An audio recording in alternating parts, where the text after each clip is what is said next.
in this hearing room, former Chairman David Scott was a friend, a brother in the Lord, and a fierce advocate for the farmers that he represented. His presence here today is dearly missed, and I was proud to honor his legacy by renaming the 1890 Scholarship Program after him in the 2026 Farm Bill. I also want to wish Congressman Barrett a very happy birthday today.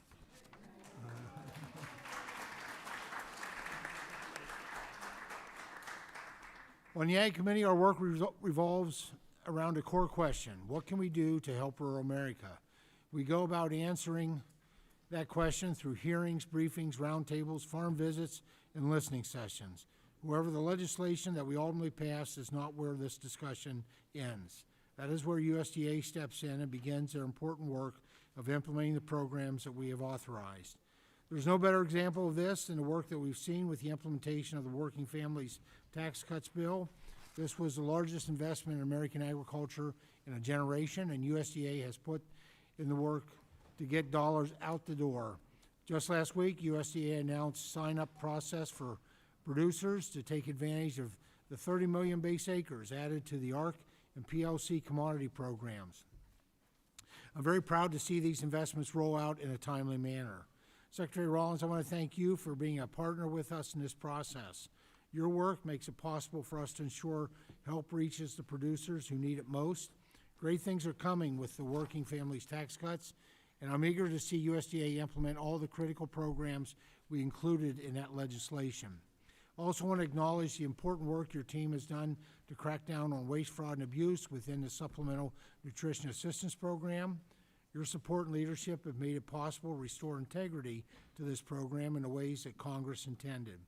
I look forward to hearing more specifics today about your department's efforts to improve state administration of this program. Hopefully we'll be sending even more work your way soon. I know President Trump wants a farm bill on his desk, and we look forward to getting him one to sign in the near future. The Farm Food and National Security Act of 2026 is a significant step forward for producers, and I know you will continue your diligent work once that bill gets across the finish line. I also want to thank you for the work your team has been doing to boost the domestic production of fertilizer.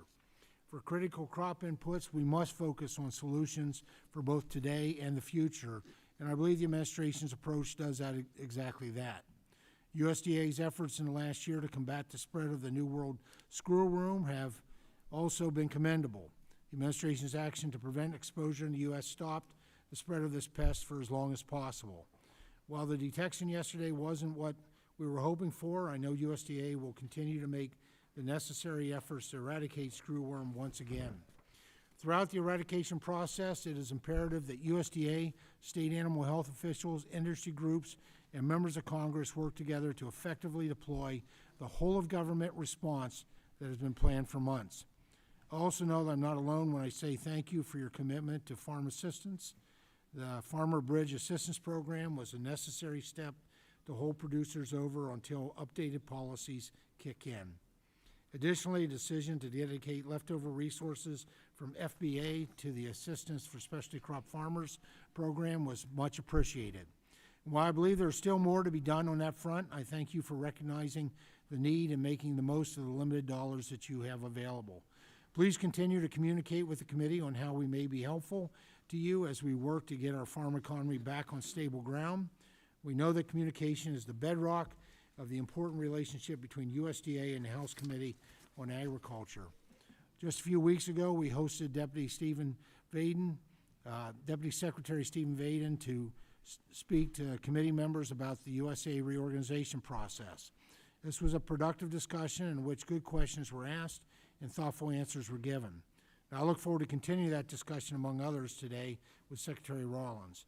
I know that supporting our nation's farmers, ranchers, and rural communities remains her top priority, and I know her insights will be helpful as we continue our legislative work this Congress. So thank you again, Secretary Rollins, for your service and your testimony. And with that, I now yield to the Ranking Member Craig for her opening remarks. Thank you, Mr. Chairman.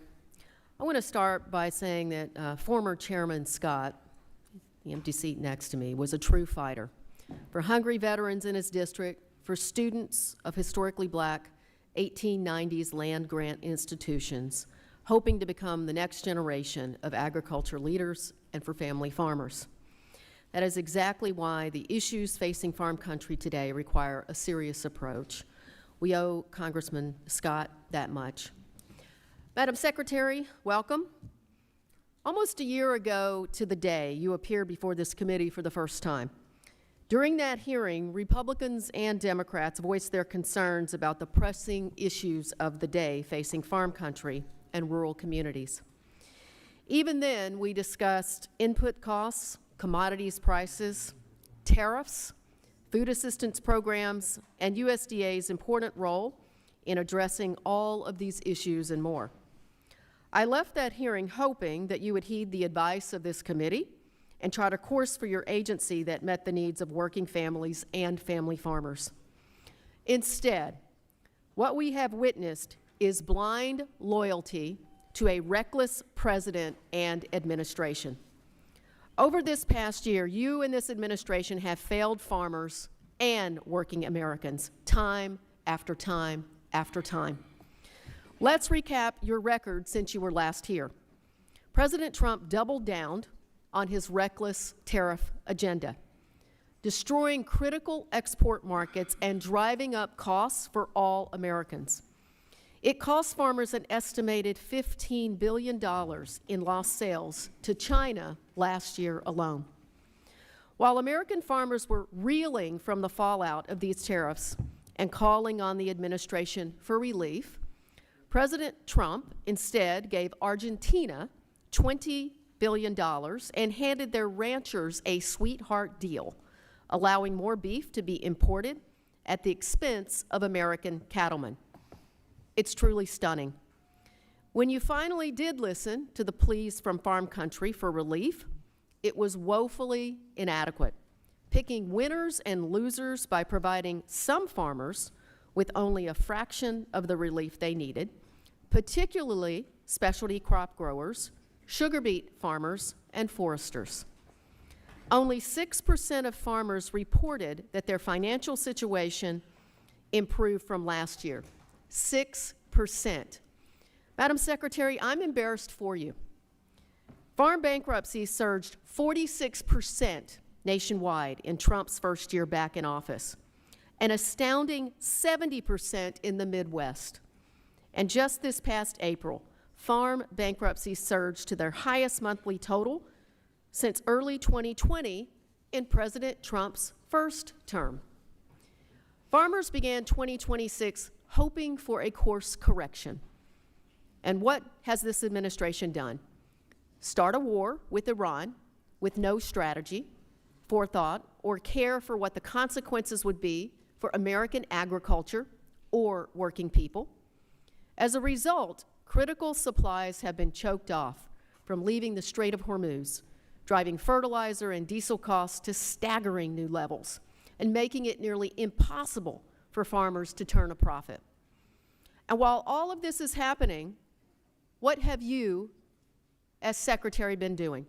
Proclaiming that the golden age of agriculture is just around the corner for over a year now.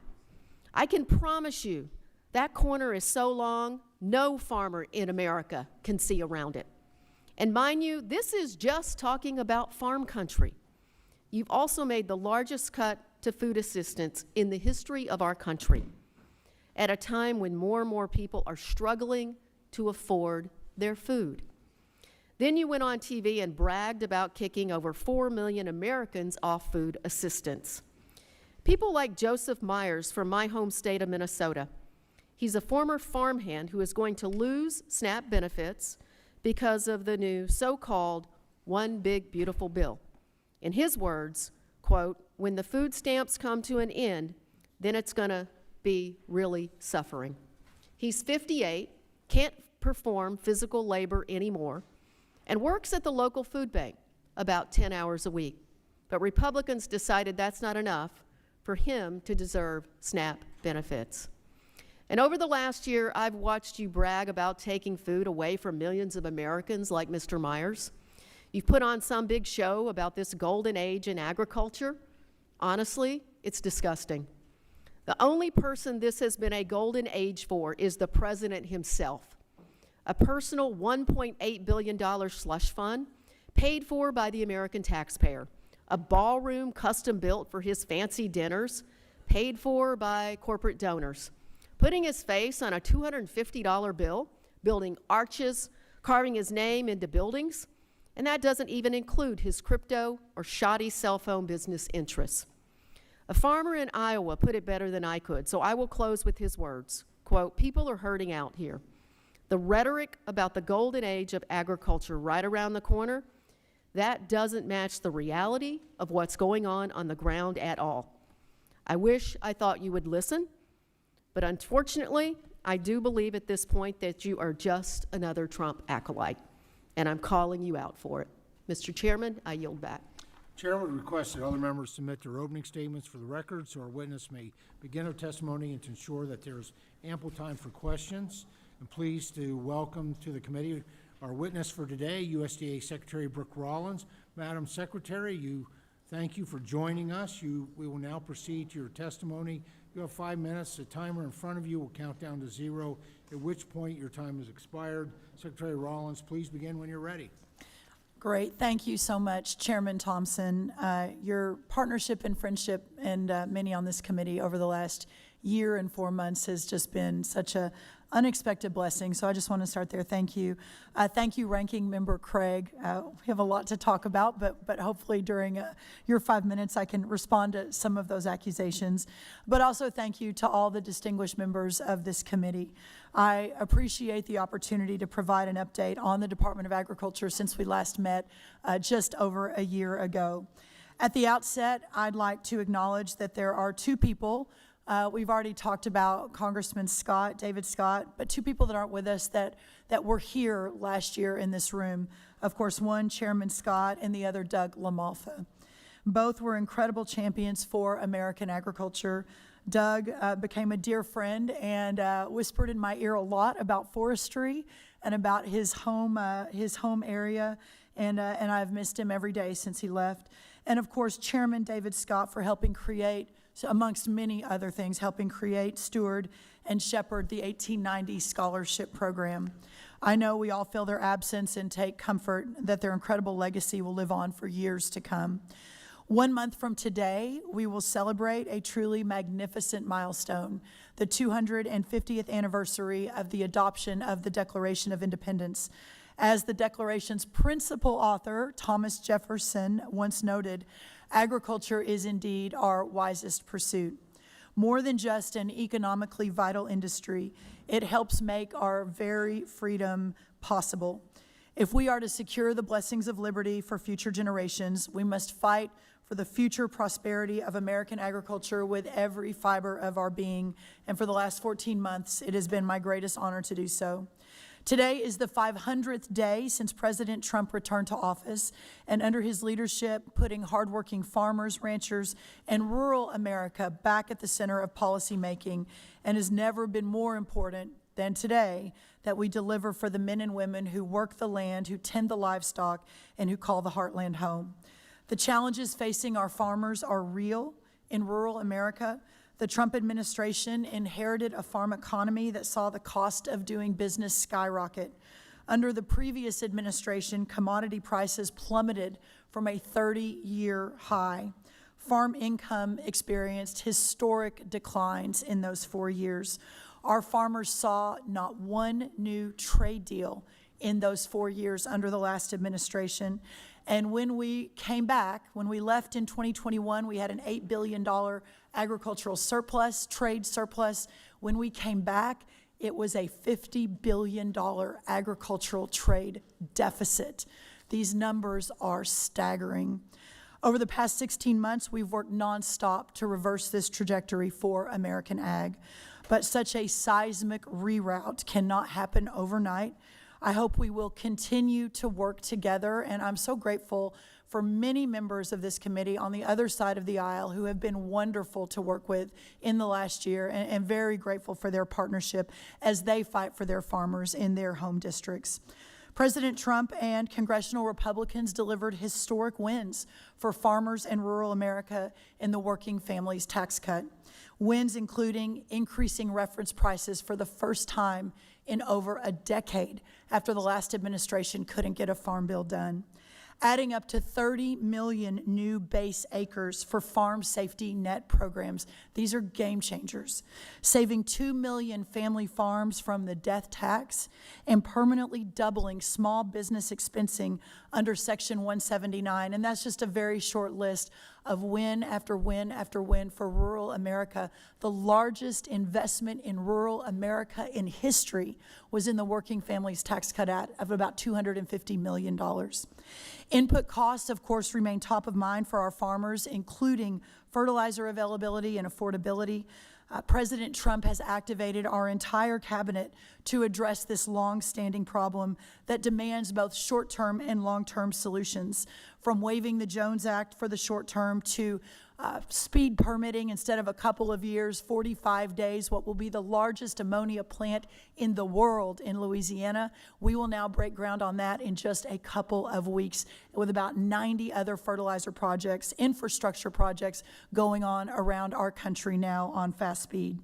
I'm confident we will meet this fertilizer challenge as well as other input challenges in the future, and look forward to doing so.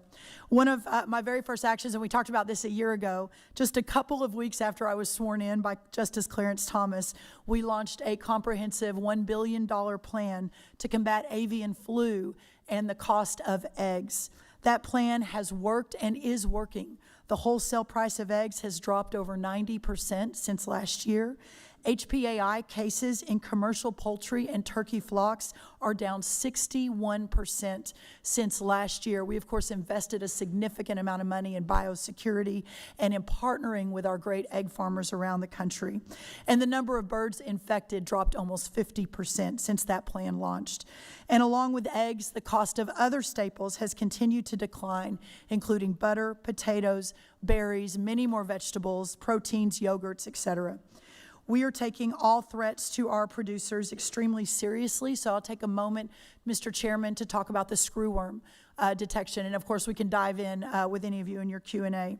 Yesterday, we received confirmation for the presence, for the first time in 45 years, the presence of a New World screwworm case within the United States, with the exception of a couple in Florida and others in the last number of years.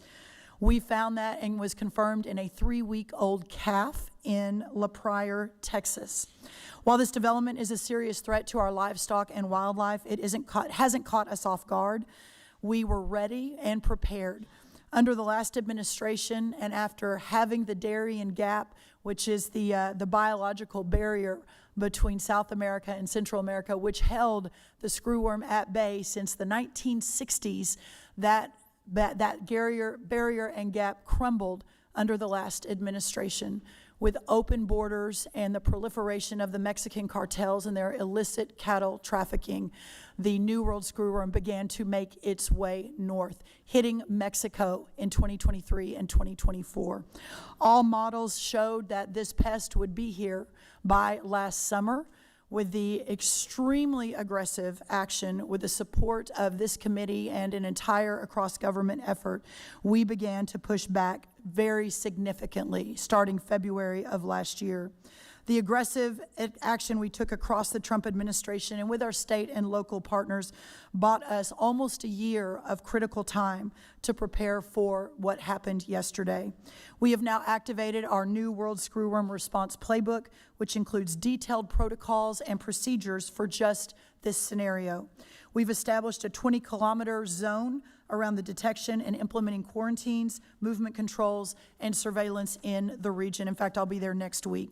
We have expedited a targeted release of sterile flies in the affected area to prevent the pests from reproducing, and are increasing trapping for New World screwworm flies along the border.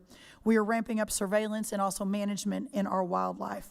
In short, we are using every tool at our disposal to eliminate this threat to our livestock producers and to our national security, and we will actively keep you updated.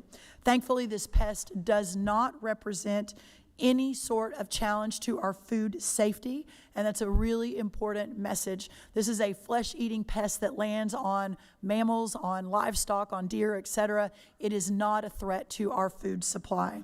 We have beaten screwworm before, and we will do so again and again. I don't have time to get into all the details, but if anyone has questions, I'll look forward to ensuring I can answer all of them. We're also ensuring our farmers can compete and win on the international stage and in global markets. Already in the first year, we have secured 19 new trade deals in 1 year, and leveling the playing field to lay the foundation for that long-term prosperity. I know all of us are working to achieve on both sides of the aisle. We now predict that $50 billion agricultural trade deficit that we inherited in 1 year will be cut by 42%. This is billions of dollars back in our farmers' pockets that were lost in the last administration. We are expecting that even this year, year 2 of our second term, that American producers will set export records in key global markets. It's an incredible time. As we expand opportunity for the long term, we are also putting our farmers first by providing the short-term support that is needed to survive. Whether the Farmer Bridge Assistance Program, the Specialty Crop Assistance Program, and so many others that we've been deploying over the last year, we have delivered at USDA tens and tens of billions of dollars into targeted direct relief to help our farmers weather these rising input costs, devastating storms, and market disruptions. Another group of producers, just very quickly, I talked about on the West Coast last week, are our cotton growers. The last administration turning a blind eye as our cotton growers suffered. For the first time in American history, America became number 2 in cotton exports when Brazil took over yet another market from our country during the 4 years of the last administration. Reasserting American cotton dominance is essential, which is why we are going big, as well as many other commodities, et cetera, in the days ahead. In partnership with Secretary Kennedy, our most significant reset of federal nutrition policy, we believe, in perhaps American history through the Make America Healthy Again movement. Our new dietary guidelines are science-based and entirely devoted to ensuring that American farmers and ranchers are at the center of these new dietary guidelines and therefore become the direct model and driver for our nutrition policy in America, which is a huge win for our producers in this country. It's important to remember that USDA's largest line item by far is what we spend on nutrition programs, not on the farmers. Taken together, USDA spends nearly $400 million every day on 16 nutrition programs. $400 million every day on the 16 nutrition programs last year. Programs like the National School Lunch Program, which took effect 80 years ago today, plays a crucial lifeline to fellow Americans in need. Restoring the integrity of these programs, including in SNAP, is very, very important to this administration and to our USDA. Already in 1 year, we have made over 900 arrests in the SNAP program, over 120 convictions very quickly, and with $132 million already in restitution. And this is just the tip of the iceberg. Only the Republican states have shared their data with us, so most of this fraud we have found is actually in the red states. We are obviously in litigation with all the blue states to get that data and to hopefully at some point be able to partner with them to root out more fraud. Also on the topic of law and order, from day one, this administration has been clear that farm security is national security. Last summer, we launched our National Farm Security Action Plan that boldly integrates agriculture into the national security strategy for our country for the first time ever, which is sort of stunning, but really glad we're finally getting there. Our plan treats the ownership of farmland and who's purchasing farmland, animal disease defense, and our food supply chains as the major national security issue that they are. And we continue to work with our congressional and state partners on this issue. Our farmers, ranchers, and rural communities serve the vital role of feeding and fueling and clothing our entire nation and the world. And as we celebrate that 250 years of freedom, including at the Great American State Fair on the National Mall this summer in front of the People's Department, USDA, I hope we will continue to fight together for these men and women who help make our country great and our freedom possible. I look forward to taking your questions. Thank you so much. Well, thank you for your important testimony today. At this time, members will be recognized for questions in order of seniority, alternating between majority and minority members, and in order of arrival for those who joined us after the hearing convened. You'll be recognized for 5 minutes each in order to allow us to get to as many questions as possible. And I'll recognize myself for 5 minutes. Madam Secretary, I appreciate your work to support the American cattle ranchers and ensure that misguided plans to import additional foreign beef were not finalized. I also want to thank you for the time and effort you all have dedicated to addressing the New World screwworm. From your coordination with Mexico to the additional sterile fly facilities, enhanced research into emergency technologies, and the response playbook, and numerous other activities, USDA's work has been tireless, and I commend you and your team for that. I know the detection in South Texas yesterday is not what we wanted, but we are prepared to fight this, containing the spread through quarantine measures and sterile fly dispersals, and deploying treatment options to any animals that may be infected, and continued education to producers and consumers alike will be crucial. As we look forward, it is also important that we have frank conversations about returning to a sense of normalcy at the border. The closure has resulted in a full stop of the cattle we traditionally import into the country, and has encouraged Mexico to build out their own feeding and processing infrastructures, meaning that they're benefiting from U.S. genetics while taking inventory away from domestic producers. Because transmission can happen through a number of vectors, including through wildlife, companion animals, and humans, we need to keep talking about next best steps for the southern border, including a reopening that includes rigorous checkpoints, treatment, and quarantine measures. Madam Secretary, again, I want to thank you and your team for your efforts to combat the New World screwworm, and I appreciate the comments that you made in your opening statements. If you have anything further to add, I'm going to give you a few minutes to do so. Otherwise, I'll move on to my first question. No, I appreciate that. I would like to take just a moment on the New World screwworm. So it is a vexing challenge that we thought we had beaten in the 1960s and 1970s. As I mentioned, unfortunately, that was wrong as the screwworm began to make its way back towards us in 2021. The way we defeated it before, you need about 400 million sterile flies per week to actually mate with the bad flies, sterilize them, and then, of course, the way that the flesh is in wounds becomes open to these screwworms, which are actually flies. The flies land in the wound, they lay their eggs. The larva then is what actually eats the flesh. If you catch it right away, you can save the animal and put them back into the supply system after a number of days. If you don't catch it right away, then that's where the problem ensues. Back when we did beat it, again, as I mentioned, it's about 400 million sterile flies a week, and that was in the 1960s, 1970s. Because over years we as a country, we as a hemisphere, had taken our eye off the ball, thinking it was eradicated. We got down to only 100 million sterile flies in production a week in a facility in Panama. So that is what we, the country, not me or USDA, but the country really had relied on to keep it out of Central America and Mexico, et cetera. So here we are. When we got in last year, I was presented with the information. It's starting to move its way up. I went to the president and I said, this is going to be a massive problem because we need 400 million to 500 million flies per week to beat this back. We only have one facility in our entire hemisphere, and it's only producing 100 million flies per week. So got immediate approval to begin permitting and construction on what will be the largest facility in the world on this, and that is being built right now in Mission, Texas. So instead of a couple years of permitting, our Army Corps of Engineers, our Secretary of the War, put it at the top of the list, got it fast-tracked, and we broke ground about 3 or 4 months ago. That facility will come online next year. When it does, it'll produce about 300 million flies per week, in addition to the 100 million from Panama, and then we outfitted an additional Mexican facility in Matapa for another $100 million.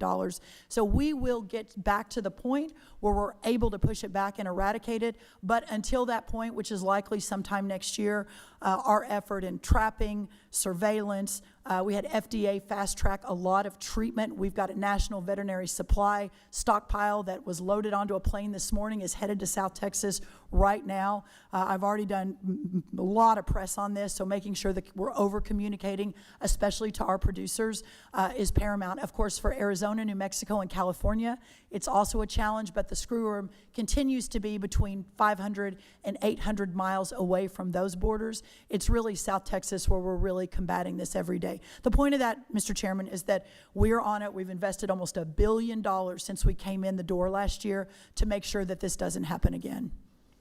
Well, thank you, Madam Secretary, and I'll yield back what few seconds I have. And now recognize the ranking member for 5 minutes. Thank you, Mr. Chairman. Madam Secretary, do you know how many farms we lost in the United States last year?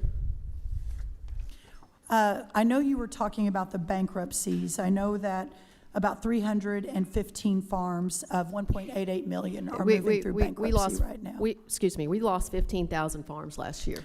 Well, that's Some a conversation third, I would fourth, really some third, like to have. fourth, and fifth generation farms. Okay, so not bankruptcy, just 15,000 farms. the We lost purchase. 15,000 farms because of bad policy on the part of this administration. So you think we walked in the door I'm sorry, and then those I'm farms going to ask the closed questions here immediately? today. Okay, I would love a question. Do you know how much money farmers lost last year? What their losses were last year? It was $28 billion. You're the Secretary of Agriculture. $28 billion. Well, it depends how you calculate that, because I don't think you're taking into account all the crop protection, all the insurance, all of the different programs that went through to support our farmers. Right, and if this administration didn't have terrible policies, we would not need all that support for family farmers, because we would have export markets still left in China. Thank you for that. Madam Ranking Member, that is absolutely 100% not correct. When we lost all of our trade access around the world, we went Madam to a $42 Secretary, I'm billion going to reclaim my time on agricultural behalf of trade family deficit. farmers. That was not the Trump Reclaiming my administration. That time was means you the stop Biden talking. administration. That's what it means in this building. You stop talking when I reclaim my time. What's the national average of farm diesel right now? The national average of farm diesel. Yeah, what's the diesel diesel? has increased because of the Iranian conflict. How much was it? How much is Well, it right now? before the Iranian conflict, it had gone way up. All inputs under the last administration increased about 40%. That's what we inherited. It all was Reclaiming my coming time. back down. Madam Secretary, Joe Biden is no longer the President of the United States. Mr. Trump is. Your party controls Congress. You own these numbers at this point in time. I'm sick of hearing you blame an administration from a year and a half ago. You own every single bit of this. Since you don't know the answer, in May, the average price of diesel was $5.41 a gallon. That's up 95% from a year ago, the entire year in which this administration was in power in the White House, the House, and the Senate. Let me ask you another question to see if you know anything about farm policy. Since the start of the Iran war, how much have fertilizer prices increased for American farmers? Well, there are 4 different pockets of fertilizer. Nitrogen, I'm sure, is what you're talking about, which is ammonia. That's increased about 40% based on the closure of the Strait of Hormuz. The others are a little more stable, but we are. Now, it did go up almost 90% under the Biden years. So even though we're hitting record numbers, reclaiming and we my take that very time, seriously. you are in power. You own this entire town. This is, Madam can we have a Secretary, do you conversation know without being what so rude? reclaiming my time? Okay, I just ask you not to be so rude. I mean, I'd really like to have a legitimate conversation. Do you know what percentage of farmers now say they can't afford fertilizer for this year as a result of the president's war in Iran? Well, it depends on the geographic location. Oh my the God. Southeast 70% is the answer across those are the not country. the numbers. That's not correct. Madam Secretary, do you know what the SNAP fraud rate actually is according to the most recent estimates from USDA? The fraud rate. Well, that is based on data we're receiving from the states that we can't verify. That's the whole point of this, is we have no ability to verify California, Minnesota, where the fraud has been Reclaiming seen, my time. with It New was York. Well, we can't- 1.6% according to USDA. Your state is saying we only have 1.6% fraud rate, which we all know is an absolute joke. I'll say it again. The USDA's own data found 1.6%. I don't No, know. we were I relying don't on think, your I data don't from think Minnesota, you and you won't understand share the it with difference us. between error rates and fraud rates. I honestly don't. It is one of the lowest fraud rate in any program in America is the SNAP program. The lowest fraud rate of any program in America is the SNAP program? You can't be your serious when you own- say your that. Your own data says 1.6%, Again, Madam that's because Secretary. the states, your state Reclaiming has my told us time that number, once more. and you won't allow us to confirm it. You've bragged on TV that it's a great thing that you kicked 4 million people off SNAP. The ability to work, the righteousness of work is not. Reclaiming my time, 700,000 We should be kids. proud. That's the goal of these welfare programs. Madam Secretary, I'm asking you these questions because these issues, this committee, it's all personal You're to not me. asking questions for an My answer. mom You're was asking questions to make a political reclaiming my statement. time again. I would like to actually have a real My mom conversation. was, Madam Secretary, Mr. Chair, she talked over half of my time here. So, look, when you describe the farm economy as the golden Gentle age, lady's time has expired. this administration needs to wake Now, up and start recognize the understanding gentleman that from family Oklahoma, farmers are Mr. Lucas. in need. Thank you, Mr. Chairman, and Secretary Rollins, thank you for being here today. I want to start my first question by thanking you for your leadership on the Great American Cotton Plan that USDA announced last week.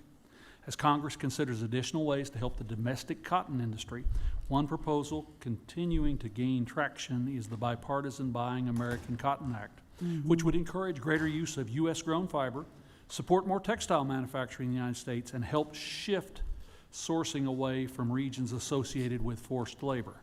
Secretary, how do these priorities align with the goals of the Great American Cotton Plan, and what role can the stronger demand play in U.S. cotton advancing this agenda?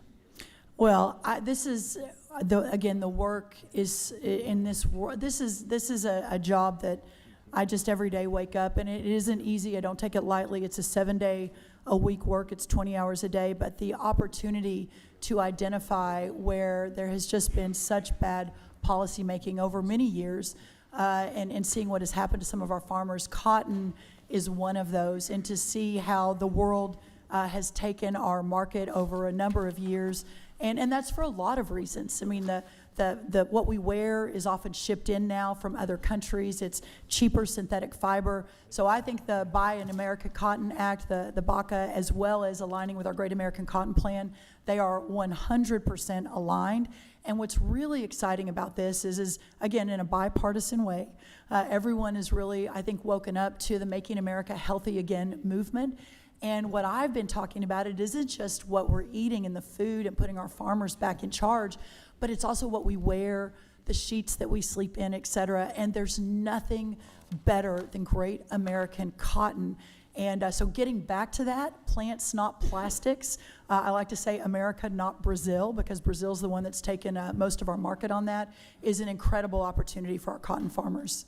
Secretary, I'd like to discuss also the New World screwworm for a moment. And first, I want to thank you, Secretary Rollins, for your being extremely transparent and quick in response to the situation in Texas yesterday. And I know your testimony highlighted the work the administration's done to combat the fly both in Mexico and here at home. So let's visit for a moment about that. Tell me about the contingency plans, as you mentioned earlier. Tell me about the focus with which the department is putting on this. You obviously and the department are taking this very, very seriously, correct? Well, that's correct, and I really appreciate the opportunity to talk about it. I didn't want to take too much time in my opening statement, but this is an issue that there should have been a facility that broke ground 3 years ago, frankly, whenever it began to move our way. This should have been something that we were investing in Mexico in from 2021 to 2024 as it began to move our way very significantly. Just a big shout out to President Trump. You know, I know we're going to get a lot of hate in here, and I hate it, but the idea of returning the power to the people and shrinking the size and right-sizing the footprint of government is all very righteous work, and that's what the American people voted for. But at the same time, to envision that while we were doing all of that work last spring, I walk into the Oval Office, I make the case to the President of the United States that yes, we are cutting government. We're working really hard not to be so big, especially in Washington. The 10th Amendment, the states and the local government should be the ones doing most of the policy making. But sir, we're going to need $1 billion to launch a new facility, to break ground, to really invest on the other side of the border, to slow down. And if we do nothing, or if we do business as usual, the screwworm will be here in the summer of last year, and we will not be prepared. And almost without hesitation, he said go. So we've been working really hard. So you're working very hard, creating more facilities, increasing the production at existing facilities. I understand trying to improve the viability of the male flies to make them more attractive, so to speak, in this process. That's correct. Working on ways to try and create higher percentages of male fly, since that's the fly that matters in this contest. That's right. All of those things, which is why we invest in agricultural research, correct? Why we invest in having the infrastructure for these kind of struggles, because this will never go completely away. We just have to be vigilant and prepared from now on, correct, Secretary? Ever vigilant and ever watchful. And I was on the phone with about 50 of our cattle ranchers in Texas late last night. And I said, we're getting the treatments down to you. We've got the veterinarians, we're surging inspectors, et cetera. But it is now up to you to keep eyes on your animal. That's the most important thing. Thank you, Chairman. Yield Gentleman's back. time Thank has you so expired. much. Now recognize gentleman from California, Mr. Costa, for 5 minutes. Thank you very much, Mr. Chairman and Secretary Rollins, and for being here. You've been on the job for a little over a year. I'm glad you're ready to talk about the challenges my farmers in the San Joaquin Valley, one of the richest agricultural regions in the country, are hurting. Not only them, when farmers are hurting, farm workers are impacted. And as we know, and your testimony indicated previously, farm agriculture is a national security issue. I say that every time we have a hearing. I'm a third-generation farmer, and I know very much at firsthand the impacts that farmers are faced with. It's not a slogan. In the San Joaquin Valley, we live that every day. Let me give you some numbers, Madam Secretary. California brings $61.2 billion at the farm gate last year, grows nearly half the nation's vegetables, more than 3/4 of the fruits and nuts, and ships $26.3 billion in farm exports last year, the largest exporter in the country. So when the USDA acts, my farmers feel it first. And bankruptcies are up. That's a fact. You may not like it. My farmers don't like it either. And so what are we doing about it? Your testimony says the reorganization plan that I have a lot of questions about brings USDA closer to serve the communities we serve. But you're moving it to 5 hubs, not one in California, the #1 agricultural state in the nation. My growers need help just as much as other growers around the country on farm programs, conservation, research, disaster aid, school purchase programs, which is critical. Those offices are scattered around the country, not closer to my farmers. That's a runaround. And I must tell you that the USDA is closer to California farmers on the map. Can you show me where, in fact, it skips the biggest ag state in the nation, how it becomes closer? Well, a lot to unpack there, but sir, to answer that last point, what I will say is we are moving hubs to Kansas City, to Indiana, which is closer to California than Washington, D.C. We've also got a hub in Salt Lake City and in Colorado. Let me give you a different take. Okay. I've been here for 22 years.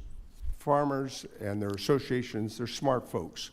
When they come to Washington, they not only visit the USDA, they visit the Trade Office, they visit the Department of Interior, they meet with their members of Congress.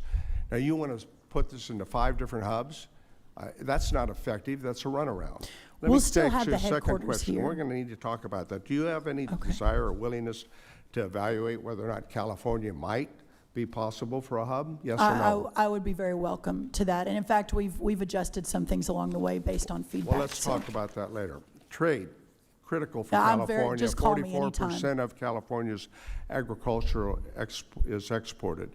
And this disastrous trade war brought on between the tariffs, you try to do damage control. It happened in the first Trump administration, $28 billion taken out of the commodity credit conservation to deal with the damage that occurred before the Trump first trade war. So you've $11 billion for row crops. I think that's probably appropriate. But what about specialty crops? Specialty crops associations say they think they need at least $5 billion to deal with the impact of these trade wars.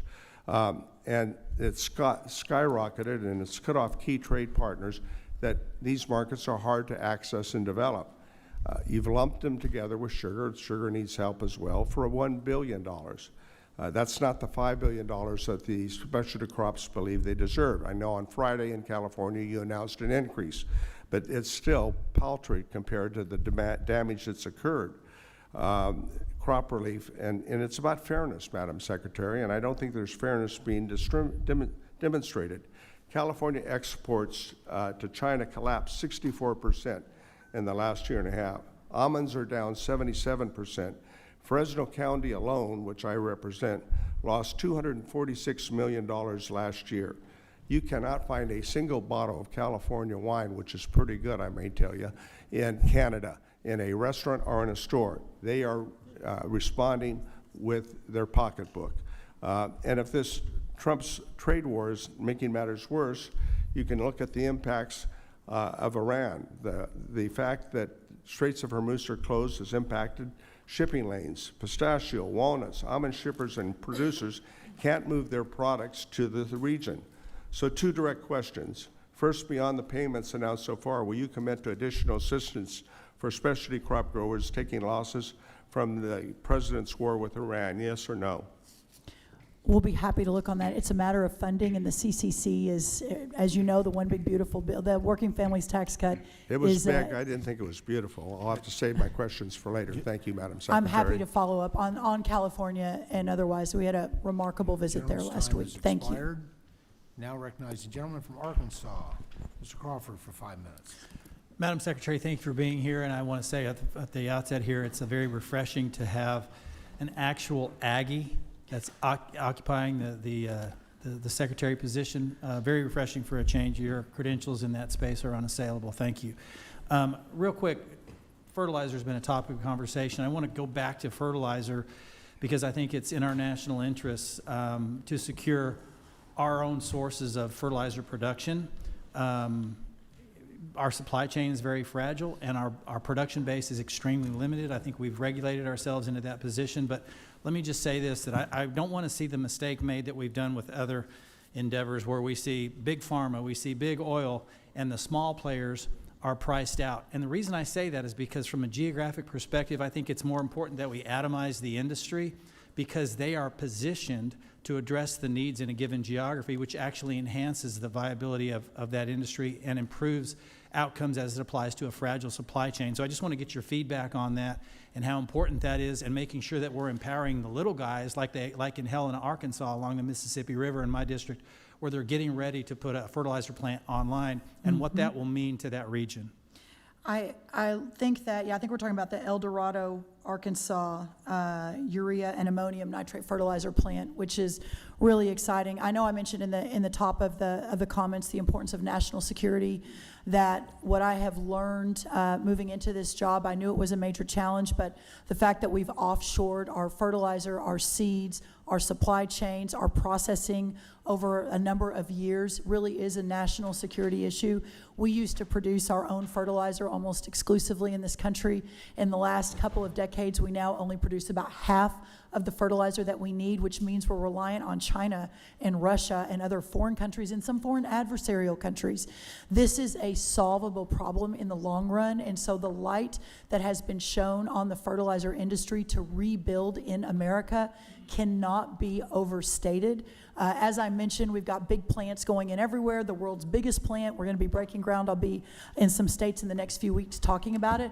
But I think your point is a really, really important one. We've got, a couple dozen, 3 dozen really great fertilizer plant projects going on. One is a $4 million project, actually in Minnesota, Ms. Craig, where that's going to be and come online. It's an organic fertilizer company. We have an $80 million one coming online in the state of Washington. So making this a national security issue and understanding it as such is allowing Chris Wright at the Department of Energy to invest in our fertilizer plants under the energy bucket of funding. It's allowing Howard Lutnick at Commerce with his investment fund done to invest in fertilizer plants. It's allowing Lee Zeldin at EPA to allow us to move out much more quickly and to lift some of the regulations so that we can get these fertilizer plants online very quickly so we don't have this issue again in the future.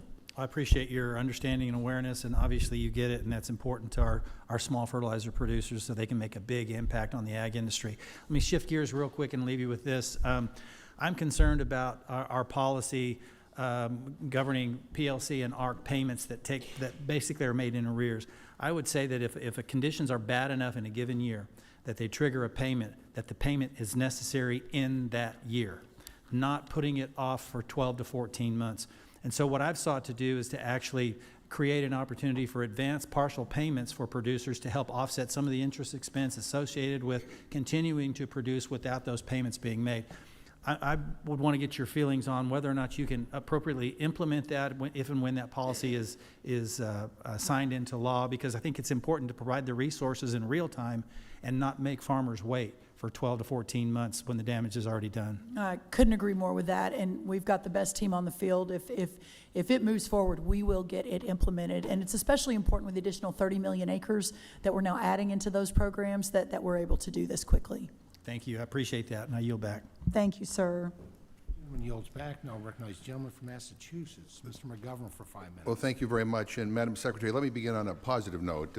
Being from Massachusetts, I see that you're drinking a cup of Dunkin' coffee, which I think is the best coffee in the world. Yes, they're in the basement of the USDA building. We love them. I need to tell you that your Secretary of Health and Human Services is going after Dunkin' big time, so we won't tell him. We'll just keep our little secret here. We say we're all for Maha, but we still like donuts a little bit over there at USDA. But while I'm glad that you're here taking questions, I have to be honest with you. I wish that you would take the time to talk with farmers in my district who have been totally screwed over by this administration. They are livid. They are mad. They are pissed off. My farmers can't afford fertilizer. It's at record highs because of your administration. They can't afford diesel because of this president's reckless illegal war. They can't afford farm equipment. It's more expensive than ever because of the stupid tariffs. Their markets have vanished because you illegally halted the local food procurement programs. In some states, they can't even call their local USDA offices because some of them have been closed. And because of this administration's cruel cuts to food assistance, many people in my community can no longer afford to buy fresh and local produce. People are tired of the gaudy ballrooms and the slush funds and the and the corruption that is on display before their very eyes. They're sick and tired of the Mar-a-Lago class being enriched and getting richer while everybody else gets ignored. Earlier this year, you even bragged about kicking 4.5 million people off nutrition assistance, saying that was, quote, good news. Well, a new report from the Nonpartisan Center on Budget and Policy Priorities found that the number includes at least 700,000 children. Now, I say at least because that's data from less than half the country. That number is going to be in the millions. Let me say that again. 700,000 kids plus have lost their food assistance. That's not good news. Hunger is getting worse in this country. And by the way, the average SNAP benefit is only about $2 per person per meal. You can't even afford to buy your Dunkin' coffee with the average SNAP benefit right now. So do you stand by your comment that kicking people off of food assistance is somehow good news? So, sir, most of those, based on the numbers, were fraudulent. The 700,000 number of children is not correct. That is not a nonpartisan group that gave you that number. And again, we're back to where we were pre-COVID, and this idea that we should put more and more people on food stamps is just not correct. Madam Secretary, I mean, I've talked to many of the people who have lost their benefits. They haven't been moved off of SNAP. They've been kicked off of SNAP. These are people who actually need and rely on this food assistance to provide basic nutrition for their families. Hunger is getting worse in the United States of America. We all should be ashamed of that. And that's, by the way, before the $200 billion in SNAP cuts go into effect that were part of the big, ugly bill.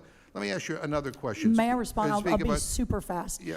What I will say is that wages are at the highest rate they've been in American history. Well, our I reclaim unemployment my is time, at the Madam Chair, lowest rate. We have more people working. The result of that is less people on government programs. Go to a grocery store. People are putting groceries back on the shelf because they can't afford to pay their bill. Sir, all let me of ask this you, is down. speak about healthy food and specifically about toxic cancer-causing chemicals like glyphosate. that get sprayed on our crops. This administration promised to make America healthy again. This is a yes or no question. Is glyphosate, do you believe that it's safe? Glyphosate has been proven safe when used correctly, both in the European Union, EU uses it, and in America when used correctly. I'm actually surprised on the Agriculture Committee. If we were to move away from glyphosate overnight, we would completely destroy our food supply system in this country. So the Secretary Kennedy and I, obviously we have to take a good look at it. Regenerative farming is a big part of this. Well, I want to submit for the record the World Health Organization's analysis of this. Chairman Thompson has been pushing the Senate to include a liability shield for chemical companies that make glyphosate after we stripped it out of the House. It was a Republican amendment from Representative Luna that got stripped. The chairman of the committee called it a danger to the nation. Do you agree that Representative Luna's amendment is a danger to the nation? We have to be so careful and intentional. We're talking about preserving and protecting American farmers. Do you believe that pesticide most companies Americans and among us. chemical companies deserve liability protection? Listen, we cannot destroy our farmers and ranchers' So is ability that a to yes? plant and make a living every day. So This you is the whole believe that point of this committee. So you believe, even though you're saying that glyphosate is safe, that they should have some sort It's of safe when used liability correctly. protection? It's safe when used correctly. So do you believe that they should have a liability If we are protection? enacting policy that allows China to be our sole so do source of crop do protectant, you favor we will a lose freedom liability in our protection for country. glyphosate? It is Time has that. expired. Now, It we causes can- cancer, Madam We should Secretary. also- Time has It causes expired. cancer. Now recognize gentleman from Georgia, Mr. Scott, for 5 minutes. By the Thank way, you. I would love to come to Massachusetts and visit your farmers. Sorry. Thank you, Mr. Chairman. Madam Secretary, I'm glad to see you. You're here on a day that happens to coincide with the National Defense Authorization Act, and there are almost 10 members of this committee that are also on the Armed Services Committee, and so that is, you'll see people coming and going, and I know my friend, Mr. Crawford, who's Gang of 8, was called down to a skiff, so. Good to see you. Thank you. Good to see you too. But just a couple of things on the last statements that were made. If you're under 18, you were exempt from any of the changes that we made on SNAP benefits. If you're over 64, 65 and over, you were exempt from any of the changes that we made on the SNAP benefits. And the language on glyphosate was specific to the label on the jug and had nothing to do with the chemical in the jug. Just a few facts that I think the American citizen should know. But a lot's been talked about with trade here, Secretary Rollins, and the European Union has adopted a lot of non-tariff trade barriers against the United States and its producers, including the European Union deforestation regulation, which they turned around and exempted their own countries from in many cases. And so I want to just say I'm thankful that we have a president of the United States that is not allowing other countries to adopt not just tariffs against U.S. products, but the non-tariff trade barriers that have been detrimental to our country. We simply couldn't look the other way and say, yes, sir, thank you, sir, may we have another, sir, the way the previous administration was doing it and destroying the markets that our agricultural producers sold into. I want to move now, though, to, as I mentioned, the Emergency Forest Restoration Program. My understanding is that Georgia, my home state, is out of funds, and letters are now beginning to go out with approved but lack of funds. What is the level of remaining funds in the National EFRP program, and is there any additional funding to be released at the federal level? Let me get back to you on that. I don't Okay. have the exact numbers in front of me, but understand it is an important issue for your state. So yeah, Okay. we'll continue that conversation.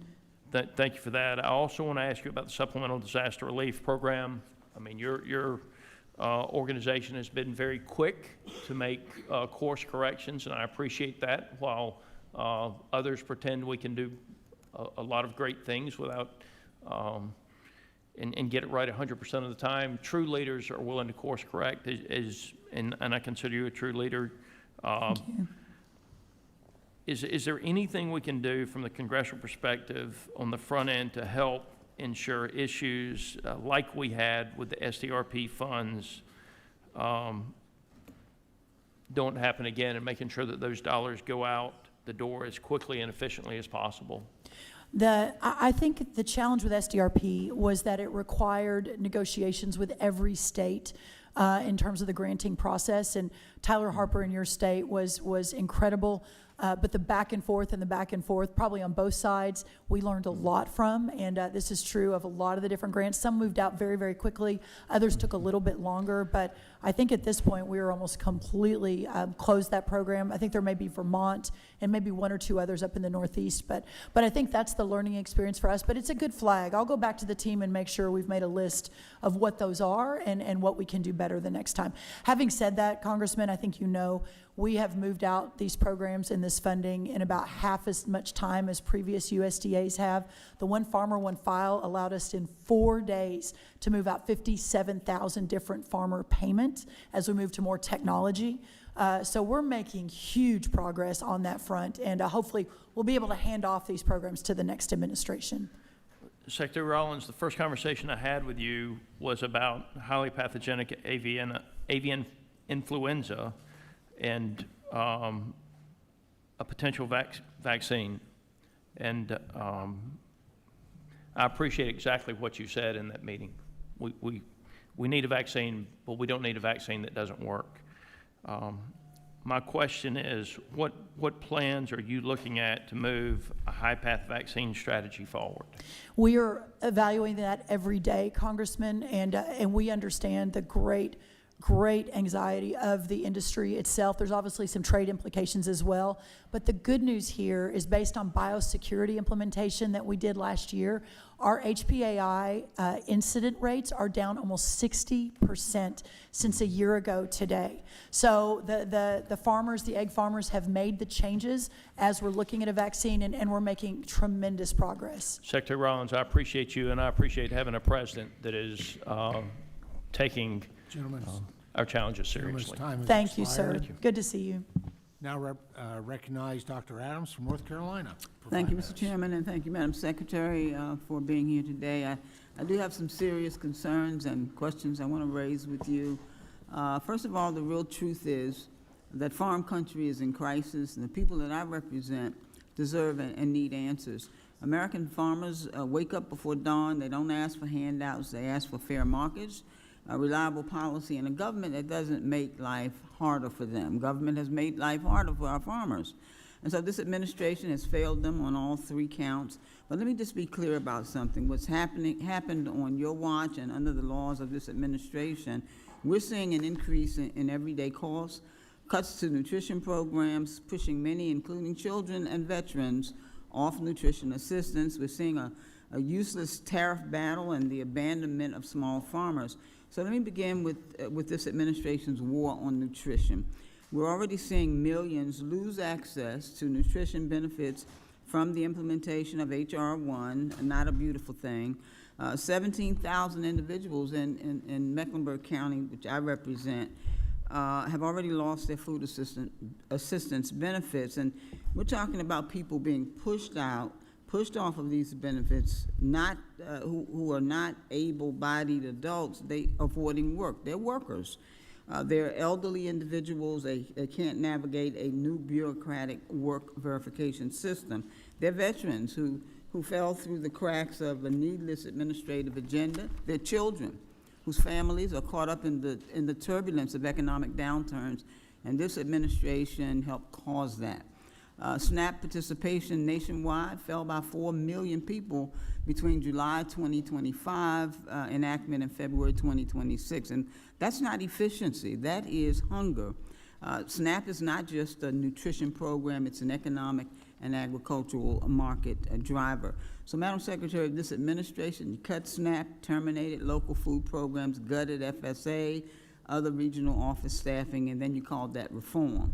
But reform implies measuring outcomes, it implies accountability, it implies that somebody somewhere in that building is tracking what happens next. So please tell me, does USDA have a long-term data and tracking system in place to measure the widening of the poverty gap increase that increased hunger throughout the country and the collapse of grocery access in rural communities and other areas with limited access? And that's a yes or no question. Yes. Okay, thank you. Well, listen, it's still causing a lot of harm, but Secretary Rollins, you serve at the pleasure of this administration, and you've used farm country as a bargaining chip, not a priority. This department and the administration really needs to be accountable for soaring production costs, reduced global export demand. Markets our farmers spent decades building, have been handed to countries like Brazil and Argentina and Australia, while this administration picked trade fights that it had no plan to win. So can I get a specific number? Do you know how many billions of dollars in agricultural exports to China has the United States lost as a direct result of retaliatory tariffs imposed by our trading partners since this administration took office? Do you have a specific number? Actually, we've increased exports in the billions, about $22 billion in the last year since taking over. So I think your information's wrong. Well, over almost 15 billion, Madam Secretary, 15 billion. That's from China alone, not to mention other trading partners. Well, let me move on. As the USDA Secretary, have you conducted a comprehensive economic impact assessment of the retaliatory tariffs on American agricultural producers? Have you done that? Yes, ma'am. And corn exports are up 20%, dairy's up 11%, tree nuts up 21%, ethanol's up 20%, and fresh fruits and veggies are up 4% just in the last year. Okay, well, we've struck 19 new trade deals. Okay, let me So claim we're my getting time. it back. I have another question or part of that. So can this committee get an analysis within the next 30 days? Yes, ma'am. Okay, great. So let me ask you, I've talked to you, I think, before about the 1890s. I'm an 1890 graduate. Yes, ma'am. And I worked with Mr. Scott a lot on the issues. And the Department of Agriculture, in my opinion, has a legal and moral obligation to support the 1890 historically black colleges and universities. But I right agree. now, we're failing that obligation. You've proposed separating the 1890 research program from the extension programs. That's creating a major problem. I really wish you would take another look at that. Well, I sure will. I had all the Generally, time has 1890 expired. presidents in about a month ago, and we had an incredible conversation and are partnering together. So I would love to get more information on All that. right, so I'll follow up with you. Is that okay? Yes, ma'am, and we'll get Thank the you. 30-day trade very much. to you as well, within 30 days. Thank you, Dr. Mr. Chairman, I Adams. yield back. Now recognize the gentleman from North Carolina, Mr. Rouser, for 5 minutes. Thank you, Mr. Chairman. And first, Mr. Chairman, I want to thank you and the ranking member for honoring and recognizing David Scott in his service, as well as Doug LaMalfa in his service. Both were incredible members of this committee and great Americans and patriots, too. So, Madam Secretary, great to see you. You too. And Thank you. first, I want to thank you for visiting my home state of North Carolina and our producers down there. I know they really enjoyed seeing you a few days ago. And I'll just say that I appreciate your attention to the export markets for all of our commodities, and some of which you and I have talked about personally from time to time when we run across each other. And so greatly appreciate that. We've got a lot of folks that are feeling a lot of pressures, and those export markets are obviously really key. Which brings me to a broader point, because I was listening to the conversation, the debate earlier at the outset of the hearing. And, I think if you look at the broader picture, for 40 years plus, American agriculture, Republican administrations, Democrat administrations, the whole philosophy was production should go where it's cheapest. And that's often not been to the advantage of this country. And so I think people who understand the broad picture really appreciate what President Trump is doing. He's trying to level the playing field. And you don't do this overnight. I mean, you had 40, 50 years of China, China, China, China. I can't tell you how many people, when I worked for U.S. Senator Jesse Helms and then later Elizabeth Dole, line after line after line of people would come in the office and say, if we can just get our market in China, Yep. it's going to make everybody better, and we're going to be able to change their communist regime, and they're going to become more democratic. And my old boss would look at them and more or less say, you can take the tiny dragon and turn it into a big dragon, because they're going to keep their communist philosophy. You know, China has a 100-year plan to annihilate this country and every other democratic nation around the world. And of course, I think it's important for us to recognize, too, how much Brazil plays into that. They are basically a centerpiece of Chinese dictatorial communist policy in South America. And if you look at our commodities grown in North Carolina, the one place where we're being outpaced in a big way, and unfairly so, is Brazil. And so there are a lot of reasons for that, but one of the big reasons for that is this 40, 50-year philosophy that has been in place, that the president, you know, in his first year and a half has done a tremendous, and you as well, the entire administration has done a tremendous job. Thank you. To rebalance the playing field. And I love the Great American Cotton Plan.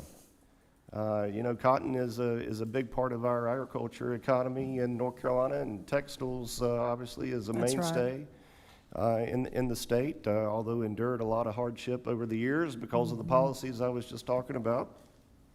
So can you talk from the administration standpoint about your plans for Great American Cotton and its role for American textiles and what we're doing to rebalance the trade aspect on that front? Yeah, that was really well said, and I'll just add a little bit to that. In 2023, America lost our crown as the world's cotton export leader to Brazil. Brazil in the last few years has also taken corn, soybeans, processing, et cetera. These are major national security issues that we are taking very, very seriously. Cotton, as I mentioned in my opening remarks, is at the very top of that list. To see the decimation of the policies that have happened to our cotton farmers and other farmers along the way due to bad trade is really sort of eye-opening.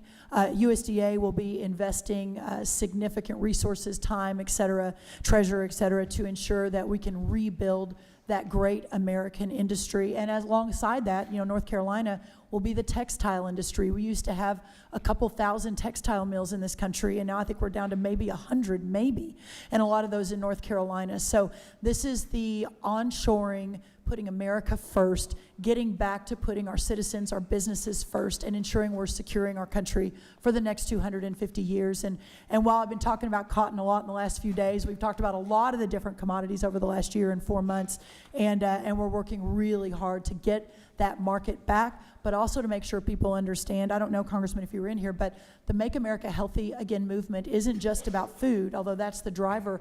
It's about what we wear as well. And so plant, not plastics, America, not Brazil or China. Gentleman's time has expired. Thank you, Congressman. Thank you. Now recognize the gentlelady from Connecticut, Mrs. Hayes, for 5 minutes. Thank you, and thank you, Secretary Rollins, for being here. Thank you. Recently, the USDA announced plans to reorganize, reallocate, and rename the Food, Nutrition, and Consumer Services Mission Area, which includes the Food and Nutrition Services, or FNS, the agency responsible for administering SNAP and other critical nutrition programs. On May 11th, I sent a letter to the Department of Agriculture, along with 47 of my Democratic colleagues, requesting information regarding this reorganization. I listed a series of questions that we were looking for answers to. I received a response this morning, which I haven't really had time to review thoroughly, from Deputy Secretary Vaden, in which he says, quote, "Notably absent were these questions raised in this public letter, and he would welcome an opportunity to provide information."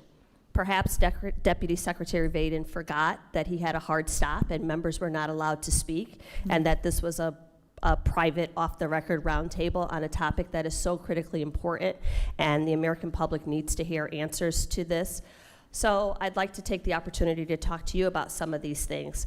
The letter that I sent highlighted concerns about FNS losing nearly 30% of its workforce since the start of this administration, and this reorganization leaving critical nutrition programs dangerously short-staffed at precisely the moment where they are needed most.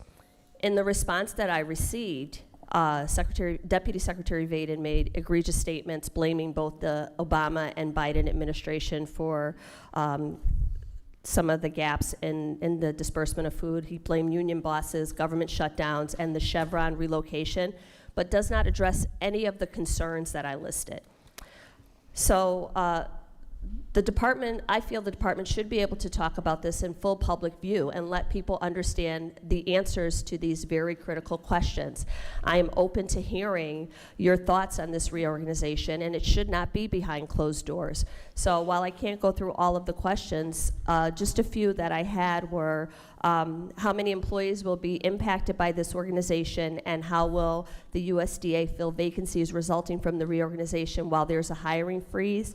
And then I guess one of my primary concerns is, how do you intend to maintain regional program expertise and relationships with state agencies under this new hub structure? I'll take the last one first, and then if I forget any, let me know, Congresswoman. First, on the expertise in the new hubs, our goal is that this actually becomes even more effective because we'll be out in the country with the very people that we're serving versus here in Washington. We're moving several of the hubs to the middle of the country. We have some on the West Coast and some on the East Coast, and no one has been cut, no employees have been cut in that reorganization, no food aid has been compromised. This is really an effort to get closer to the people that we serve and out of the Washington, D.C. area. So I apologize if there was a hard stop and not everyone got their questions answered. We'll reschedule. Well, can I if we can do guess that. just in the interest of time, because I do only have 5 minutes. Yes, He ma'am. said he would welcome a second opportunity to provide information. Can you commit here today, at least to a first opportunity to at least answer the questions that were asked in the letter? Yes. Okay, thank you. My next question, I just want to follow up on Rep. Adams' question, predictably, about SNAP. In the state of Connecticut, more than 50,000 people, Connecticut residents, lost access to benefits. Yesterday, my Connecticut Governor, Ned Lamont, committed $8.5 million in emergency federal aid, and from a response, a fund that was created in response to federal cuts. It will be a one-time $300 grocery assistance card for residents. But this is a state government cleaning up a federal mess. Ms. Adams asked you, just as a yes or no question, I'd ask you to just give us some details on what your department is doing to take steps to ensure that families who lose SNAP benefits do not fall deeper into food insecurity over the coming months and years. Again, the economy, we have more people working than ever before. Our unemployment numbers are the lowest they've ever been. Wages are high in the blue collar, and the highest I think they've been.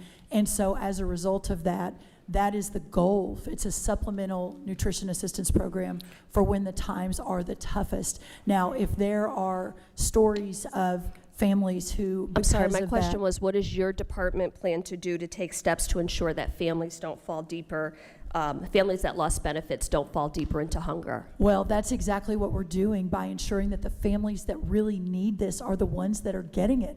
SNAP had a 40% increase in the last administration, 40% in terms of the outlay that was going out. My time is going to It's expire, but again, you have not answered the unsustainable. question about what the USDA plans to do to ensure that families don't fall Gentlelady's deeper into time has hunger. expired. I yield back. Now, Thank you. recognize gentleman from Mississippi, Mr. Kelly, for 5 minutes. Thank you, Mr. Chairman. And I, like Mr. Rouser, also want to thank the chairman and the ranking member for recognizing former Chairman David Scott. What a tremendous, amazing, and Mr. LaMalfa earlier. We lost two of the mentors on this committee who showed us all how it should be run, and we'll miss them, but we take forward the way that they worked on this committee. Secretary Rollins, thank you for being here today. I also want to thank you for your visits to Mississippi. They mean so much. I want to begin by thanking you and President Trump for putting American farmers back at the center of our agricultural policy. Farmers across Mississippi appreciate President Trump's commitment to strengthen the farm economy and ensuring agriculture remains a priority.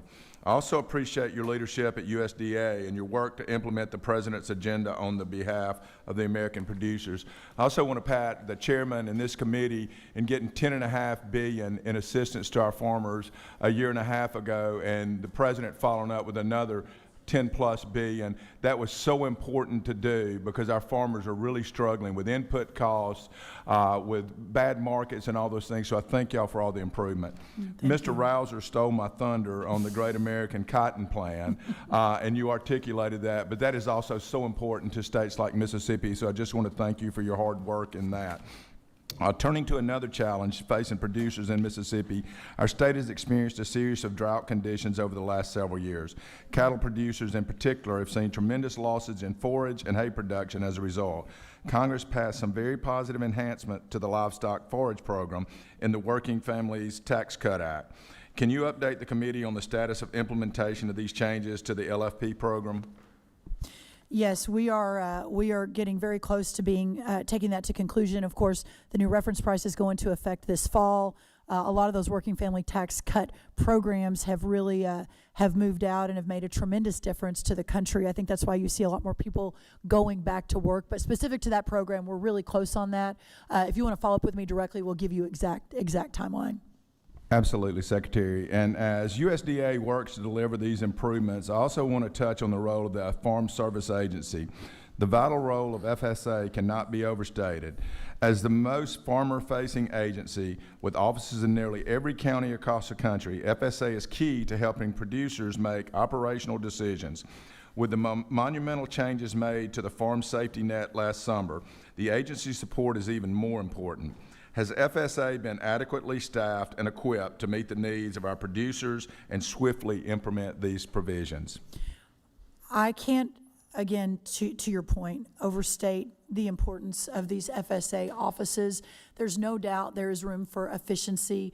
It is congressionally, it is statute that there has to be an office in every county, so no offices have closed, even though I think the congressman from Massachusetts mentioned there were office closures.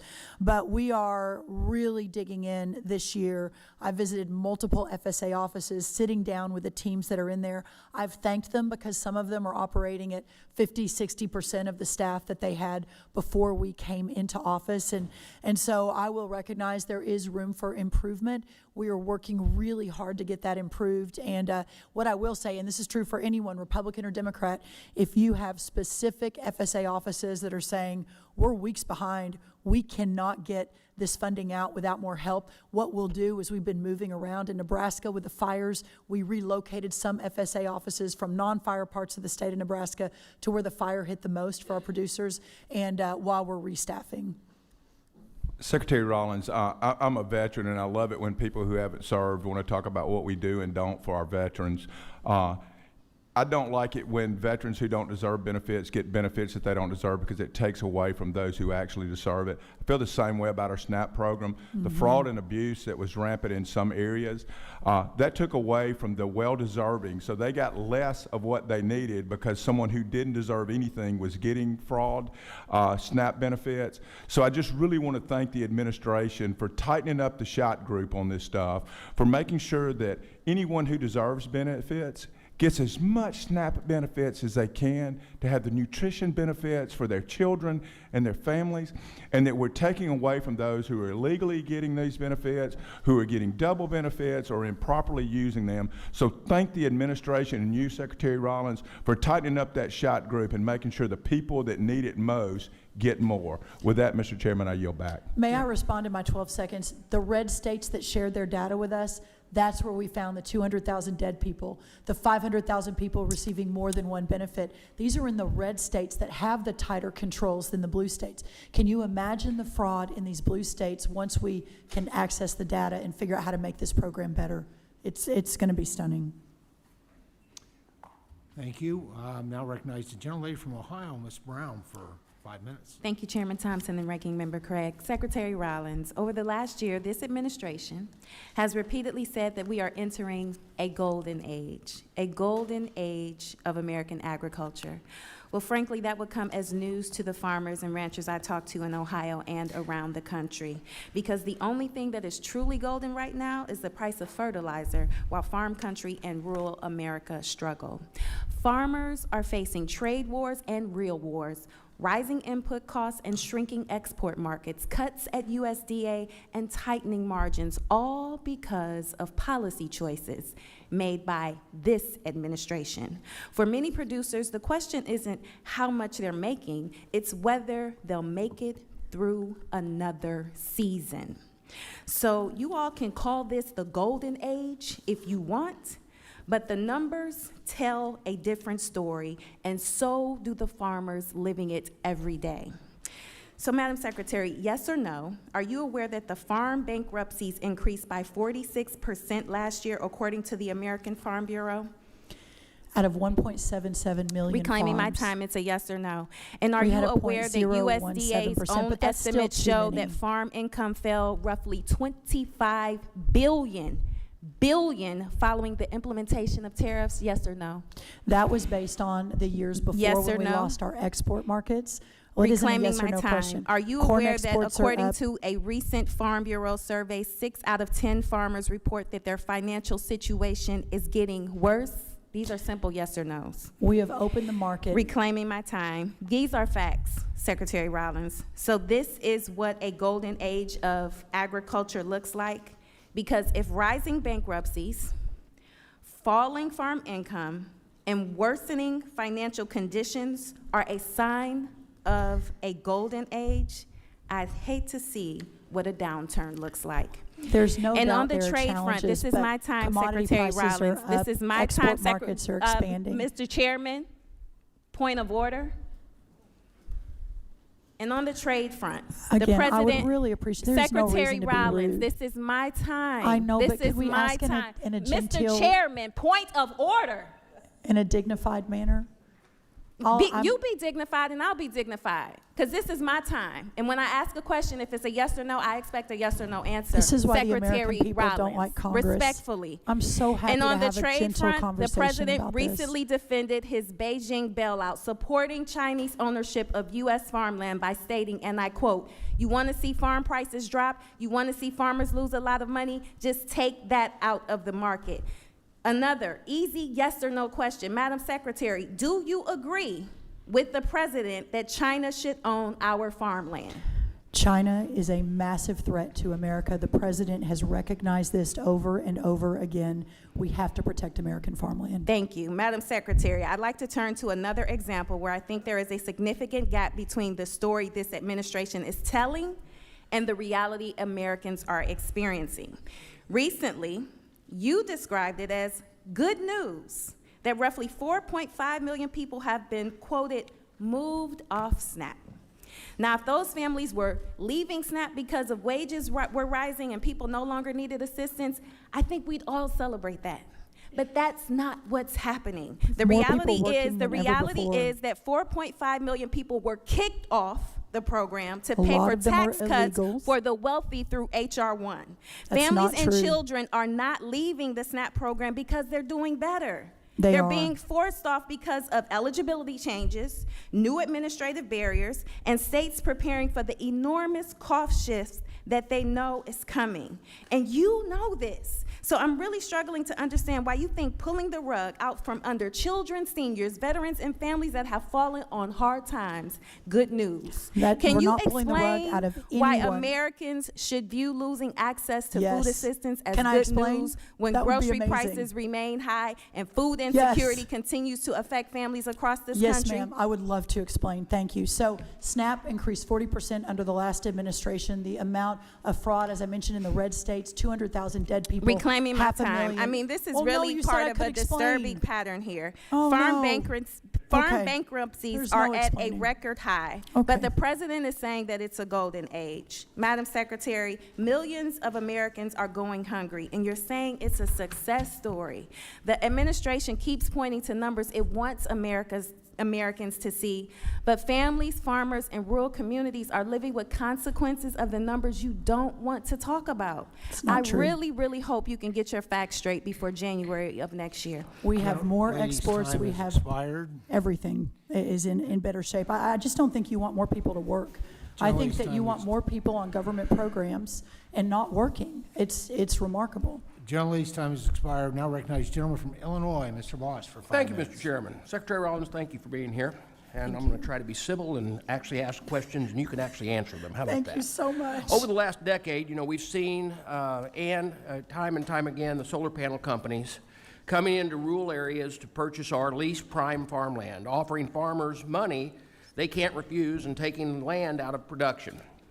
And look, I don't blame the farmers for taking the money, and I'll be the last person to tell anyone what they can do with their land. But just a few months ago, we had a proposed project pop up, and we haven't had many of these, but this is one in my southern counties that would cover 5,200 acres of prime farmland and take it out of production. And that's why that I proudly put into the Farm Bill the Solar Act in 2026.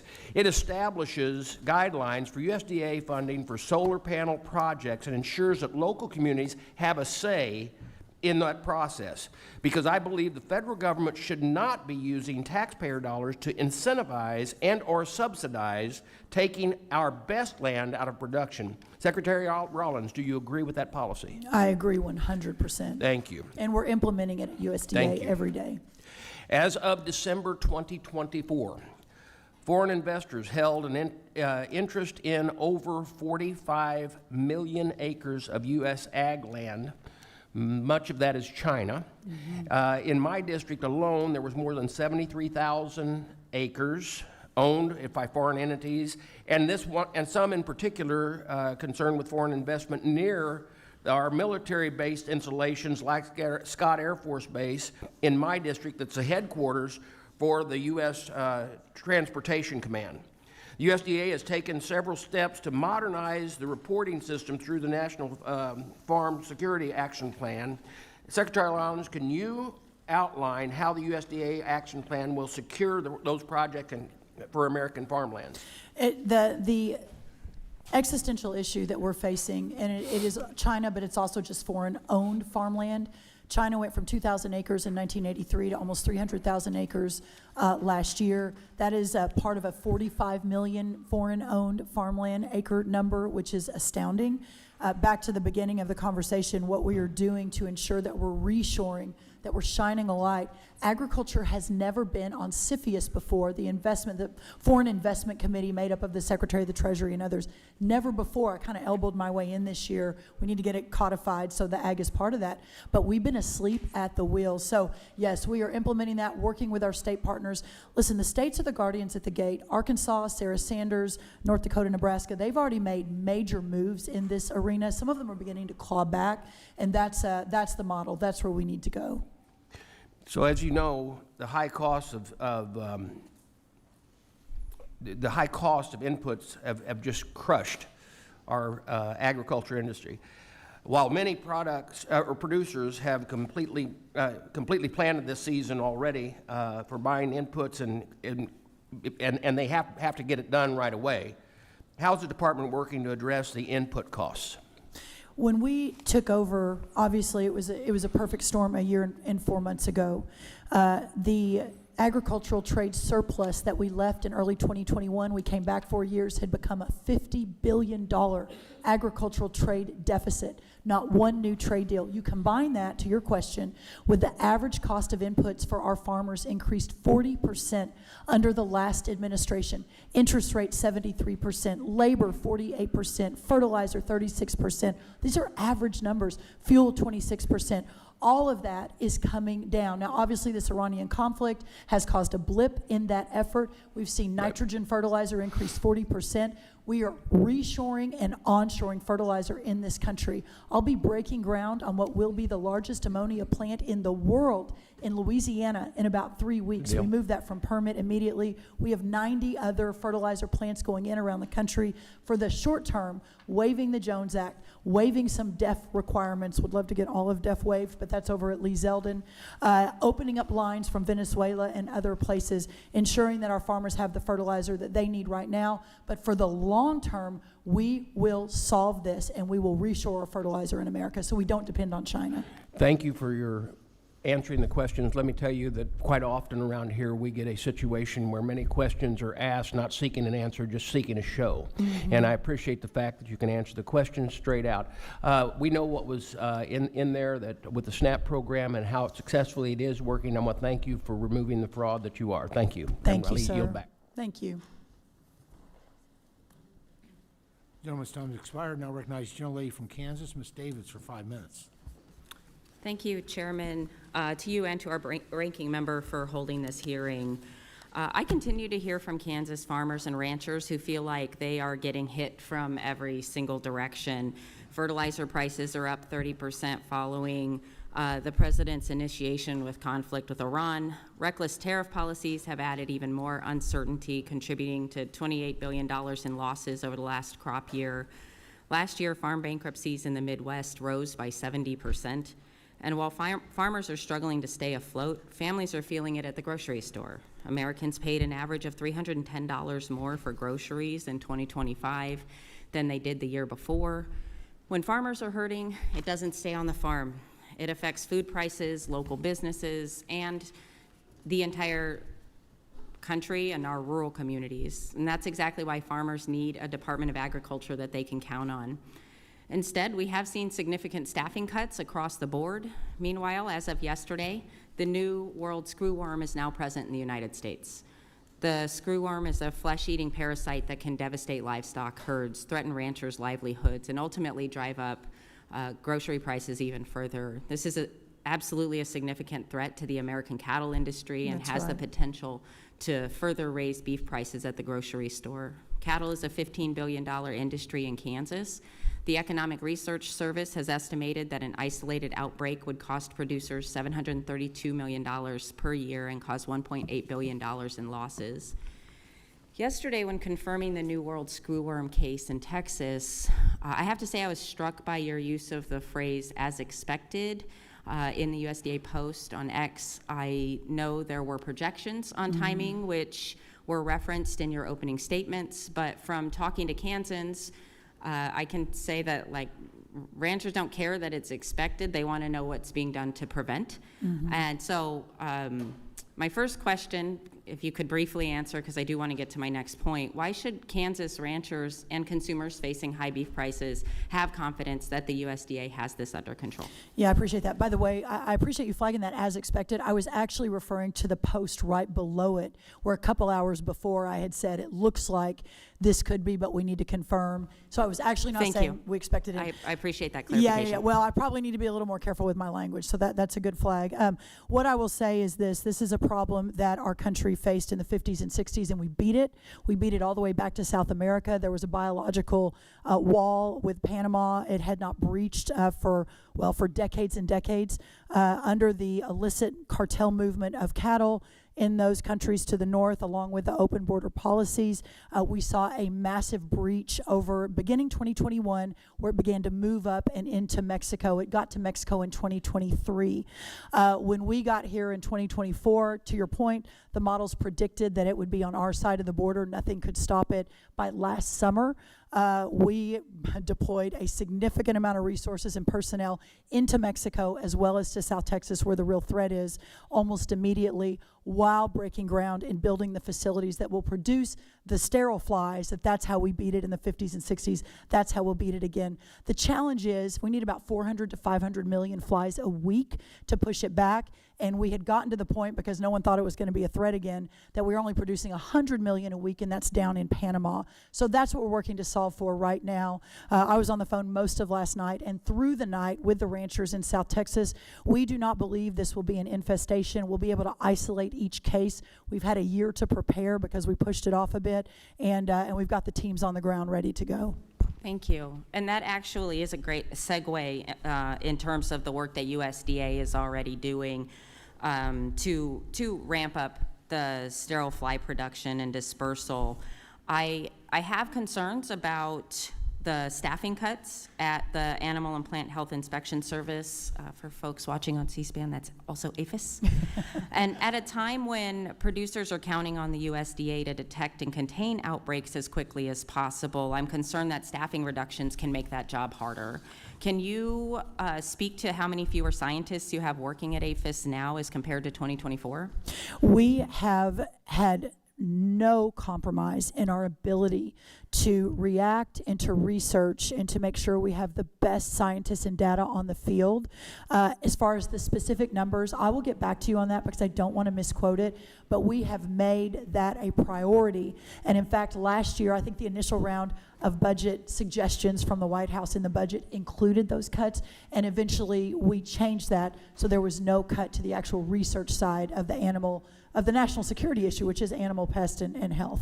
Okay, thank you so much. I appreciate. We'll follow up. Thank you. Mr. Chairman, I Time has yield back. expired.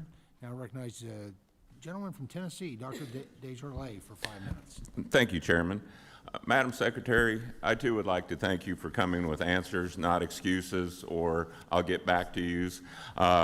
Your agency recently published a preliminary report analyzing SNAP participant data from 29 state agencies. Across these 29 states, the department found nearly 450,000 cases of dummy Social Security numbers, 26,333 cases of no Social Security number, and 185,986 cases of deceased individuals receiving SNAP. State agencies are already required to collect and verify SNAP applicants' Social Security numbers and run checks with Social Security death master files. What is your department doing to improve oversight and ensure these states are complying with the law? It's such an important question, and I appreciate the opportunity to actually talk about it. The first hour of the first day after I was sworn in on February 13th, we sent a letter to every governor in America, and it wasn't a political letter. It legitimately was the increase in spending in SNAP is 40% in just the last few years between 2021 and 2023. There has to be a better way. Please partner with us. All of the red states, the red governors, and 2 blue governors said, yes, we want to do this better. We do believe there's massive fraud. The way the system works is that the federal government dumps the money to the states, and then there's no accountability, there's no partnership. So we really wanted to change that because there had been zero accountability. The numbers you just cited are just from the red states. That's what I mentioned earlier. It's astounding to think 200,000 people using dead people's Social Security numbers, more than 500,000, or almost 500,000, getting more than one benefit. And these are in the red states. I grew up in Texas policy. We have so many guardrails on to try to stop from this. So the blue states, most of them sued us, didn't want to share the data, even though these are federal tax dollars.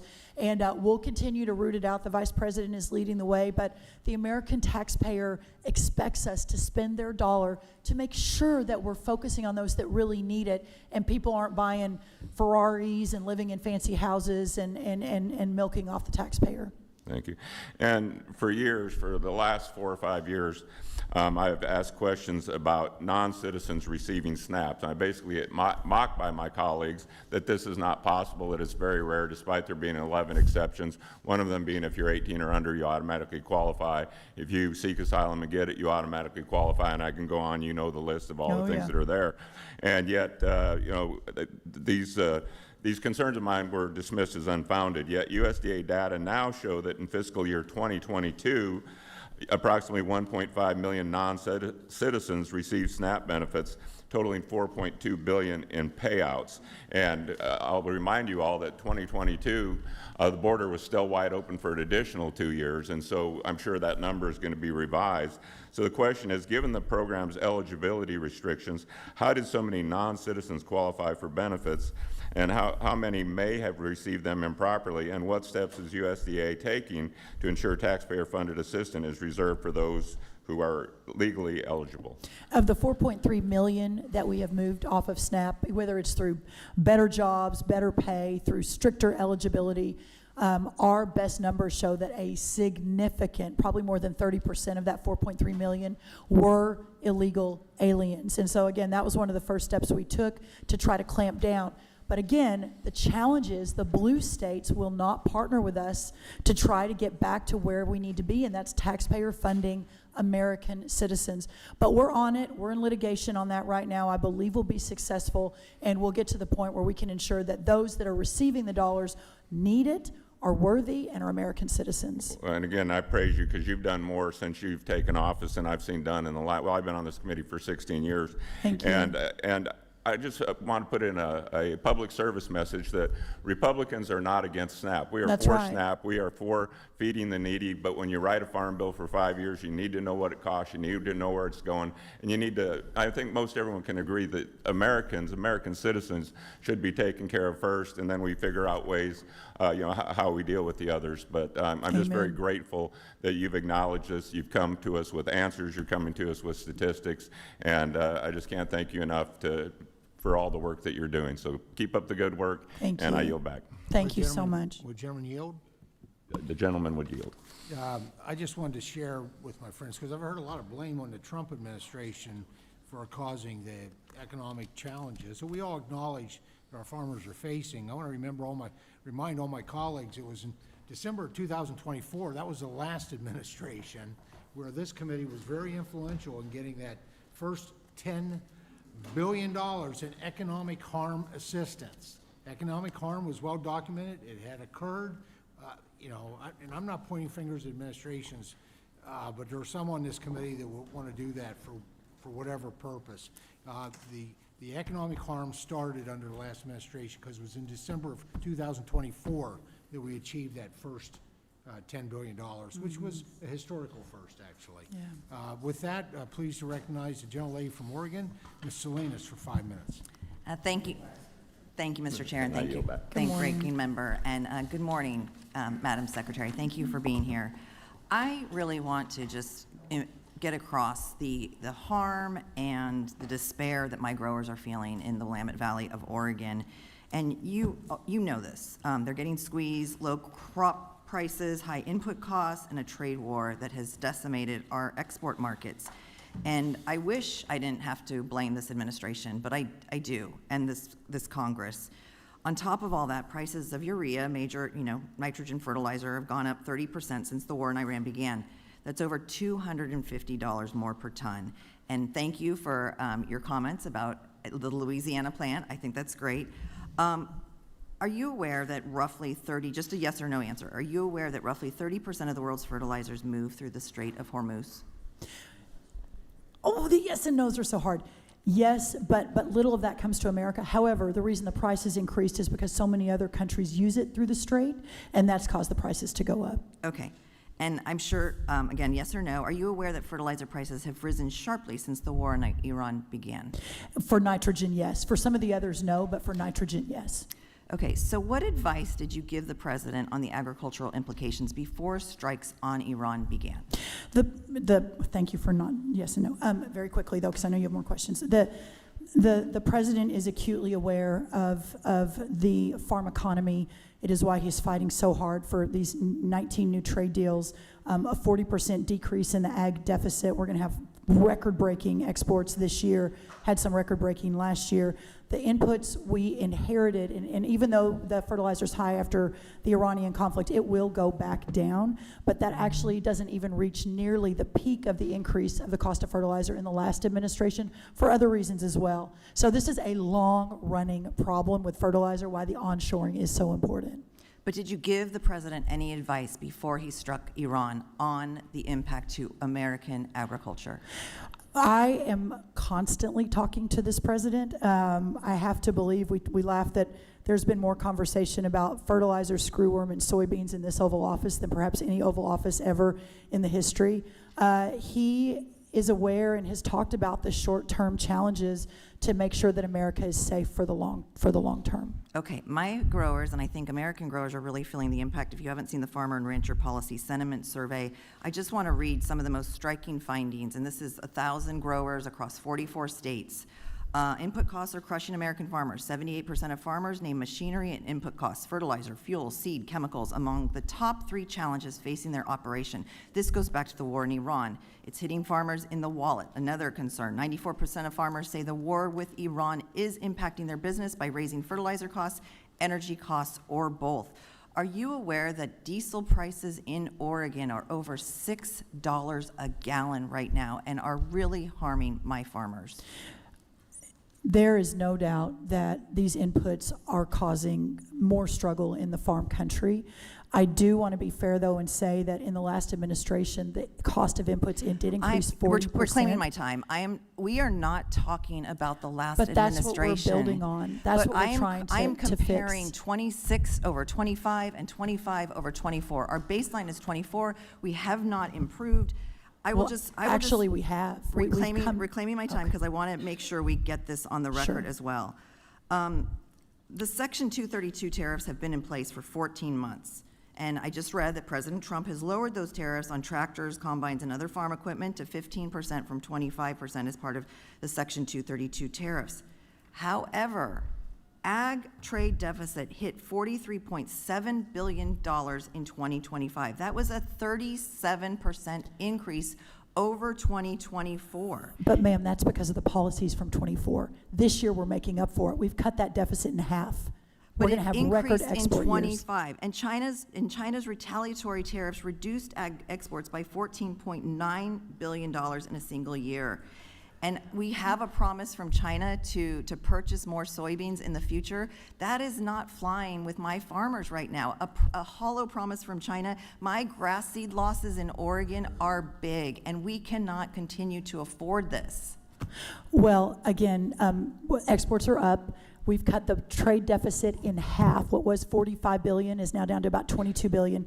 Corn's up, dairy's up, tree nuts are up, ethanol's up, sorghum is up, soybeans are up. China has agreed to purchase thank you. To reclaim my 25 million time. metric tons, $17 billion. Plus, we've opened up 19 President other promised markets. to lower costs for farmers. Fertilizer's up. Farmers are losing money on their crops. And your department has no timeline for fixing it. Oh, no, you. we I have a yield back. massive timeline, actually. We'll follow up with a timeline. General Lee's time is We've got really expired. good timeline. Now recognize, now I recognize the birthday boy, Dr. Baird, for 5 minutes. Happy birthday. Thank you, Mr. Chairman and Ranking Member, and thank you, Madam Secretary, for being here and for all that you do with the programs through the USDA to help our farmers and ranchers as well as the agricultural industry. And you know, our constituents really appreciated you coming to the great Hoosier state, so we thank you for that. And we also thank you for some of the programs that you've been able to enhance and improve on. So my first question deals with research, education, and economics, because I'm a great advocate for research and the importance of the land-grant universities. And so when you look at that REE mission area and the restructuring that took place in USDA's research programs to Purdue University in my district, that brought about $3 million in funding and several federal research positions. So I want to thank you for the work in that area as well, that we very much appreciated. And so then I'd like to give you the opportunity to discuss or share your visions about partnerships like USDA and the institutions like Purdue and other land-grant universities, and I'd like to include the Cooperative Extension Service in that as well. And just give you the opportunity to talk about crop science and precision agriculture, as well as any of the other workforce development that has to do with the research, education, and economics.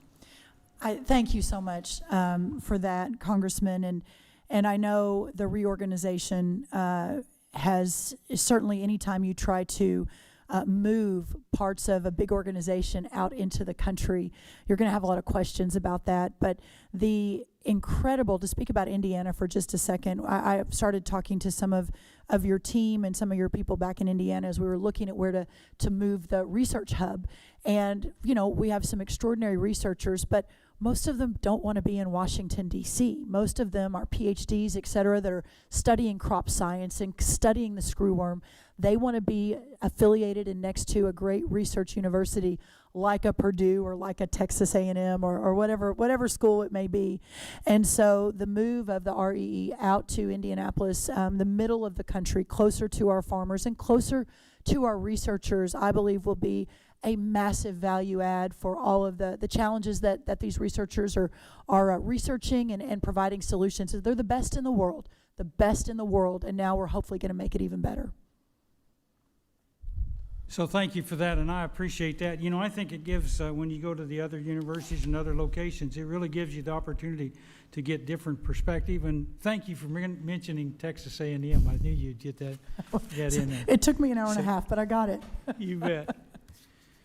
2 hours. But anyway, then my next question deals to give you the opportunity regarding hemp. You know, I've proposed legislation that would provide, you know, we had that back in the 2018 Farm Bill. We mentioned hemp production, and some of the producers actually moved in that direction. In fact, I think there was like $739 million in 2025 that, or in 2025, that contributed to our GDP. And so that was up 64% from the single year in the prior year. So you got any thoughts on what we might be doing in regard to the hemp and where you stand? And there's a November 12th deadline coming up. You got any thoughts about what we might need to do or where we head in that? I'm talking about the industrial hemp. The industrial. The fiber production, because that has to do with turning it into, you know, methane and that sort of thing. So. That's right. It's my understanding that the 26 appropriations bill doesn't affect that, but I hear you that the importance of understanding and doing economic assessments and really, you know, we've got good understandings of a lot of our commodities. I don't know that we have enough understanding yet. So let me circle back to our team and then let's schedule some time to talk that through.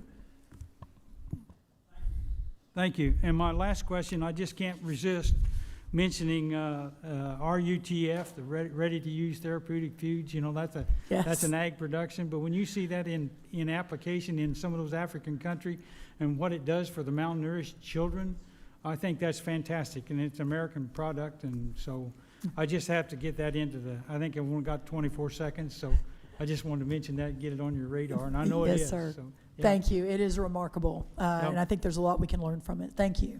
Thank you very much. Happy birthday. Yeah, thanks. I yield back.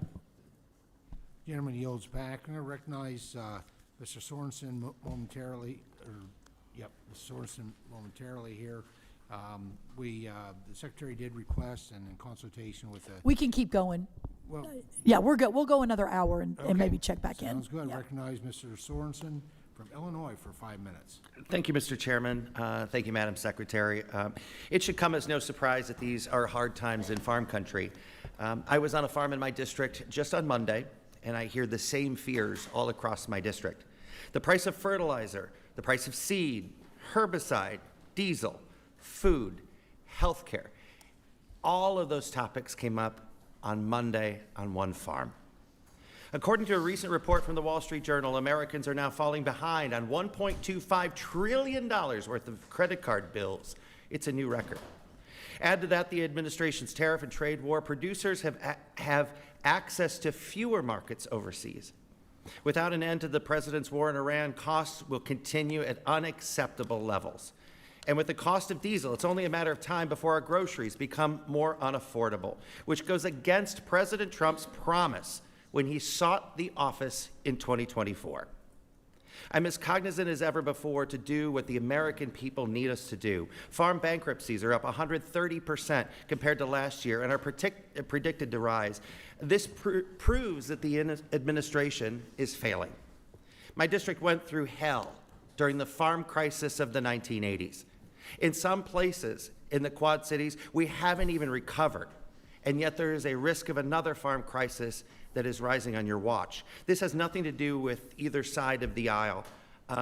It's about identifying a problem and doing what's right to find solutions. So, Madam Secretary, do you believe that farmers are better under your administration than they were 2 years ago? Well, yes, I do, because of the 19 new markets that have been opened up, the record-breaking exports that are coming. Do you believe it's time, as a yes or no question, do you believe it's time for the United States Department of Agriculture to course correct to prevent a future farm crisis, yes or no? Well, of course, everything we do every day is to do that. Yes, Great. Thank you. Farmers are paying through the roof for essential inputs like nitrogen and phosphorus, and you just talked about this with my colleague from Oregon. On Monday, I heard from farmers that anhydrous ammonia was once $300 a ton, and now it's $1,300. With the war in Iran, there's no telling how high these prices could go, let alone diesel costs. The White House has said that this is just a blip. Do you believe the administration has done a satisfactory job helping struggling farmers, yes or no? I do believe, there's no doubt they're struggling, but I do believe that, yes, they know that we're fighting for them every day. The bankruptcy numbers, every farm we lose is heartbreaking. We've gone from, out of 1.8 million farmers, about 315 have filed for bankruptcy, which is a lower 10-year average than normal. What else is heartbreaking is the fact that the farmers didn't ask And we're for working with each the of the global 315. trade destabilization that this administration has done. We are not doing enough to keep farmers afloat. Nitrogen. Actually, we've cut the agricultural trade deficit in half in 1 year. Nitrogen inputs for fertilizer up 40%. Phosphorus prices are up around 24%. Do you believe that we should have more homegrown, made-in-America fertilizer? Yes or no? 100% yes. I'm in agreement. Let's work on that. I have a Let's do it. homegrown fertilizer We've got an act. Let's get it amazing across the plan. You finish come line. on and help us. I'd love that. Yes or no, is the administration working on developing a long-term strategy for national security and supply chain risk as it relates to agricultural inputs and the general farm economy as you've created additional instability in the Middle East? Well, yes, 100%. The national security piece of this is so very important. Obviously, the instability in the Middle East will soon stabilize and be more stable than ever before. But I'm not the foreign policy team, so I don't want to get out of my Hopefully it's lane. today. Do you believe that the current funding levels for CSP and EQIP are sufficient to meet the current demand? The current levels for CSP and EQIP are sufficient to meet the current demand. Yes. Great. Yes. Is it your opinion that farmers are supportive of funding cuts to CSP and EQIP? So the challenge there is that the previous administration had a very different value set than we did. It was a lot of investment in renewable energy, solar, and I know you and I could probably have a long debate about this, but that was the priority of the prior. But that was then and this is now. Well, and now the values are different. We don't want to cover good farmland and solar panels. It's not our priority. We want to keep prime farmland farming and not put Chinese solar panels on them. My time's yes. running short. I wanted to let you know that I hear from so many neighbors in Illinois about the horrific cuts to SNAP. In the land of Lincoln, more than 200,000 have lost food assistance on your watch, and nationally that's 4 million. I think this is a moral issue, at least it is to me, that we do better. And what's happening on your watch is troubling. And I expect that going forward that you will do better and right by the people that we serve because they didn't ask for a lot of the hardships that they're having to endure. I yield back. Gentleman's time has expired. Now recognize the gentleman from Iowa, Mr. Feenstra, for 5 minutes. Thank you, Chairman Thompson, for holding this hearing today. Secretary Rollins, I just want to thank you for being here, and more importantly, for all the work you've done to put our rural communities back at the forefront of the USDA mission. I applaud your efforts. I think about what has happened over the last several years. You've had a lot of challenges. I think of the egg industry, and we took that head on and said, all right, we're going to make changes, and we did. I think what's happening, with trade right now, all right, we're cutting our trade deficit in half. That's right. In half. That's 19 incredible. new markets, big markets have opened up. Yeah. Massive. And then opening 19 new trade deals, right? I think you said 19. Now, just a quick note, all right? We don't want to talk about the past, but I just got to mention in a minute. You know how many trade deals were done under Biden? Zero. Zero. Right. So it's a little disingenuous from my colleagues when they go down that rabbit hole, because I'm so appreciative. I also want to say I appreciate your support that we finally delivered for all farmers across the country, E15 in the U.S. House. And I know you helped on this effort. We passed the bill. This is dramatically going to help at the fuel pump. So can you just talk about this? Can you discuss how permanent year-round E15 supports both affordability and energy dominance, and why getting this signed into law is so important for rural America? When we walked in a year and 4 months ago, I knew the challenges internationally, to your point. Not one new trade deal, a $45 billion agricultural trade deficit after we left with a surplus, the cost of inputs under the last administration on average 40%. What I didn't fully appreciate or understand was the opportunity to open up the domestic market in this country. And you and others were very quick to come in and I'm a Texas girl, right? I mean, I've been focusing focusing on cattle and cotton my whole career, but what I learned and have since become such a huge cheerleader, advocate, supporter for is the importance of E15 and what that will do to support our farmers and to support that domestic market. And also this year we're going to have, ethanol exports are going to be up 20%, corn exports are going to be up 22%. The world is opening up as well to these great products our American farmers are producing. So it's been an honor to be part of that. Well, thank you so much. And, I hear this. I actually heard NPR do a story, and it was laughable. They said, well, it's food for fuel, and it makes no such sense. It's not. It's right. actually, we have distillers' grain. We feed it back. We have value added in all the different oils that are coming out of ethanol. It's just phenomenal what's happening. And what's happening is the talking points in the 80s and 90s is what people are using against it, and things have changed so much in the last 20 years. So I appreciate you being an advocate for it. So I just want, I got a couple of minutes left, but we've talked about fertilizer. I know you're doing so much on this front. I just want to say thank you. Can you just tell everybody, I know you just sort of talked about it again, but can you just tell everybody what you guys are doing to make sure that we continue to look at fertilizer and how we're going to slowly get this price going down? Yes, absolutely. The idea that we import half of our fertilizer from countries like China and Russia is sort of stunning. Another statistic I didn't fully appreciate or understand. We have offshored that over a number of years, and so we are subject to other countries. For the short term, of course, we've waived the Jones Act. We've opened up lines from Venezuela. We've deregulated, taken some of the DEF rules off for urea, et cetera.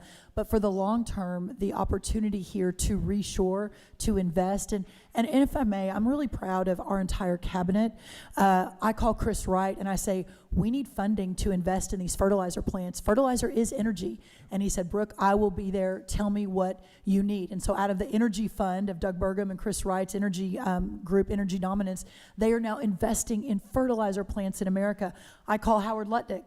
I said, Howard, we need help on the fertilizer front. You've got that big investment fund through the president's negotiations. He said, Brooke, tell me when and where, and I'll be there. Lee Zeldin, we need help.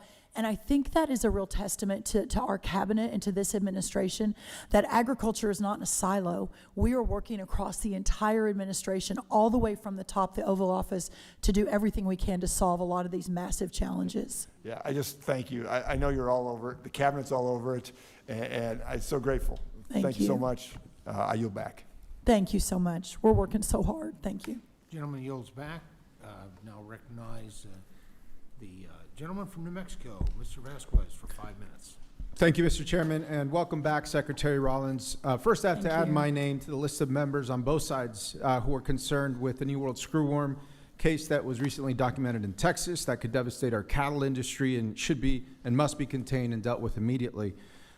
This Tuesday, I convened my agricultural advisory group that consists of farmers, ranchers, food banks, researchers, dairy producers, young farmers, state and local leaders in New Mexico. I created this group about 3 years ago to ensure that from farm to table, New Mexico has a voice on this committee and has a voice in Congress. And so this week, I asked members of that committee, if you had a chance to ask Secretary Rollins a question, what would that question be? And so today, I'll be asking you some of those questions. First, nearly every member of this advisory group raised concerns about USDA staffing shortages and the department's ongoing reorganization efforts. They told me that local FSA and NRCS offices are already stretched thin. They're making it harder for producers to access contracts, disaster assistance, conservation programs, and technical support. Secretary, could you explain what steps USDA is taking to maintain service levels for rural states like New Mexico while these staffing and restructuring changes are underway? Yes, in fact, I'm sorry you and I haven't had a chance to discuss this, but I have been in constant communication with your senator from New Mexico, and in fact, to the point where he'll call and say, we're a little bit short in this office, and we'll adjust or make sure that we're solving for those issues. New Mexico, of course, right next to my home state of Texas, we have a lot in common and have been paying very close attention to the screwworm, but also to your point to the FSA offices, making sure we're supporting your farmers, the NRCS offices, and then of course the Forest Service is a really, really important part of your state. So if you are getting a different story on that, if you're hearing that there's not enough of whatever it is that is necessary, our wildland firefighters, which is a really important piece for New Mexico. We are actually 98% full hiring for this wildfire season, which is ahead of last year and way ahead of the year before we got here. Thank you, Secretary. So I'm very focused on that. Thank you But so please much. let me know if you're hearing differently. I absolutely will make Yeah. sure that you get those reports. We've Thank been hearing you. this for some time, so thank you so much. Secondly, I support specialty crop growers. I come from the land of green and red chili, and we're so proud to have the chili capital of the world in our district. But our partners at the New Mexico Farm and Livestock Bureau, the specialty crop growers, they're still waiting for the Assistance for Specialty Crop Farmers Program funds to hit their bank accounts, and some have been waiting for over 6 months. They say they can't handle any more delays, and it's putting their businesses at risk. When can they expect their payments? Is this the bridge assistance? Yes. Okay. So a quick update on that. We announced that specifically. We increased it more than 50%, up to $1.6 billion. Yes. Applications are now open. We'll be moving those out. If the applications come in, we're moving that money out very, very quickly. So again, if any of your farmers have trouble, have them contact their FSA state director, who will let me know, and we'll start moving that out. But as long as they're filling out the paperwork online or in the office, we should be moving that out immediately. Thank you. I appreciate that, Yeah. and we'll update you on that process. Yeah, I please. appreciate that. Next, I have a question from a partner of ours, Roadrunner Food Bank, and this is the most prominent food bank in New Mexico. I want to be clear. Concerns about cuts to food assistance were raised by members across the group because these dollars don't just affect the food bank, but as you know, they support working families, farmers, food banks, and grocery stores in rural communities. You have an op-ed that you wrote April 1st in which you stated that more than 3.3 million people have fallen off of SNAP since the passage of the Republican tax law. However, USDA has also terminated what you call the Household Food Security Report, which is critical in tracking this data and the impact of these cuts. Could you explain how you plan to collect data to track the ongoing impact of those SNAP Yes, cuts? of course. We have 6 other surveys that move across USDA and HHS, and working in concert. What we found is that particular survey, as we were looking to make USDA more efficient, actually was duplicative, and that we weren't getting the right information that we needed, and that it was easily adjusted in a way that maybe perhaps didn't tell the whole story. So we're working to make that better and give us better data so we can better serve the communities. Thank you, Secretary. Okay, last question here before finishing off. This is about GusNIP, and as you know, GusNIP is very important to rural communities, especially farmers markets and those as retail outlets for local farmers. Can you commit to maintaining and expanding support for GusNIP? I do agree it's important. I don't have the numbers in front of me, but if we'll follow up, and I'd love to have a conversation with you about that. I do agree that support is important. Thank you so much. And last time we spoke here on this committee, I did invite you to New Mexico. As you mentioned, we are neighbors and would love to have you in the state. So looking forward to following up with your visit to our state. Thank I you would so love much. that. You've got a couple lettuce farmers that I talk about all the time in Albuquerque that it produce 250,000 head of organic lettuce that go into your schools and hospital. It's incredible. So Terrific. I'd Thank you, love to go back Secretary. and visit them too. Gentleman's time has expired. Now recognize the gentlelady from Illinois, Mrs. Miller, for 5 minutes. Thank you, Mr. Chairman, and thank you, Secretary Rollins, for your tireless work in protecting our producers. Thank you. Madam Secretary, you and President Trump have brought about historic wins for our farmers and ranchers. Under this administration, more than $60 billion in U.S. agricultural purchases have been committed, coupled with trade deals covering over 40% of all U.S. agricultural exports. These deals include trade agreements with countries like Argentina, Bangladesh, Guatemala, and El Salvador. Other ag deals include agreements with Japan, the UK, and China. It is clear that the agricultural trade deficit of the Biden administration is nearing its end, and that has been painful, and we're just so grateful for the reversing of that. In January of 2025, the United States had a $50 billion deficit, but Madam Secretary, you and President Trump have decreased that trade deficit by 42% in less than 2 years. Again, thank you. This administration has also championed real tax savings for our farmers. The working families tax cut, which every Democrat voted against, increases expensing limits to allow farmers to immediately write off new equipment. Under the same legislation, the 20% small business tax deduction is now permanent. This will allow farmers, ranchers, and other producers to keep more of their hard-earned income and reinvest in their family farms. But perhaps most importantly, the near elimination of the death tax will benefit more than 2 million farms, allowing family farms to remain in the family. Madam Secretary, under your leadership, the USDA has recognized that food security is national security. Last summer, your department, along with others, released the National Farm Security Action Plan, in which the plan lays out important steps to curtail China's purchasing of prime farmland, enhance our agricultural supply chain, which very excited about bringing our fertilizer production back, and end waste, fraud, and abuse in federal nutrition programs. This action plan shows the administration takes food security seriously. USDA is once again working for the farmers and not expanding its bloated bureaucracy. It's great to see the USDA get out of the marble offices of Washington, D.C. and focus on real America, on our rural communities and farm families, especially in Illinois.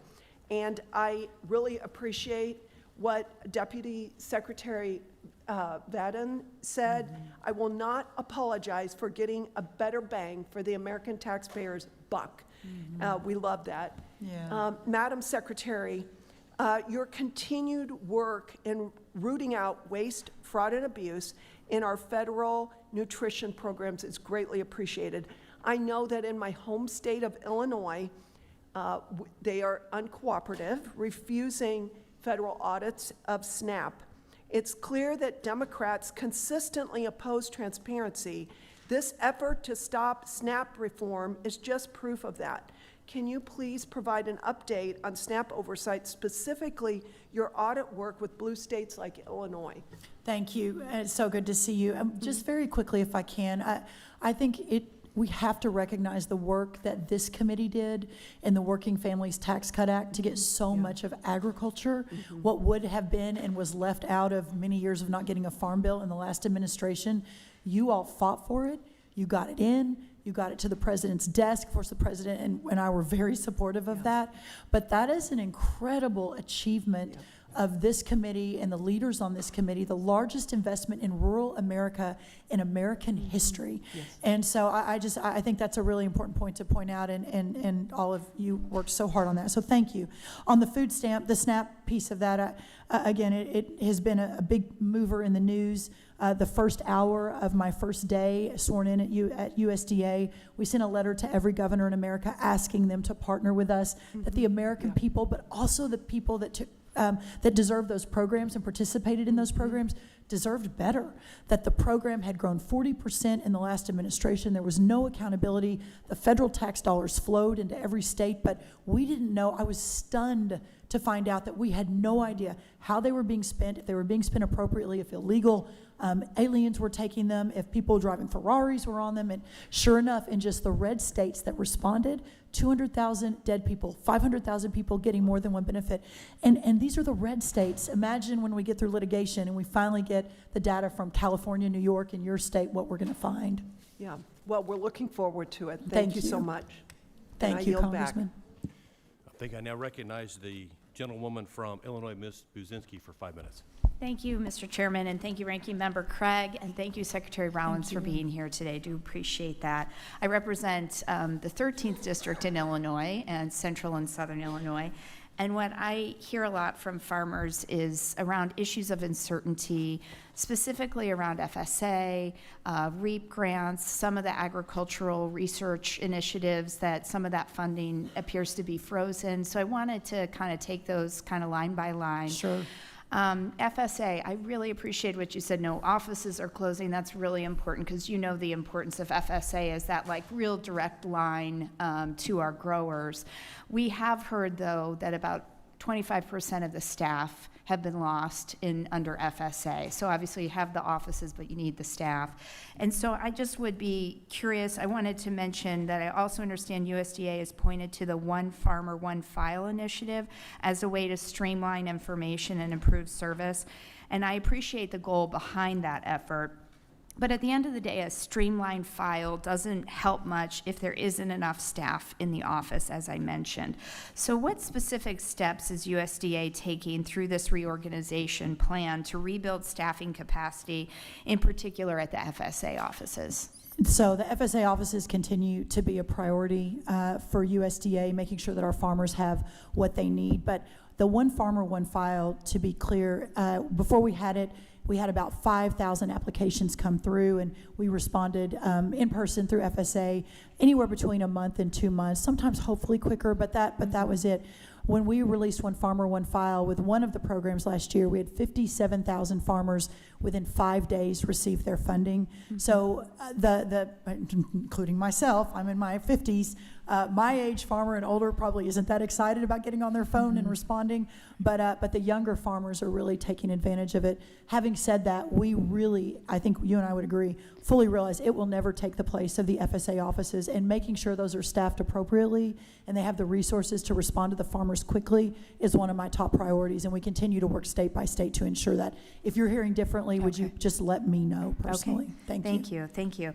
I wanted to shift gears to REAP in particular. Illinois farmers and rural small businesses who applied for REAP grants in good faith, some of whom have already completed their projects. They're reporting to me they're now in limbo with no clarity around when and whether they're going to be reimbursed. So I just am curious from the USDA perspective, it seems like some of these grants have been withheld from farmers and small businesses, in particular in Illinois and across the country, who really did apply in good faith for these dollars, right? Mm-hmm. So specifically, do you know how many Illinois applicants are currently in the backlog? What is the department's target date for completing the regulatory update? And will farmers who already submitted applications be required to reapply, or will their prior submissions be honored? So if there were contracts signed, that's a different category than yes. A lot of them, there were no contracts signed, and they came very quickly at the end of the last administration. And I know I mentioned this before, but so much of the Biden USDA REAP was really focused on solar panels on farmland, and our administration just has a different value set. We want everyone to reapply. If in fact, so about 83% of the applications that are in limbo were focused on solar panels, Chinese solar panels on the farmland. We haven't completely said no to solar. We can put it on your barn. You can put it on non-farmland and make sure it's American-made. So that's what the recalibration that's happening right now. And I don't have the Illinois numbers, but we'll follow up on that and have that conversation. Okay, that would be great. I do want to just ask, I've got limited time here, just really quickly, if I could ask you about, on March 27th, EPA issued the final Set 2 rule under the Renewable Fuel Standard. This rule which had strong bipartisan support, will help set the standard for biofuel production moving forward, and is already supporting rural economies. The Set 2 final rule generates over $10 billion for rural economies. I'm just curious, when USDA's feedstock rule, when coupled with the 45Z clean fuel credit, will play a similarly significant role in farm country. What is the status of that rule, and when do you expect it could be completed? This summer. It's imminent. Okay, great. If I could squeeze in one more question. Please. On AI farms. Very quickly. You're giving me time? Actually, just submit it for the record. We're out of time. Okay, thanks. I yield back. Thank you. Okay, thank you. Yeah. Thank you. I now recognize myself for 5 minutes. Secretary Rollins, thank you for being here today, and thank you for your leadership in supporting farmers, ranchers, and ag producers across America. It was an honor to have you visit the big 1st District of Kansas days after you were confirmed last February. In one of my first ever meetings with President Trump in the Oval Office, I distinctly remember him telling me of his love for American farmers, and I know that you share that same passion. Over the last year, you and President Trump have led the way in supporting rural America, and I look forward to continuing to work with you as we continue to make agriculture great again. I also appreciate your previous comments this morning and all the work that you've been doing to fight New World Screwworm. We all know this is a all hands on deck moment, and appreciate your great leadership. Couple of quick questions. Last year, I introduced legislation to move back to USDA, a program that is not only dear and dear to Kansas farmers, but also is vital to ag producers across the United States. The Food for Peace program has long supported American agriculture while also helping to feed millions of people around the world. It was originally housed within the USDA when it was created over 70 years ago, and my bill, which was included in H.R. 7567, the Farm, Food, and National Security Act, would return it back to its roots, ensuring its long-term sustainability. I appreciate your working with State Department to temporarily administer the Food for Peace program while the long-term solution is being worked out in the Senate. How is USDA currently administering the Food for Peace program? Well, I think we're very proud of the opportunity to administer the program. We believe that it is important, especially for our farmers, and you've been such a great advocate for that. Our Undersecretary, Luke Lindbergh, who we will soon lose to Rome, he's taking Cindy McCain's place if everything works out. We're really going to miss him, but he has been vital in making sure that transition has been smooth. It is our understanding, or my understanding, that that program has continued apace, and that we're doing it with a whole lot less employees. I think maybe from 300 employees at state down to about 30 at USDA, but without compromising the program itself. So if you hear differently, Congressman, please let me know, but I think we're very pleased with what's happening so far. Great, and I would agree with you. An incredibly important program for American agriculture. Good for our farmers, good for our shippers, and good for the mouths, that need those calories on the other end, of the world where this food goes. Mm-hmm. What thoughts do you have, Madam Secretary, on continuing to prioritize the procurement of U.S.-grown commodities and ready-to-use therapeutic food? Well, as I think we discussed just a little while ago, I mean, we haven't, it's funny, last year at this time, we spent a lot more time on making America healthy again. We haven't spent as much time. I think maybe the temperature has come down, and we realize that the Making America Healthy Again movement, along with agriculture, do go hand in hand. And while the primary beneficiaries will be the American citizen, and our children, that the almost as important, the beneficiaries will be our great farmers and ranchers, and the importance that they play in that. Of course, alongside so many of our farmers that produce great commodities that go to feed livestock around the world, or go into the fuel tanks here in America. There's an incredible balance there, and for me, being able to advocate and work the policy and to try to drive more markets, bigger markets, whether it's across the world or here in America, must continue. But I do believe when you put the Make America Healthy Again movement, and including cotton, we talked about not just eating but what we wear, layer on top of where we are in agriculture, I think that the opportunities abound ahead for us, and we've got to keep taking advantage of all of that. I could not agree more. Last question, Secretary Rollins. I appreciate you hosting a group of us 2 weeks ago to discuss the importance of increasing domestic fertilizer storage and competition, so farmers have more choices to better access affordable inputs. As you know, fertilizer prices are one of the biggest pressure points facing our farmers right now in the struggling farm economy.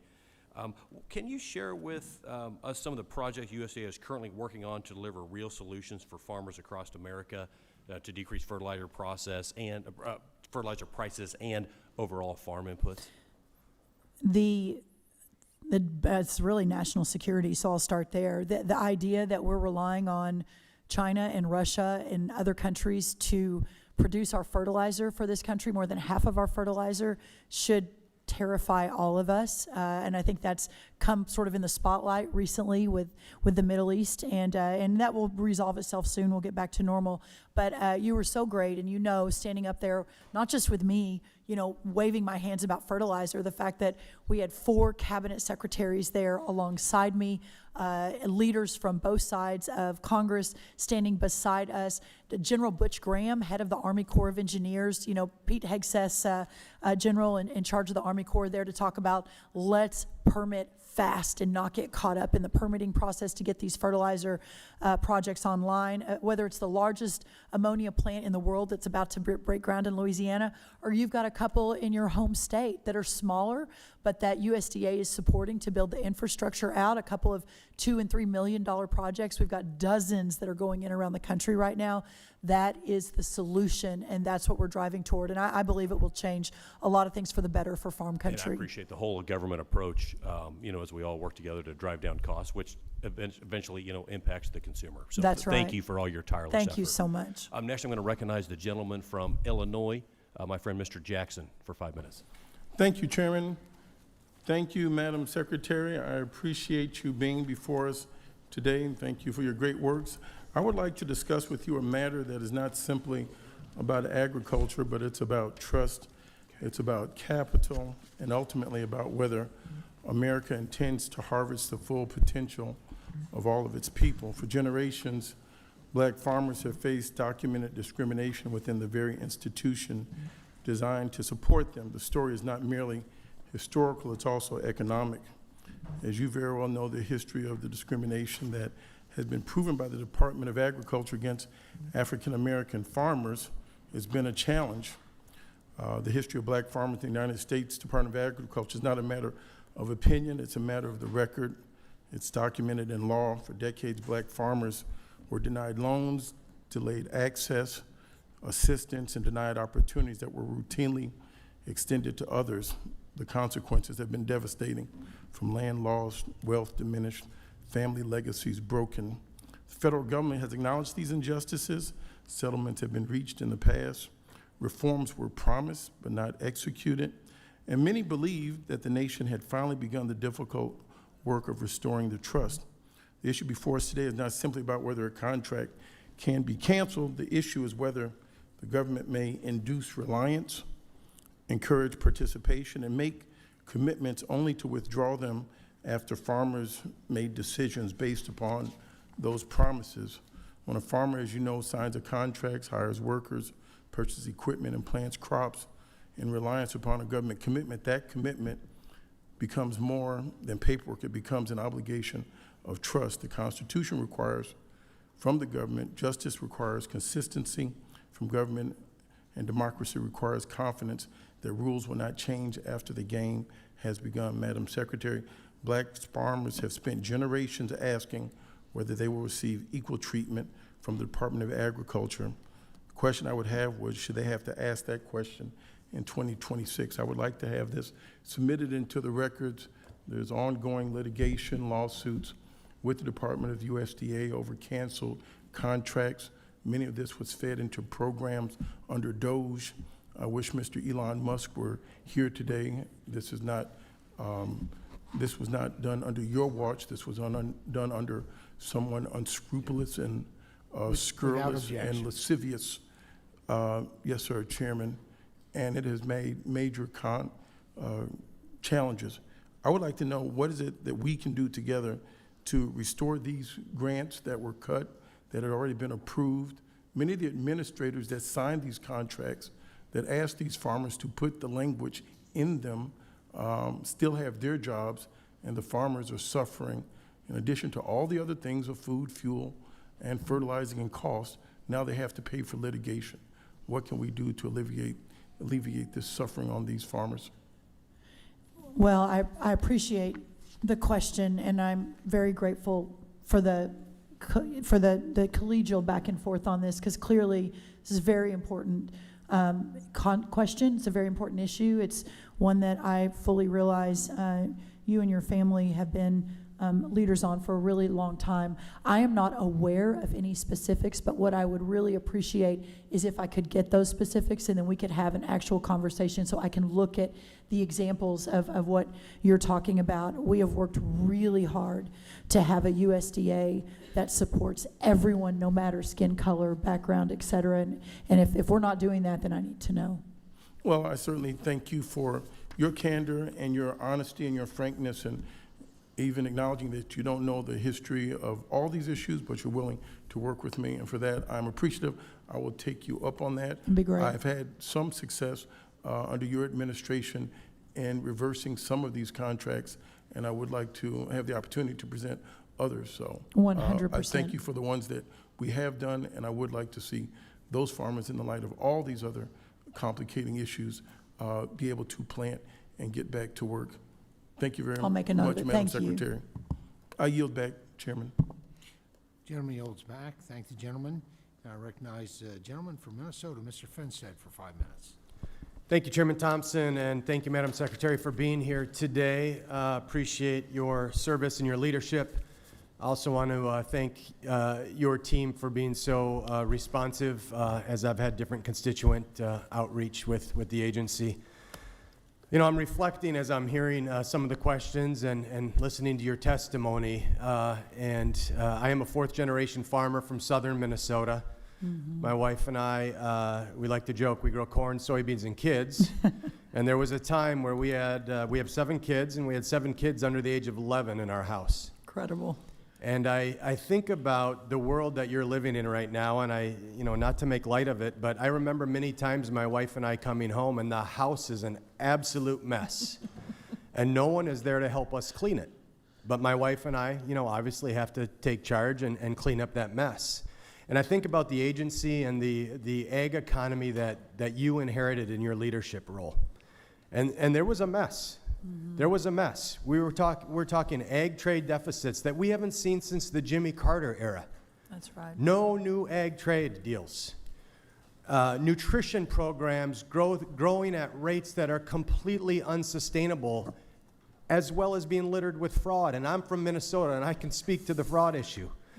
Record high inflation, record high input costs.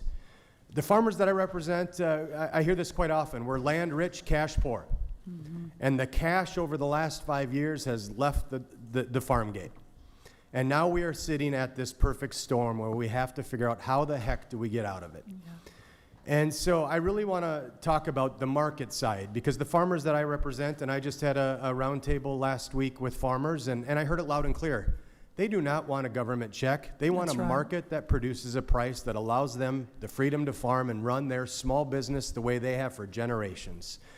And so you've talked a little bit about the 19 new trade deals, closing that ag trade deficit. Could you talk a little bit more about the hope on the horizon in regards to that market side of farming, and then maybe any advice for how we can help? Well, I think that's 100% right. And as we have begun to reopen the world to American agriculture, again, the $45 billion agriculture trade deficit we inherited after leaving with an $8 billion agriculture surplus in early 2021, a more than $50 billion swing in just 4 years, and saw markets close around the world, and saw Brazil and other countries step in and take over what was once an American-owned market. The new 19 trade deals and frameworks that have been struck, that is a remarkable number in just 1 year. And to see that, I mean, people thought it would take at least 4 years to cut even a little bit into that $50 billion deficit.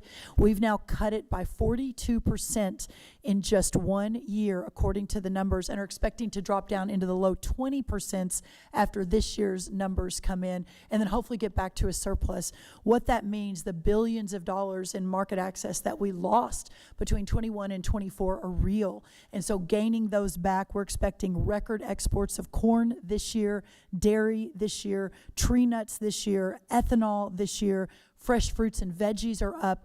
All of these are up, and that is, to your point, the farmers do not want to farm for a government check, but we've got to get them the markets to be able to sell these goods and try to begin to bring the cost of inputs down that skyrocketed under the last administration.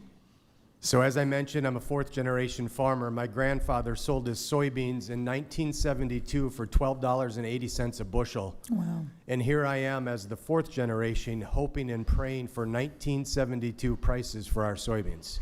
Well, today we're at $10.40, so we have a little ways to go, but you know that is, the good news is we're up a little bit versus where we were over the last number of years. So I do believe the markets are going to open in significant ways. You know this, China has already agreed and is buying significant amount of soybeans, more than they even have said that they promised to do. And then in addition to that, on just that one deal, another $17 billion in agricultural purchases from China for America. But I have to say, from a national security perspective, we have to diversify our markets, and that's why the president is working so hard around the world, so we're not reliant just on China to buy these products. I appreciate those comments. I mean, I think it's worthy of noting that agriculture and feeding and fueling our neighbors and the world is the most honorable, noble profession that this country has ever seen. And when you think of our national security and our ability to, again, live a high-quality life in this country, it really comes down to nutrition and our great American farmers. So thank you for supporting our American farmers. I couldn't agree more. Thank you so much. Gentleman's time has expired. I now recognize the gentlelady from Michigan, Ms. McDonald Rivet, for 5 minutes. Thank you, Mr. Chair and Ranking Member, and Secretary Rollins for being here. Yeah, over here. Oh, thank you. Okay. Yes. My 54-year-old eyes are not great, so thank you. I've got the 55-year-old eye, so I Yeah, you completely understand, yes. I've got 2 questions for you, so I'm going to be quick, but I really would love to be a bit forward-thinking right now. So I represent Mid-Michigan, and the farmers in the middle of Michigan are really, really hurting.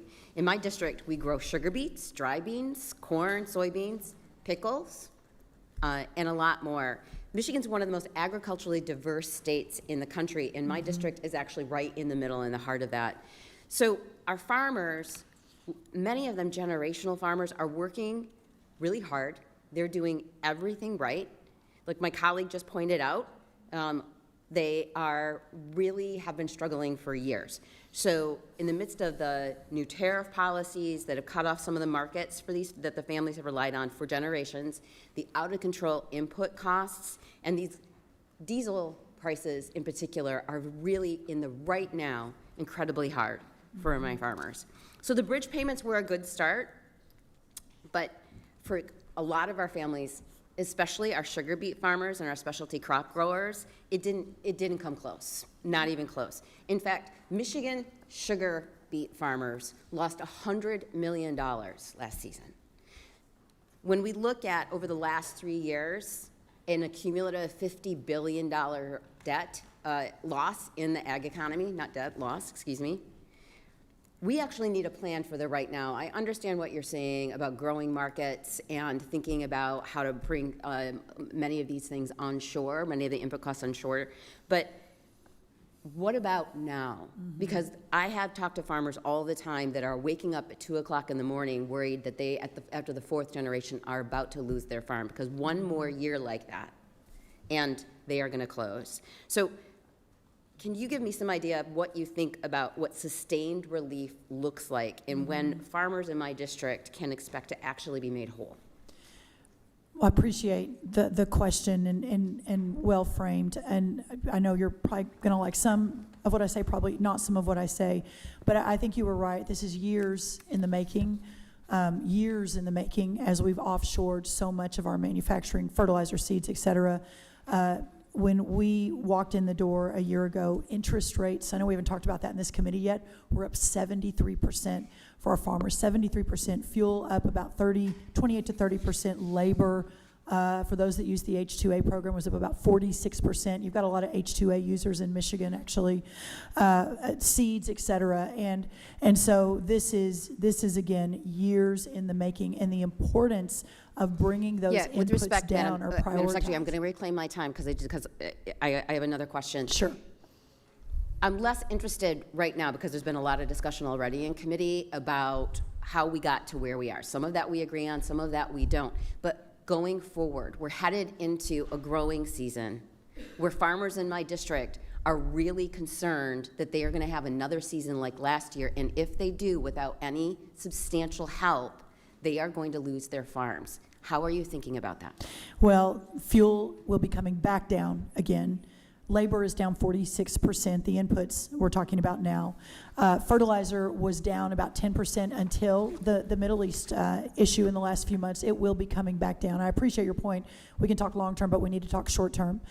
We expect a massive, the highest exports on record now. So I'm not talking about in a year, I'm not talking about in 5 years. This year, we're gonna break records on our exports, including some of your specialty crops, but also your regular crops in Michigan as well. And then, of course, the constant conversation between your leadership and between us is, I'm gonna claim my time back because I only have 1 minute left and I want to get to my second question. But the difficulty that I have, I cannot go back to my district with a cross your fingers answer to this question when it comes to fertilizer costs, when it comes to the cost of fuel and what is happening. There is no plan there right now. Oh, it's no, just there is cross a your fingers. massive plan. I've laid it out about 6 times Not your plan. today. I'm talking about the war. Okay. Oh, I'm sorry. On the ASCF greenhouse exclusion, the program provides relief to specialty crop producers that are hurt by tariffs and rising input costs. Michigan's greenhouse growers need that help, but they are explicitly excluded from the program for no clear reason. It is cold in Michigan. We need our greenhouse farmers. My state has a significant greenhouse industry growing vegetables, flowers, herbs, and nursery crops, facing the exact same pressure as everyone else. Why were they left out, and will you commit to expanding the eligibility to include controlled environment growers? Yes, let's follow up on that tomorrow. I will, we'll look into that. Gentlelady's time has expired. Now recognize the gentleman from Tennessee, Mr. Rose, for 5 minutes. Thank you, Chairman Thompson. I appreciate you holding this hearing, and thank you, Secretary Rollins, for being with us today. I know you've heard other members talk about their agricultural heritage. I am an 8th-generation farmer, farming the same land since 1790. We've got 2 little boys, Guy and Sam, who I hope will be the 9th generation. We're trying to foster that in them. And like you, I think it's safe to say, I think you'd say this, or nod when I say this, I wouldn't be here had it not been for my participation in the Future Farmers of America. And what a great program, and I know you're deeply supportive as well. I am struck by some of the comments from the other side of the aisle today, and I want to just stand up and say this. You know, I am 61. I'm sad to admit that, but it's true. But for most of my life, we have had an agricultural trade surplus in this country. And we are now in a crisis in farm country, and I think there's no denying that in part that has happened because the prior administration set a fire. And that fire did a lot of things. Number one, it set off a round of inflation unprecedented since my youth and as a member of the FFA in the Jimmy Carter inflation of the 1970s and 1980s. But they also failed to negotiate a single agricultural trade deal. You've talked about the 19 new trade deals in just 1 year. Folks, when you set a fire and you let it rage for 4 years, the damage that we see in farm country today, the damage that we see with affordability today in America, these are the things that you get.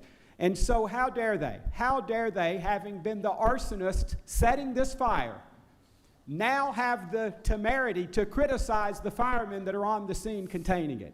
So congratulations to you and President Trump, and I commend you for the work you've done, the tremendous work you've done in the short span that you've been in office of containing the fire and working hard to put it out and get us back on track as a country. So I thank you for all of the things that you all have been working on. As we all know, foreign markets are important. But they can also be unpredictable. And I know you've already spoken about this. This is why I'm an avid supporter of E15 and the biofuels in our country, because we need to find ways to consume more of the commodities that we produce right here at home to supply this country. Can you talk about other ways in which we can become more self-sufficient and ways in which we can add value to and use the commodities that we produce so efficiently and effectively here in our country?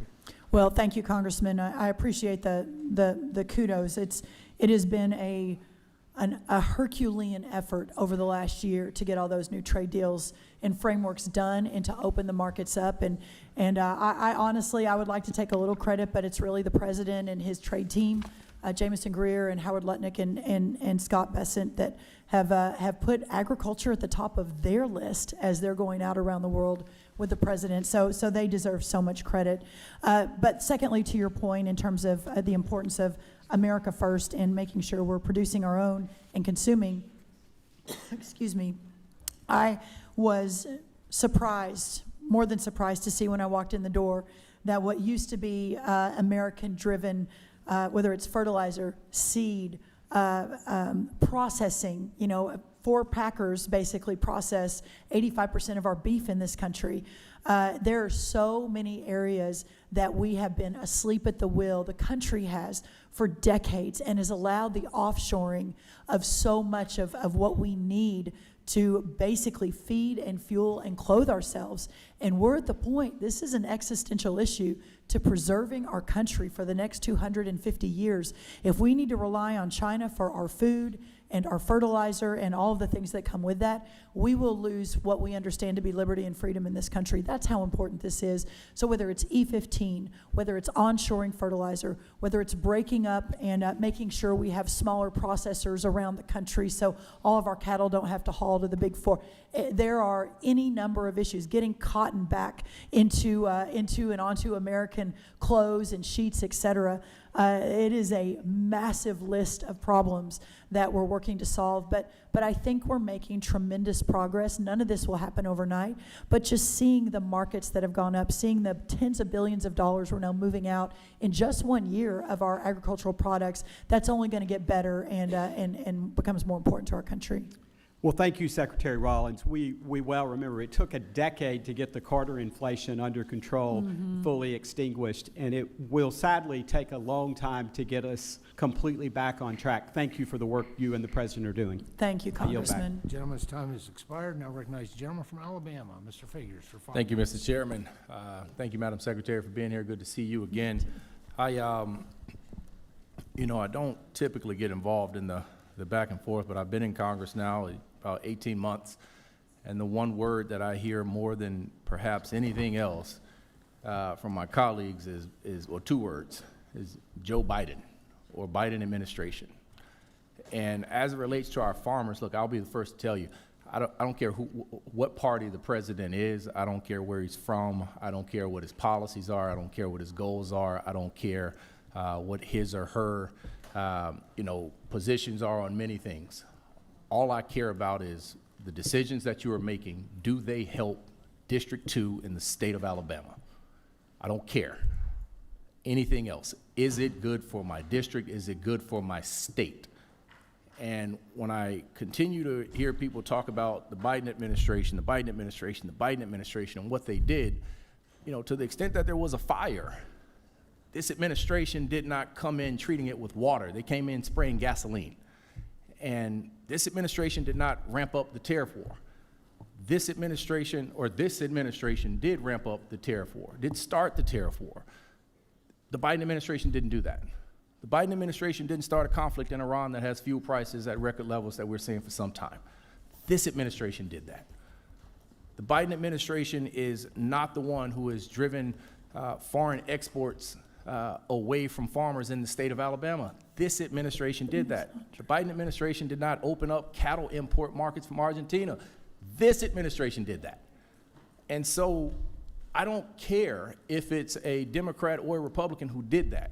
If Joe Biden had done those things, I'd sit here and tell you the exact same thing. It is wrong. It's not right. We should not be doing it.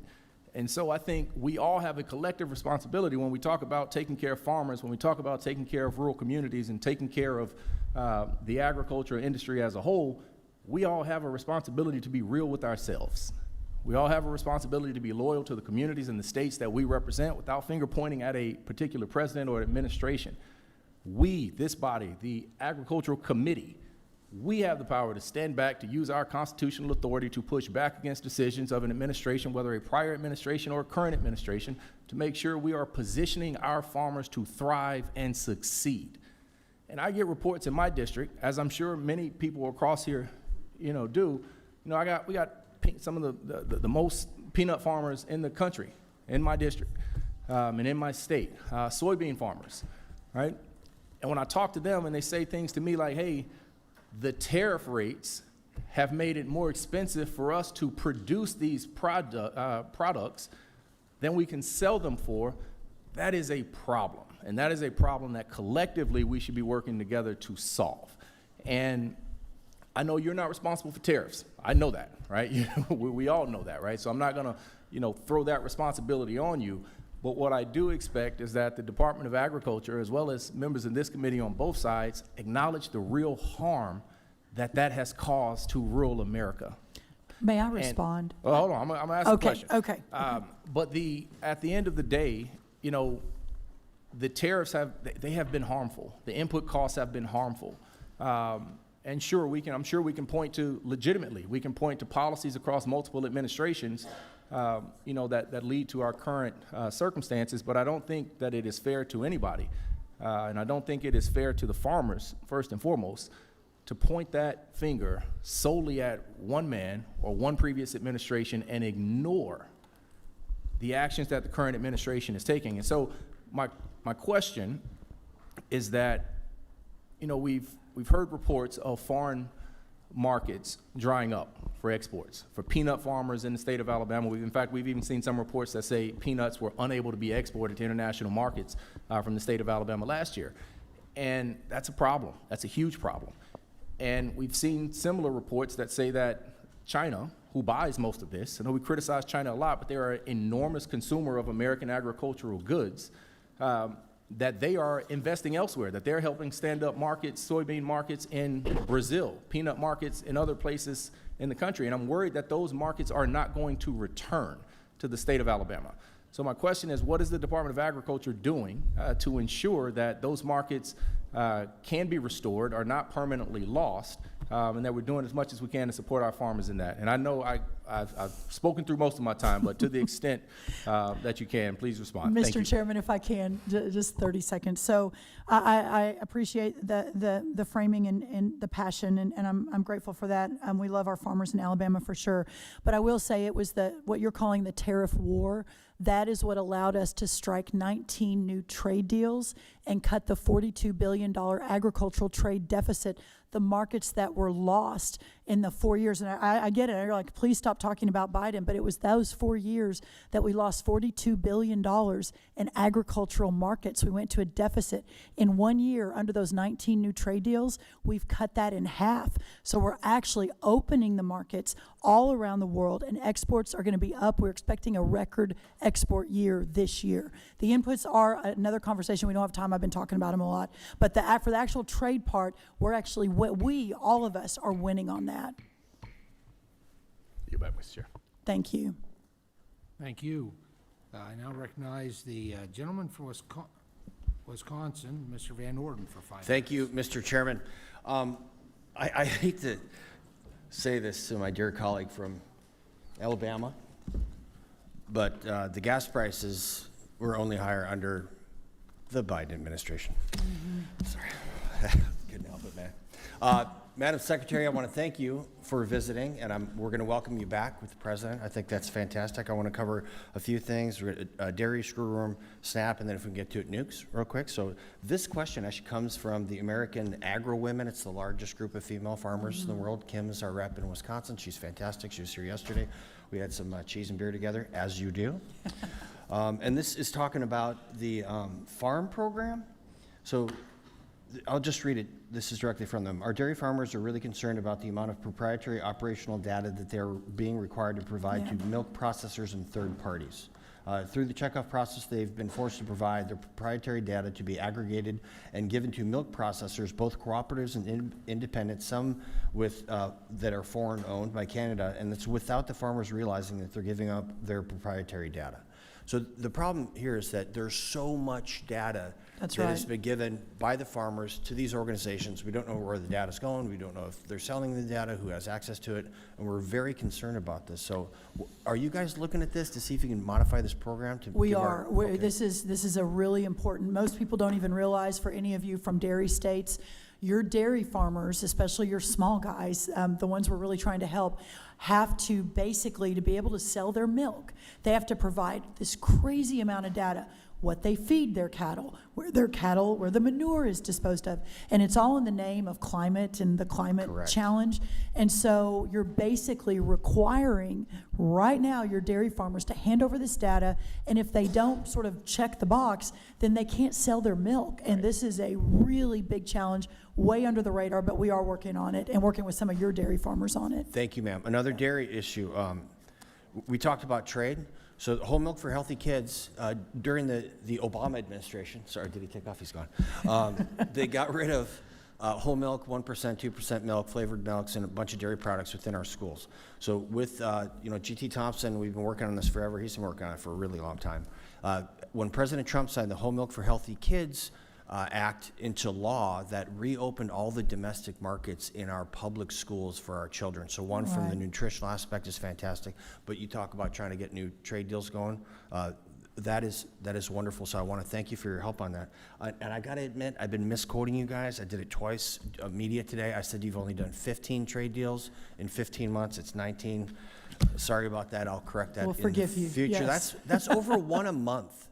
It's incredible. I don't think people understand that. It's unprecedented and historical, and there's more coming. That's what's exciting. Okay, let's get on India. We got to talk to you about those cats. Yes. New World screwworm. People don't understand that the New World screwworm does not differentiate between a beaver or a dairy cow or a swine or poultry or your cat or even you.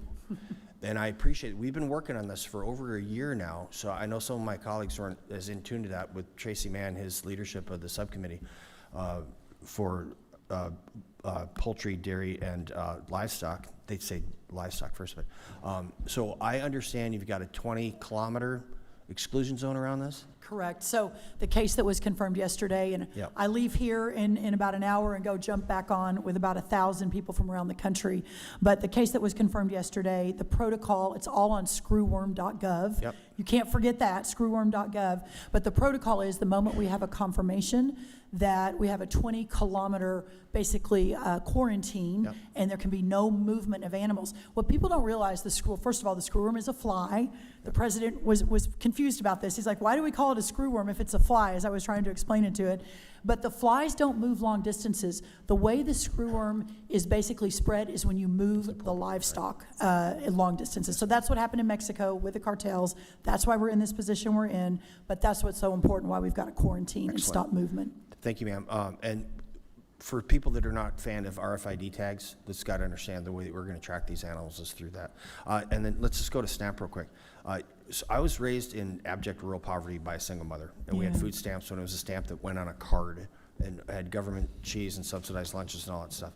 Then every single dollar that we allocate for a hungry child needs to go to a hungry child. That's right. I mean, the SNAP program is not an international food aid program. It's for needy Americans, and I benefited from this. So I want to commend you for making sure that we remove the billions and billions and billions of dollars worth of fraud so that the hungry child gets fed. So thank you very Amen. much, ma'am. And with that, Mr. Chairman, I yield back. Thank you, sir. We'll Gentleman's see you time tomorrow. has expired. Now recognize Mr. Riley from New York for 5 minutes. Thank you, Chairman. Thank you, Secretary. It's good to see you again. Last time we saw you were here with your kids. I take it they learned their lesson. And Yes. You'll notice they only sat for about 30 minutes. Yes. we talked about that. They skipped out on this one. I have two things I Yes. want to talk to you about. One of them we just texted about, you and I, yesterday. I grew up a few blocks from a cider mill in Endicott. Not a cider mill, the cider mill. And one of the things you do as a kid is you go there for your field trips and you watch them press the apples and make the cider. So it's not just great locally sourced cider. It's one of those shared experiences that we all had in the community going there, and that's the sort of thing that helps build community. In fact, the first time I brought my wife home to meet my parents, literally the very first thing we did was took her to the cider mill, like make or break moment for me. And we'll be celebrating our 10-year anniversary, 10-year anniversary coming up this fall. Congratulations. Thank you. So when our apple growers are facing tough times, we really, really want to be there for them. And right now, things are really tough, especially in the Hudson Valley because of the April frost. Saunderskill Farms in Ackerd is an 11th and 12th generation family farm dating back to 1680, the oldest farm in New York State.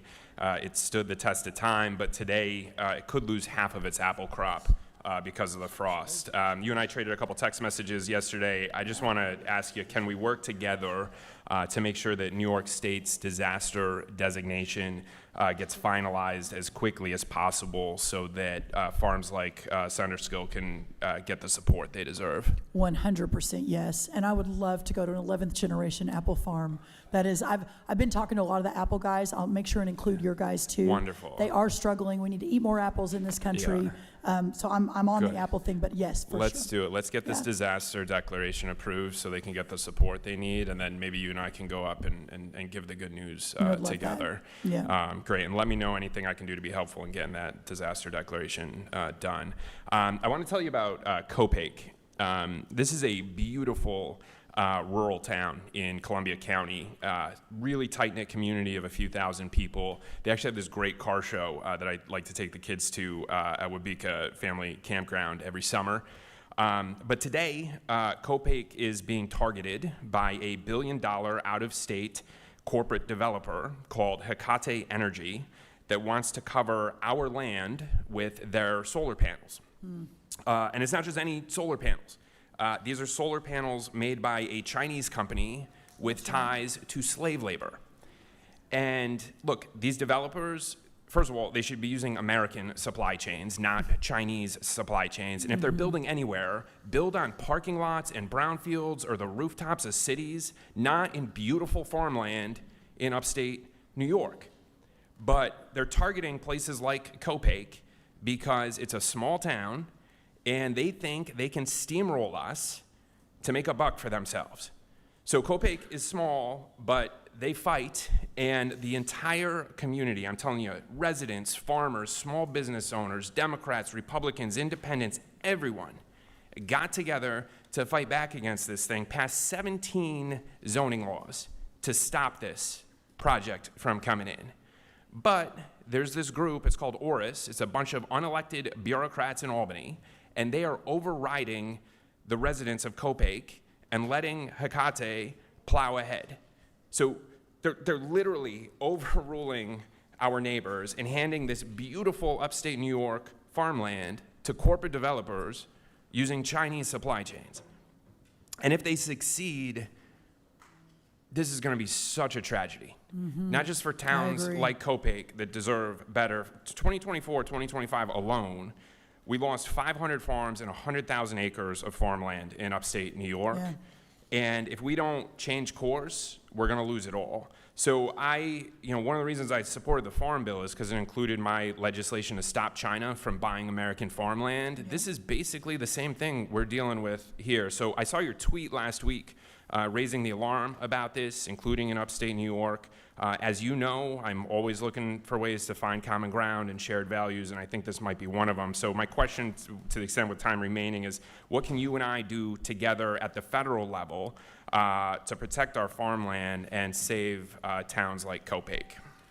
I'm not sure that there's a more righteous battle than to battle to save this farmland. And I'm sure you know, but Cornell partnered with the state of New York to reclassify USDA prime farmland to not prime farmland. Took 80% of our classification, said, oh, actually, it's only 11%, which is allowing this development to happen, which is absolutely not okay. I would love to work with you. Yeah, and if there are things, I know my time's expired, if there are things we can do federally to preempt some of this, and it's not just preempting it federally, I look at it as like we have to take action federally to return control to local people. Like the power should be with the people in Copake, not a bunch of unelected bureaucrats. And if you and I need to work together federally to return that power to them, let's do that. I would welcome that. We're already on it, so let's loop you into that work. Thanks, Secretary. Yeah, thank Appreciate you it. so much. Gentleman's time has expired. I now recognize Mr. Newhouse from Washington State. Thank you, Chairman Thompson. See you. Secretary Rollins, welcome to the Ag Committee. It's a pleasure to have you here. Appreciate you coming back. And let me just say we appreciate the work you're doing every single day on behalf of our farmers and ranchers, particularly in the state of Washington, as you mentioned in your written testimony. You know, I'm a third-generation farmer myself. My son's a fourth generation. We know firsthand the big challenges that agriculture faces. And I know everybody's looking to you for answers. I just want to tell you I appreciate your aggressive approach to solving some of the biggest challenges I've ever seen in the agricultural industry. Thank you. Let me get into the weeds just a little bit, not weeds specifically, but a gentleman from New York raised the issue of apples. The Supplemental Disaster Program, which has been a tremendous help. You've extended the application deadline for the 23-24 program. I've been hearing from several of my constituents about some of the issues around the quality loss portion of this program, particularly for apples and pears, the iconic Washington apple, I might say. The current reporting period is, I think, 30 days. And while that works for most producers to report a quality loss, it doesn't align with commercial practices for producing apples and pears. They're stored soon after harvest, and as you know, these fruits are available literally year-round. Some are in storage for weeks before they are being graded and sold. So my question has to do with the flexibility around that program. Could we provide some flexibility there Yes. around that deadline so that these two fruits are not automatically disqualified? Yeah, if you'll follow up with me directly, and then we'll get the right team on that. Yeah, absolutely. Yeah, thank you. Like I said, I've been hearing from several people about that issue. And staying on the assistance topic for just a sec, I want to thank you for the recent announcement regarding the assistance for specialty crops. And while, thank you, very much appreciate that, there's been a lot of concern expressed that there's going to be additional needs. So I'm just looking to you for commitment to working with me, with Congress, and the stakeholders in specialty crops so that we can assess what, if any, additional assistance could be brought forth, particularly for producers whose losses or those cost pressures maybe aren't reflected with the current program as it was rolled out. I'm particularly thinking about, specialty crops are a unique animal. That's right. And acreage, basing some of the calculations on acreage doesn't always work. We have to look back at production records more so. So just looking for that kind of opening that door and commitment from you. Yes, absolutely. Yep, good. And then I just wanted to broach the subject of foreign investment in agriculture lands in the United States. My legislation, actually, and this has been one of my issues for several years, so I'm glad to see it coming to fruition. And with you in the Secretary's chair, we're going to see this finally happen. But we will put you on that panel permanently. Yes. And appreciate very much your understanding that this truly is a matter of national security to prevent particularly the Communist Chinese Party from owning more land in the United States. So any thoughts about that you haven't already expressed would be good. Yeah, I appreciate your leadership on that so much, and I do think we have made progress in the last 14 months of waking up America at what has happened over decades, whether it's the purchase of farmland from foreign adversaries, especially around military bases, but also the purchase of some of our supply chains. The fact that foreign adversaries own about 1/5 of our pork, that Brazil owns about 1/2 of our packing and processing, that China owns basically our chemical seeds, that several other countries own our fertilizer. How did this happen? Where were we? Not we in this room, but the proverbial we. What were we doing? And my goodness, what would have happened if we didn't have a leader who recognizes that and who's given us basically the runway to go try to fix it? And let me just say, you mentioned the fertilizer production in the state of Washington. Yes. I look forward to working with you and making that a reality. Atlas Agro has some tremendous potential there, and will help do exactly what you're talking about, bring some of this stuff back to the United States so we're not dependent on foreign sources. We have to, or we'll lose our country. Absolutely. That's how important it is. Thank you. Thank you, Madam Secretary. Thank you, Mr. Chairman. Thank you, gentlemen. Now recognize the gentleman from California, Mr. Carvajal, for 5 minutes. Thank you, Mr. Chairman. Welcome, Good morning. Secretary Rollins. Thank you. I represent the Central Coast of California, where agriculture is our #1 industry. Like many farmers across the country, growers in my district are currently under tremendous pressure.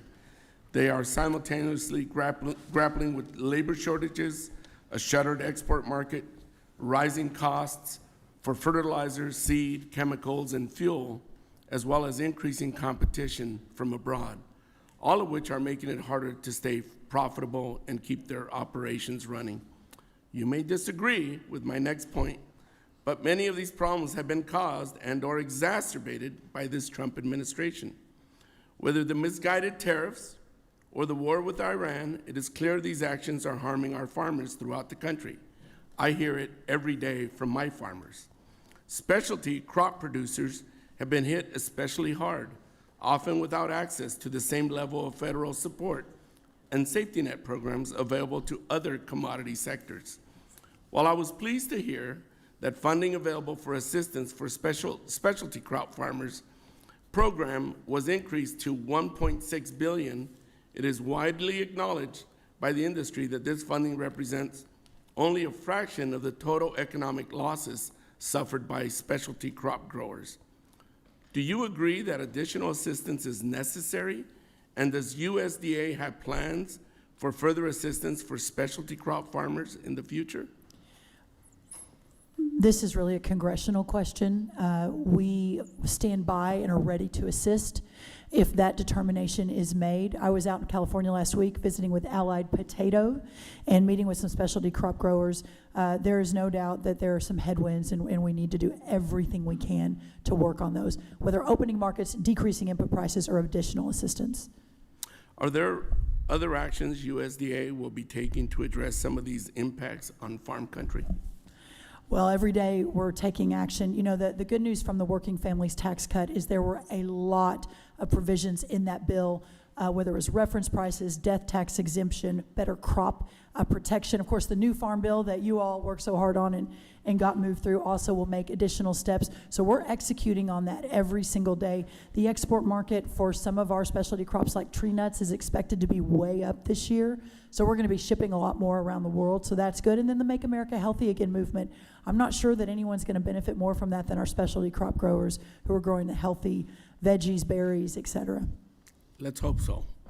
Earlier this spring, Costco began selling grapevines to their retail club members in Northern California.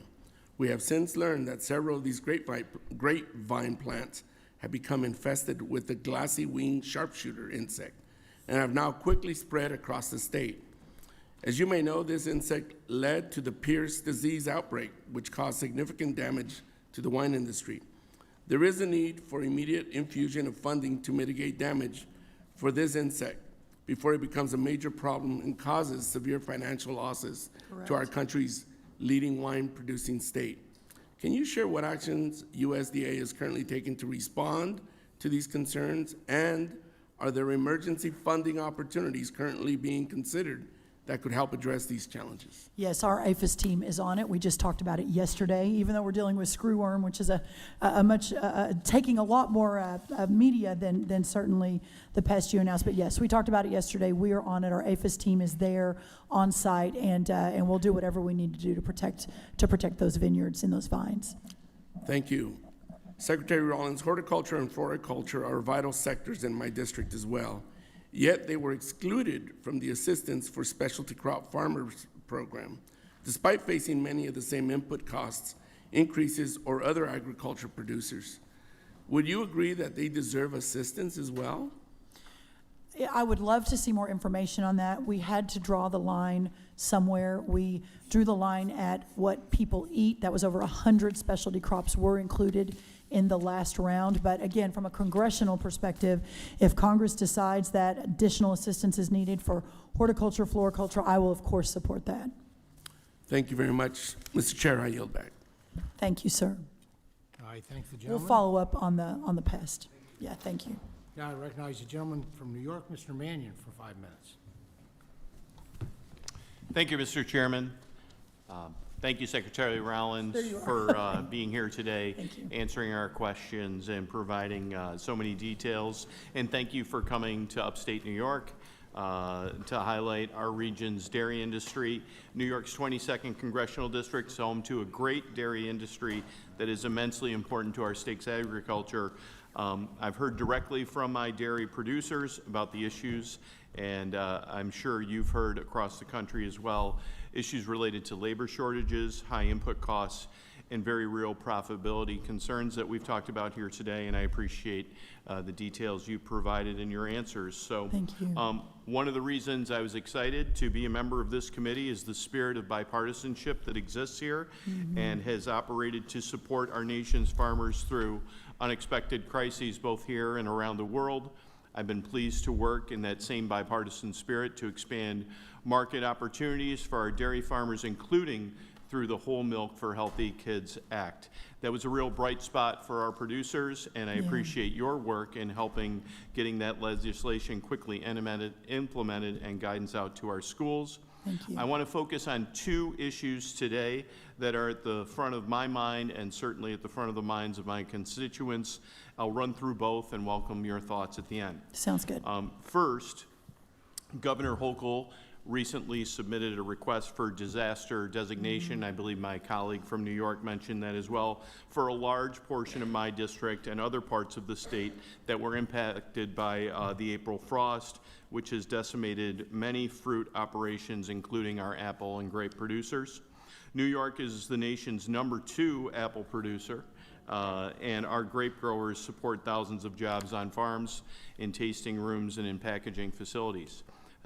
So now they're looking at more than $30 million in estimated losses. Unfortunately, this comes on the heels of an already difficult stretch for our growers who face back-to-back years of weather-related losses. And for many of these operations, another significant crop loss could be an event that forces them to close. So I would appreciate at the end if you could provide an update on where USDA is on processing the governor's request and any information you can share so that I can communicate that directly back to our producers. The second issue is on rural development.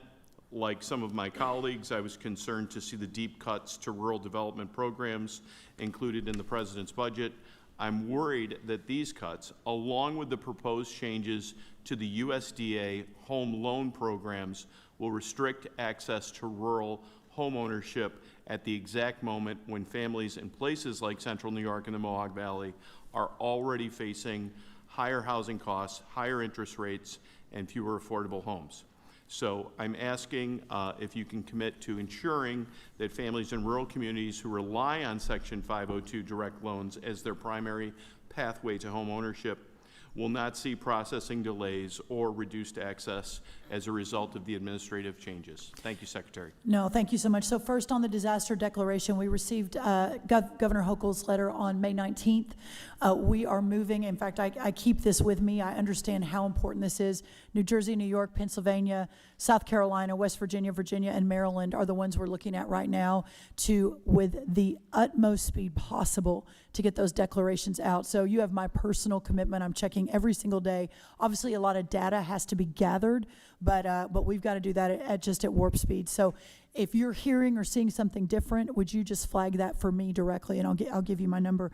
The second thing on the rural development housing program, first of all, there's no less amount of money going into the program, but there is a rule change that allows that money to be spread more evenly across the country. And so, your concern is real for those from New York and California. That is arguably less money for your constituents to put into housing. And so I hear that. I take it to heart. I understand it. But the goal of the program, again, is to get as much money as we can to help as many rural homes as we can get built. But I would welcome a continuing dialogue on that, and especially specifics that you may have that show how this is hurting your constituents as we're continually updating and looking at those rules. Great. Thank you so much, Madam Secretary. I yield back. Thank you. Thank you, gentlemen. Gentleman yields back. Now recognize the gentleman from Indiana, Mr. Mesmer. Thank you, Mr. Chairman, and thank you, Madam Secretary. Appreciate your work to strengthen coordination between the USDA and the Department of War by signing an MOU with Secretary Hegseth in February. That same month, I introduced the DoD and USDA Interagency Research Act, a bill that would foster collaboration between the DoD's Office of Research and Engineering and USDA's AGARDA program. It would strengthen our agricultural security, and it will accelerate innovation for American farmers and ranchers. Since signing the MOU, how has the USDA worked with the Department of War, specifically DARPA, and the USDA's Office of the Chief Scientist to advance agricultural security and innovation? I'm so happy you asked this question. I never before has the Secretary of War, previously Secretary of Defense, actually signed an MOU with the Secretary of Agriculture. We have talked, under any administration, we have talked at length today about the national security implications of agriculture and how for so many years America, I believe, has been asleep. And while we've been talking about a stronger military and reshoring manufacturing, well, what about reshoring our fertilizer? What about reshoring our seeds? What about ensuring that foreign adversaries can't buy farmland?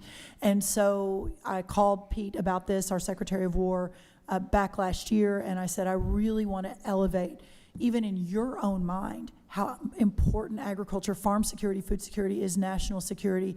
And he said, Brooke, I'm all in. And so that's what that MOU represented. We have been working back and forth. The screwworm is a really good example of this, real world example, that the screwworm is potentially a compromise to our food supply system, that we consume 13 million metric tons of beef every year in America.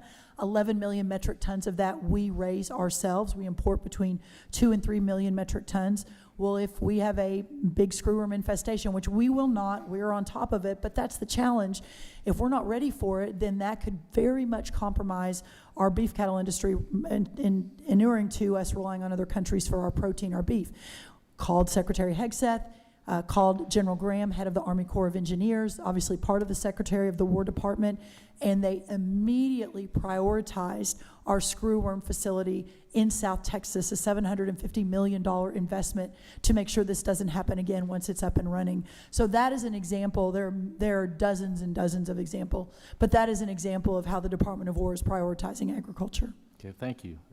Your team has already been instrumental in the development of my bill, and I'd like to see if you could commit to further relationship with me as we move closer to the end zone. Yes, we would so welcome that. Thank you. Also, Indiana is the fourth largest turkey producer in the nation. In 2024, the Hoosier farmers raised 20 million birds. Through the success of the USMCA, Mexico has become the #1 destination for American turkey products and a major export market for Indiana producers. Yeah. Unfortunately, we lack the same kind of access to the Canadian market.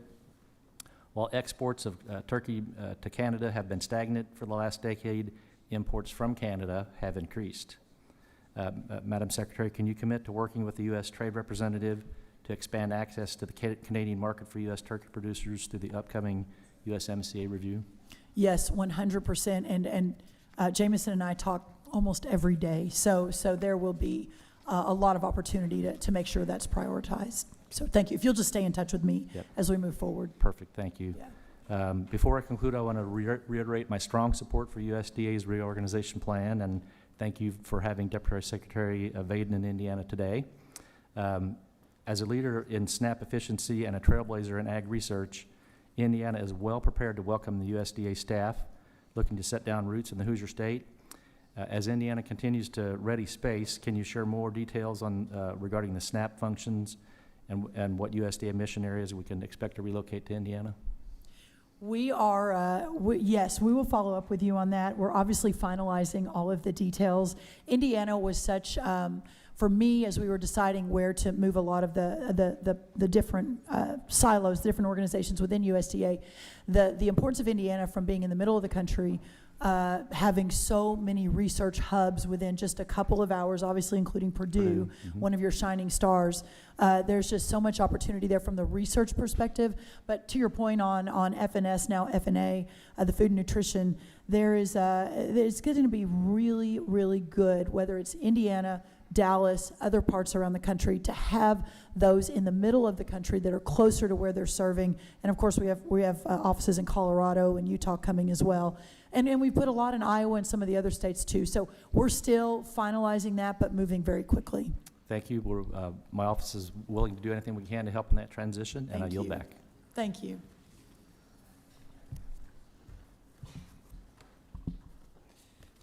I thank the gentleman. We've had some extenuating circumstances after consulting with the ranking member. We're going to recognize Mr. Harris from North Carolina next. I know that's out of line, out of order, but then we'll go with two of our Democrat colleagues back to back next. So, Mr. Harris. Thank you, Mr. Chairman, and thank you, Madam Secretary, for your presence here, and appreciate the incredible work that you are doing. You know, it's no secret that under the previous administration, the Department of Agriculture willfully engaged in racial discrimination when administering several of the programs in the name of diversity, equity, and inclusion. And in many cases, these discriminatory policies provided and enhanced benefits. There was some preferential treatment. There was priority consideration within the USDA programs to individuals classified as socially disadvantaged. And that was based on race, ethnicity, and gender. And recognizing the problem with this, It's my understanding that was plaguing the federal government. President Trump, shortly after coming to office, signed the executive order ending radical and wasteful government DEI programs and preferencing. I just wanted to ask you real quickly if you could share some specific examples of actions that the department has been able to take to comply with President Trump's executive order and to remove these preferences to ensure that our farmers and ranchers are all being treated equally under the law. On day one, we canceled 900 DEI trainings, which is kind of stunning that the U.S. Department of Agriculture was spending so much time and resources and taxpayer dollars DEI training. The number of grants that we canceled that were focused on things like, this is the name of the grant, Queer and BIPOC Farmers and Food Justice in San Francisco. This was an actual USDA grant looking at racial injustice in the pest control business. That was another grant. Looking at the menstrual cycles in transgender Americans. I mean, it is stunning. And I have to believe that maybe not every American who hears that, but I've got to believe most Americans, no matter where they vote or what side of the aisle they vote on, would agree that that is not a good use of taxpayer dollars coming through the U.S. Department of Agriculture.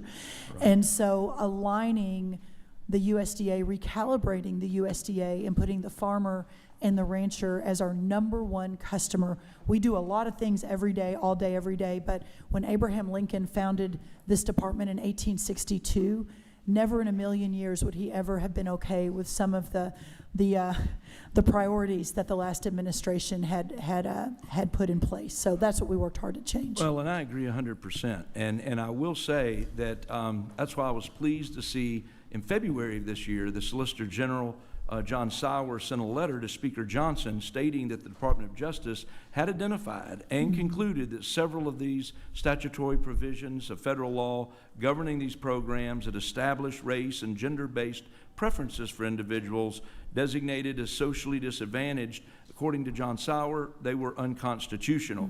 And so while the DOJ's determination is important to me, hypothetically speaking, if Congress doesn't remove these provisions from federal law, could a future administration reinstate these race and gender-based preferences and reverse the reforms that your department has now started to implement? That is the challenge. That is the imperative that Congress has to act. And it isn't just on DEI, that's important, and it isn't just on some of the other silly stuff that we inherited, but even out in the countryside, the farmers are so thankful. Thank you for changing the adverse effective wage rate for H-2A, so it's now I can afford my H-2A employees. Thank you for putting, for putting real food back in the dietary guidelines and for our school lunches. Thank you for deconsolidating the packers and getting, thank you for all that. But unless we get it codified and into law, these farmers are going to face whiplash again, and they're going to go back again. And so I just can't understate it. And y'all have been heroes on trying to get all of this into law so it stays. Well, and Madam Secretary, that is exactly the concern, and that's why I introduced the Equal Treatment for Farmers Act, which would strike the very provisions in the U.S. Code that the DOJ has identified as unconstitutional and prohibits future administrations from discriminating based on race or gender. I think all of us agree discrimination is wrong. It always has been. It is antithetical to our American values, but the solution to discrimination is not more discrimination in the opposite direction, is providing equal treatment under the law. And I was very thankful to have 26 co-signers almost immediately when we dropped that bill, and it's something that's going to be important. So I want to say thank you to you and to your department and to this administration for the work they're doing. Thank you. Sir. I'll look forward to partnering with you on that further. Thank you. Gentleman's time has expired. I believe the Secretary's got a hard stop at 2 o'clock, so we just ask people to, just ask your questions, but be succinct. And I recognize the gentleman from Virginia, Mr. Venman, for 5 minutes. Thank you, Mr. Chairman. Thank you, Madam Secretary, for coming back this year. So yesterday, I had a group of women farmers from across the Commonwealth of Virginia come visit me, and they were very stressed and frankly alarmed at the state of agriculture and production this year. One particular producer out of Orange County was talking about the effects of the weather and shocks to input costs. And I think you and I can agree that times are tough for America's farmers today. And so as we look at the cost of fertilizer, the cost of fuel, those input costs, and then the natural shocks of weather, there's a particular issue that I want to discuss with you. In my state, in the Commonwealth of Virginia, farmers have experienced significant damage to their crops due to below freezing temperatures. Losses were well above the 30% disaster trigger as a result of these freezing temperatures, and some farmers are even anticipating 100% loss of their crop. And so I'm concerned that between this, the current drought that they're facing, the high fertilizer costs, the cost of diesel, even more Virginia farmers will be forced to shut their farms for good. And we've seen a pretty significant increase in farm bankruptcies over the course of the last year. They need USDA disaster assistance urgently. Governor Spanberger requested the USDA issue a disaster declaration for all counties in the Commonwealth. Can you commit today to issuing a secretarial disaster designation for the entire Commonwealth of Virginia? Well, we obviously have to get the data to make sure, but her letter came in the 27th, I think just a couple of days ago. We've already reached back out to her office to begin that data collection, and my commitment is to move that as quickly as humanly possible so we can get some word to those farmers that there is help coming. Thank you. With that, I yield back. Thank you, sir. I thank the gentleman. Now recognize the gentlelady from Maryland, Ms. McLean Delaney, for 5 minutes. Thank you, Mr. Chair and Ranking Member, and thank you, Madam Secretary, for joining us again. It's great to see you. Good to see thank you, you too. for, I think you're now at 3.5 hours, so. I may not be quite as sharp as I was 3.5 hours ago, gosh. so forgive me. Oh, no, not at all. As you might remember, I represent Maryland's 6th Congressional District, which is Western and Mountain Maryland, and am the daughter of a potato farmer. As many have talked about, our farmers are really being squeezed, and I'm in constant contact with our 5 farm bureaus. We have over 12,000 farms that support over 83,000 jobs and generate billions every year in Maryland. And as you also heard, farm bankruptcies are up 47% this year over last by the tariffs, immigration-related workforce issues, and cuts at USDA.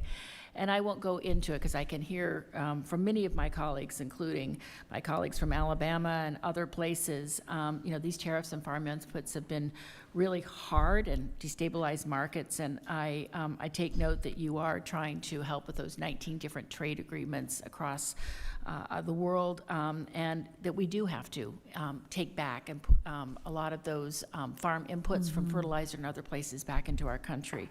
However, there has been a lot of disruption, and some of it self-inflicted, and I am concerned. And so a couple of things. I want to first, like my colleague, Rep. Vintman, going into the frost, just want to lift up, last May, Mountain Maryland was hit by historic flooding that ravaged communities, and hundreds of kids were rescued from Westernport Elementary. I returned just last week with Governor Westmore from the reopening of its school.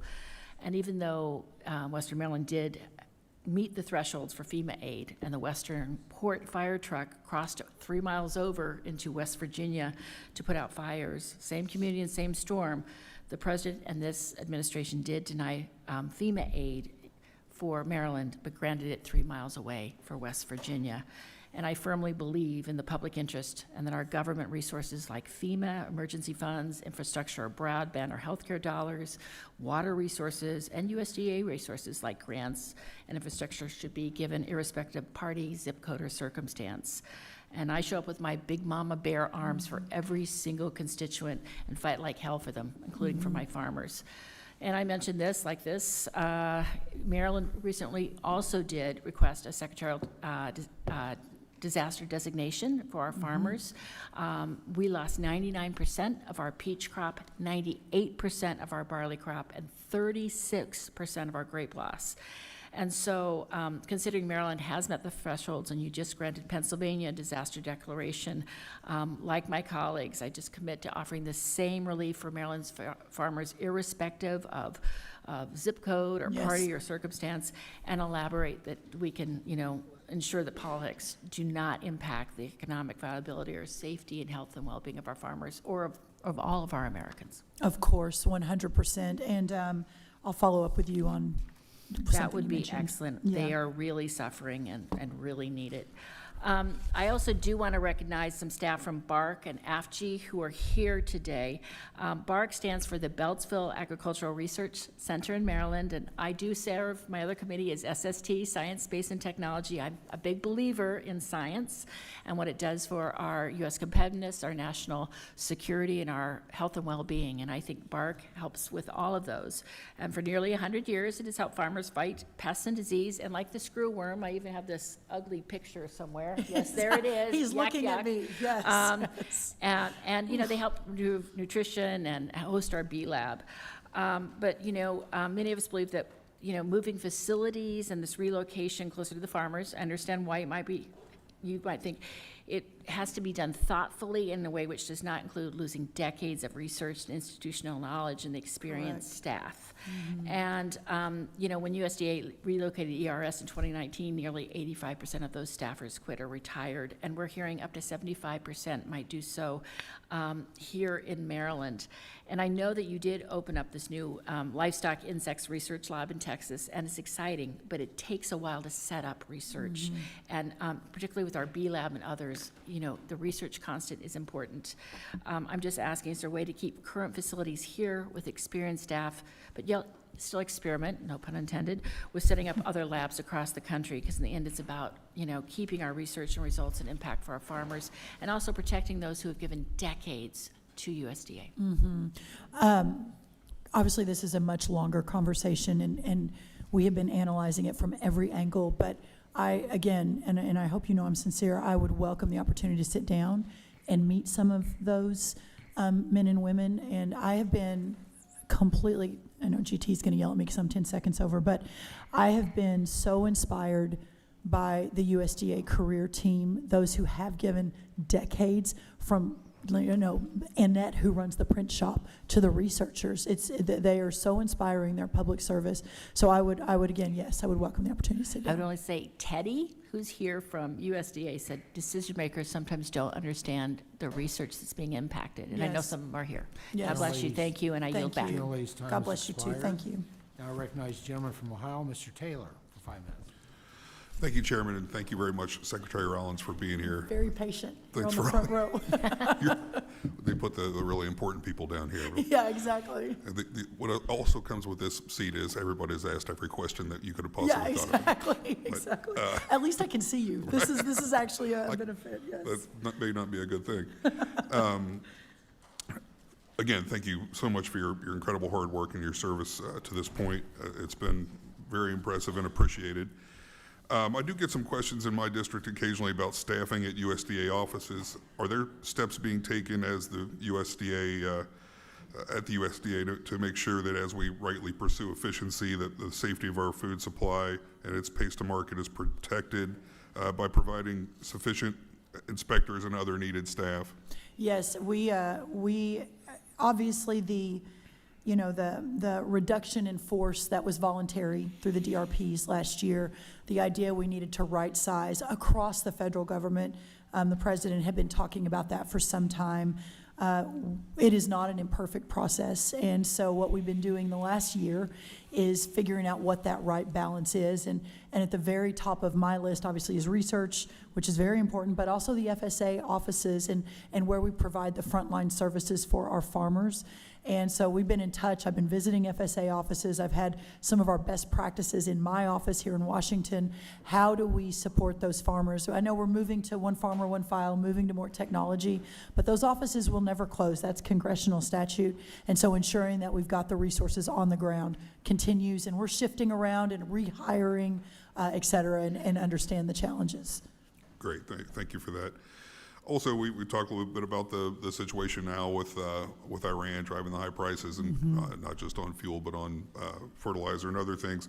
Is there planning going on currently at the USDA to assist our farmers in the event that that situation drags on?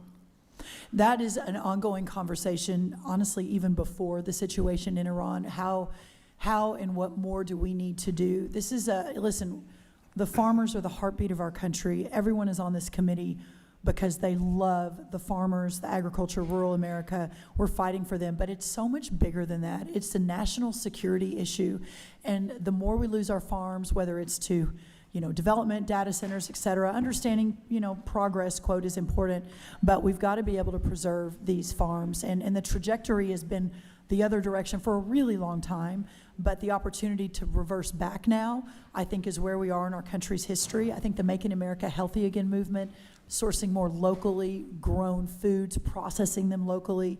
The USDA spends $400 million a day on nutrition. There's a whole market there that we can capture that will, again, reverse the trend for our farmers, I believe. Right. Great. Well, thank you very much. And I did just want to say a quick thank you on behalf of rural America for ending the subsidies for the massive solar projects. We talked about that last year when you were here. I appreciate your commitment to following up on that. We did submit a bill that's in the Farm Bill to codify that, and hopefully that gets done soon, as well as your attention to the SNAP fraud that we've talked about a lot today. And we've also sponsored a bill to require a 5-year look-back reporting from each state in an annual report. Hopefully that gets some traction as well. Also want to mention that we've had, we work with the Ohio State USDA Office of Rural Development, and they've been a wonderful asset. Charles Tassel's the director, and he's been incredibly helpful, not just to my farmers, but to constituents of all kinds. So I want to say thank you for telling me that. For them, their responsiveness, and actually their proactiveness. So thank you again for being here today. And lastly, I'll just say, after the 4 years of very difficult conditions at the USDA, it's good to have people that have actually been to a farm in charge of the USDA. So thank you for all your work. And Chairman, I yield back. Thank you, sir. Chairman yields back. And I recognize gentlelady from Maine, Ms. Pingree, for 5 minutes. Well, there. Hi. Thank you, Mr. Chair, and welcome, Madam Secretary. Thank you so much for being here with us and for spending this much time.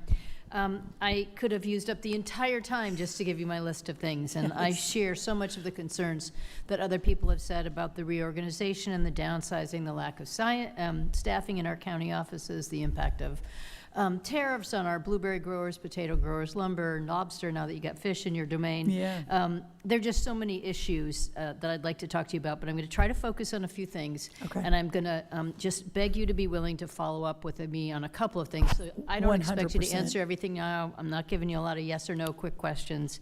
I really do want to solve some issues. Thank you. I'm the co-chair of the Organic Caucus, along with Representative Newhouse, who was in here earlier. It's a bipartisan caucus. And so you can imagine that glyphosate has been one of those issues I've worked on for a very long time. And I was really pleased in the part where both you and RFK have said, we're trying to figure out ways to support more regenerative and organic farming.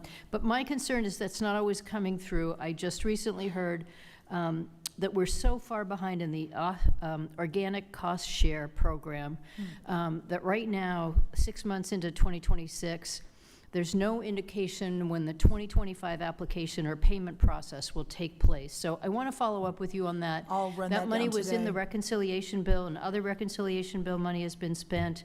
But it's a huge problem, and I was really sad to hear that just last week, it was reported in our state that 5 farms have voluntarily let go of their organic certification. Oh, no. And the thing they cited was that the cost share money wasn't there. So it's just Okay. a specific problem we could fix. Yes, And I just agreed. want to see you guys put your money where your mouth is on these things. I've also heard on your new regenerative program, we have at least one farmer who's applied for that, and it has been months and months and no answer on that. So Okay, I'll again, follow up on that I'm today. I'm really happy to follow up and just talk to you about that, or we don't have to figure it all out now. I wanted to say, in one of the great things, I was pleased to hear about your domestic cotton program. I'm also the co-chair of the the Slow Fashion Caucus. And the reason we have that is because we're trying to get more domestic fibers and less use of synthetics that end up in That's right. landfills, which is a huge problem. So would love to follow up with you about that, about how you're really going to implement it, how you're going to help the farmers, and about other domestic fibers. We've heard a lot about the people in the fashion industry unable to source enough domestic cotton, linen, hemp, and wool. And sometimes it's about the infrastructure, and particularly in the hemp sector where we tried to expand that a lot, there was literally no processing, so most hemp is procured in other places. Back to glyphosate, I'm very worried about the overuse of glyphosate in the Forest Service and the spraying that's going on right now. In another, world, Representative Huffman and I just sent a letter to Chief Schultz to ask for far more details about the use of glyphosate. And I'll copy you on that, just because I think it's really important. When you said, I heard you talking to McGovern earlier today, and you said glyphosate is safe if it is used as directed. Well, one of the concerns people have is how many places it's turning up. And so one of the questions we're asking is if there's widespread use of it in the Forest Service now, which happens in my state and many other states, is it being used properly? Are we looking at the runoff? Are we looking at the whole picture of what's going on here? And is that the best way to regenerate our forests as we go through this? And secondly, that's true as glyphosate is used increasingly as a desiccant in crops. And that's another thing that I think people are concerned about. And you see some states like Florida, Texas, not exactly the hotbed of liberalism, now testing for glyphosate in oats. And I think your mom's a Texas legislator. She is. Yeah, so there we go.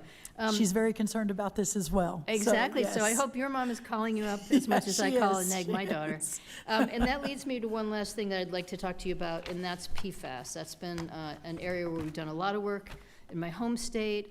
I've made it a point on agriculture appropriations to funnel more money towards the USDA for PFAS work, and we need more action going on that. And I haven't heard a lot about what you're doing. Again, I'd be just really pleased to sit down and chat with you sometime and hear who's working on it, what are your plans. I would welcome so that. Can we make a deal? Yes. And say, we're gonna have a real conversation and talk about some of these things. It's not a gotcha. I just really want to solve some problems for the people in my state. I would love that and welcome it, and we'll follow up and get something scheduled right away. Okay, if you don't follow up, we will. And Okay. we'll just pop over there one day and you'll be like, oh no, now she's here, I gotta have a meeting. No. I would really welcome it. And all issues that you ran through, I know we're out of time, but all issues that we ran through, I talked to RFK yesterday about the regen program, talked to our forest team this morning about General Lee's time has glyphosate, so expired. Okay. I'm tracking. All I'm right, tracking. thank you. Now recognize the gentleman from California, Mr. Valadeo, 5 minutes. Thank you, Chairman. Thank you, Secretary Rollins. Thank you for being here, and thank you for coming to visit us in the Central Valley last week. A lot of great feedback. My farmers really enjoyed the conversation and the continued conversation you've had with them over the weekend. Very early emails Monday morning, so I know you're working a lot of hours, so thank you for that. Thank you. Your team and yourself have been great to work with. I know Representative Carbajal brought it up and talked a little bit about glassy wing sharpshooter. I was just on the floor talking about an amendment to the Ag-Approps bill on this. Wanted to follow up just a quick question.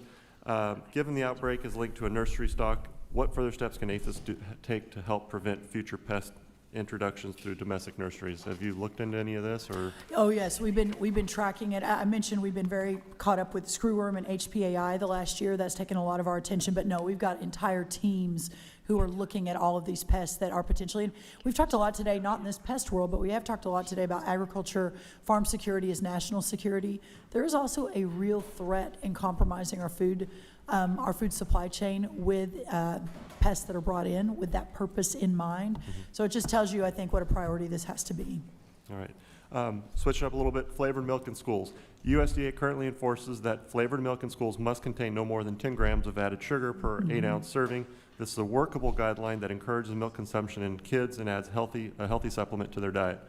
While there are valid concerns about excessive added sugar consumption among children, flavored milk remains an important source of key nutrients like calcium, vitamin D, and protein.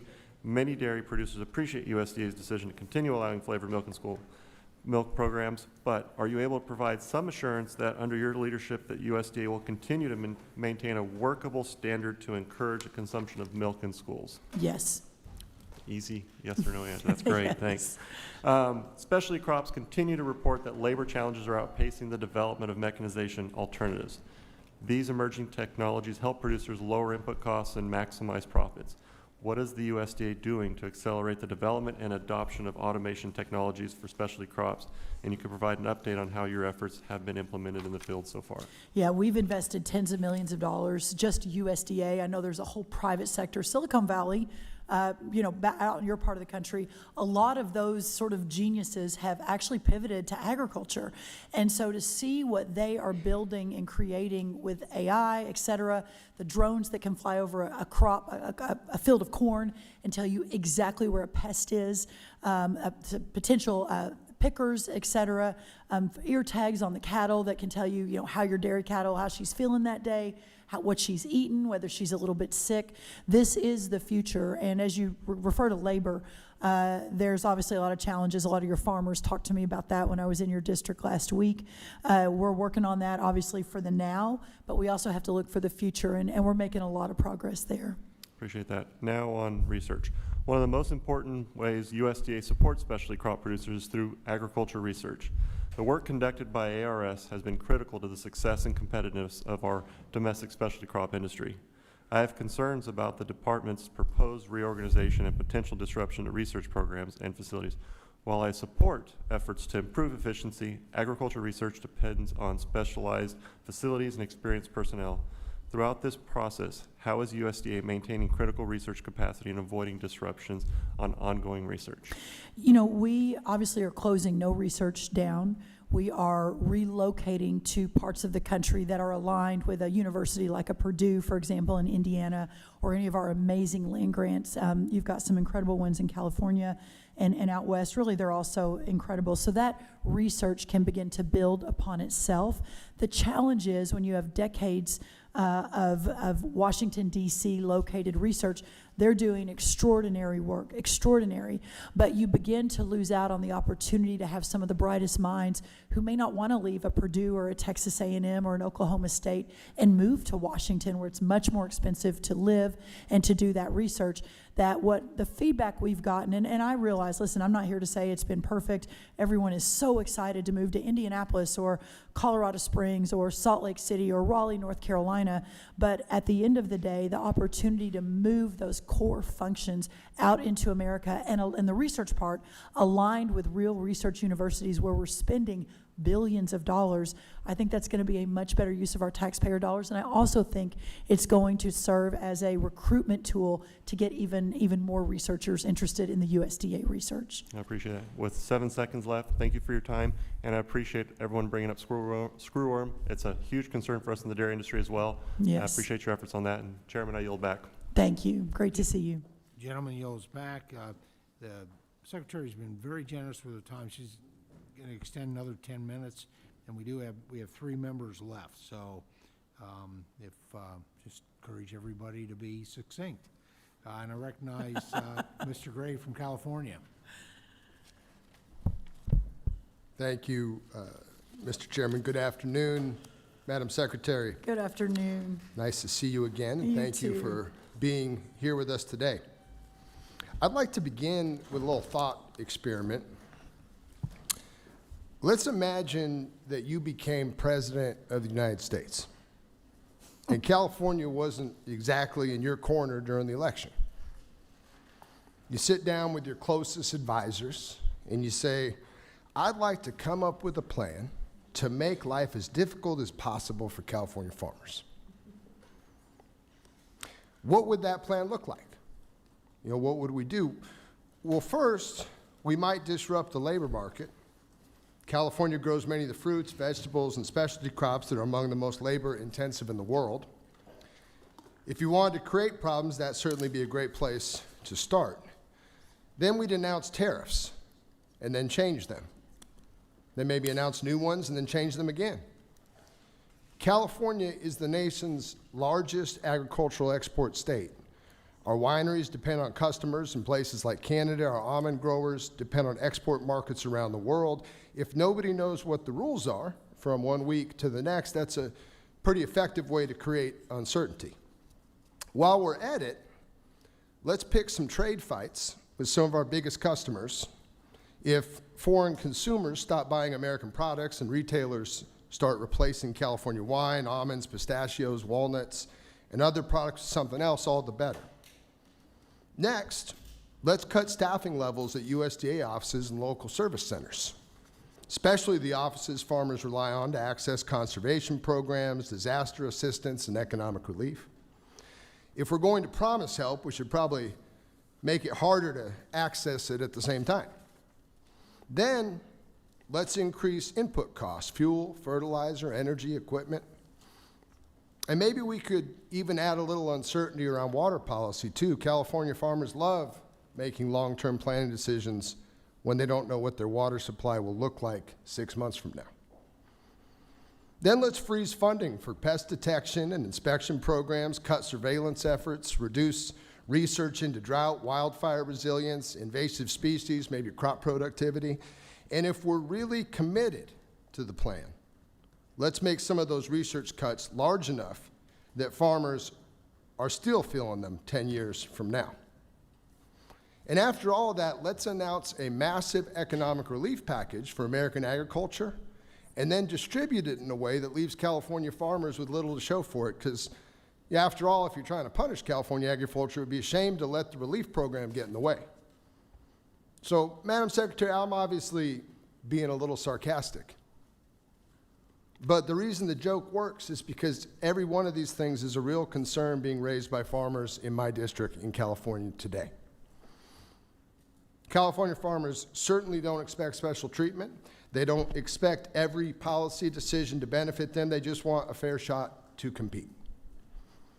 They grow the fruits, vegetables, nuts, dairy products, and wine that feed families across this country and around the world. They support rural communities, create jobs, and help make America an agricultural powerhouse. So when policies on labor, trade, research, water, pest prevention, and federal assistance all move in the wrong direction at the same time, it certainly makes people start to wonder whether anyone in Washington gets it. So I'll leave you with the success of American agriculture depends on the success of California agriculture. And I hope collectively we haven't lost sight of that. May I respond? Please. If I were looking to compromise our California farmers, I would shut down trade access around the world. I would take away about $50 billion in trade opportunity. If I were looking to hurt California farmers, I would oversee between a 40 and 50% increase in interest rates, labor, fuel, fertilizer, land cost, property taxes. If I were looking to hurt farmers in California, I would recalibrate the USDA around a climate change agenda and a diversity, equity, and inclusion agenda that included supporting grants that supported BIPOC and queer farmers, their words, not mine, in San Francisco for food justice. I would spend taxpayer dollars on whether there's racial discrimination in the pest control industry and whether transgender men and women need more menstrual cycle support. That's what I would do if I would hurt farmers. And Well, let's so hope you and I I think you and I don't, have a very different view of what this looks like. Thank you. Time has expired. I now recognize. Thank you, the Mr. gentlelady- Chairman. You're welcome. I recognize the gentlelady from Florida, Mrs. Kamick, for 5 minutes.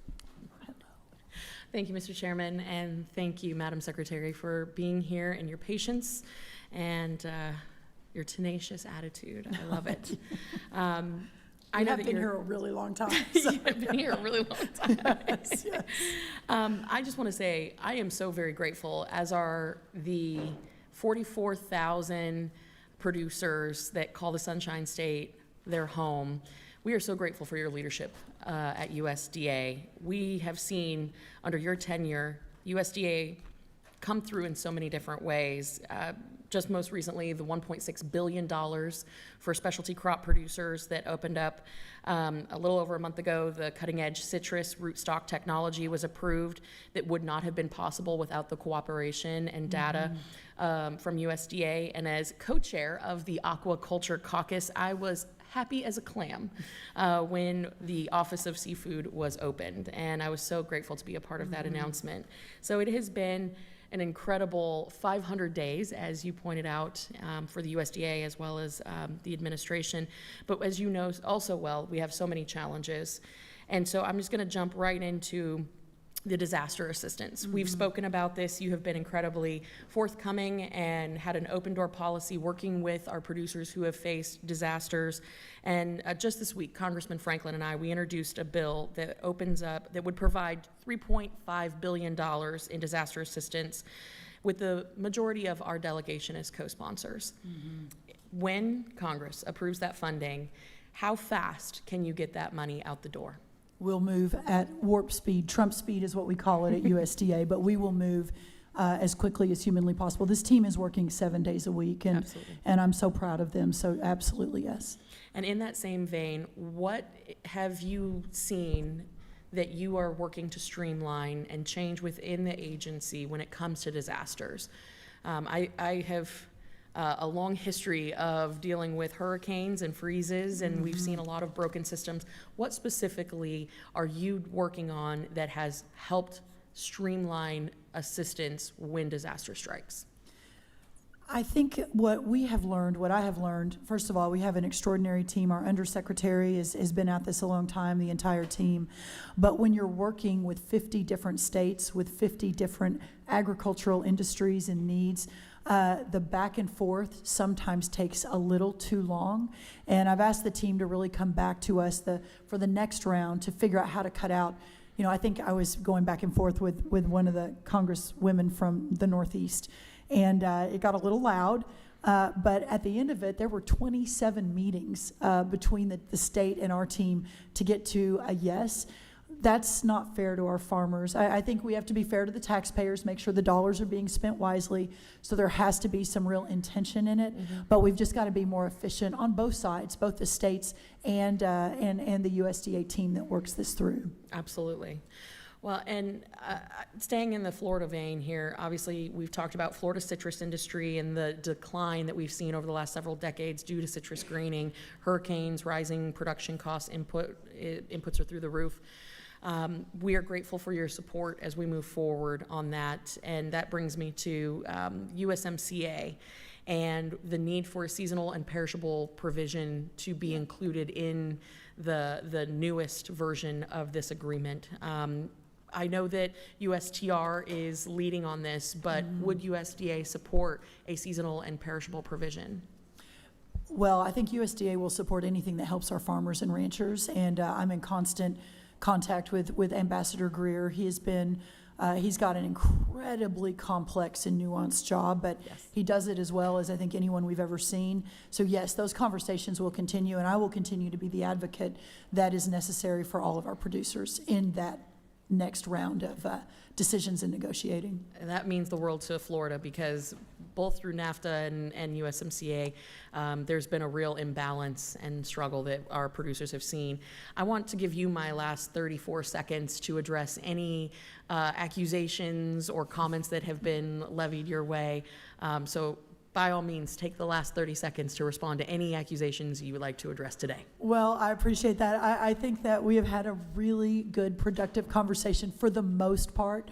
There have been a little bit of sort of not being able to appropriately respond on the SNAP fraud side, but I do believe that most Americans understand inherently the extent of the fraud, while at the same time understanding how important these programs are for those who truly need them. And this body has done remarkable work with work requirements, et cetera, to make sure those who really need it get it, but that we're doing what we can best way with the taxpayer dollar. So, excellent. Thank you for your Kat. leadership, Secretary. Thank With that, you. I yield, Mr. Chairman. Julie's time Good is to see you. expired.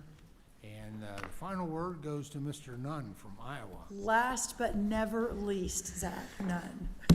Secretary Rollins, thank you very much for being here. Chairman, thank you very much for holding us. We're playing wrap up, but here's the reality. You went into overtime here to take care of farmers who had questions, responsibilities that we have. You've been asked a lot of hard questions, Madam Secretary.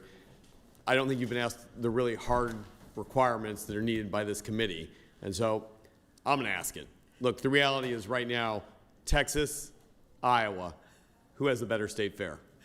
Oh, you're putting me in a game really, is on in front of all these witnesses, Madam Secretary. Really tough position.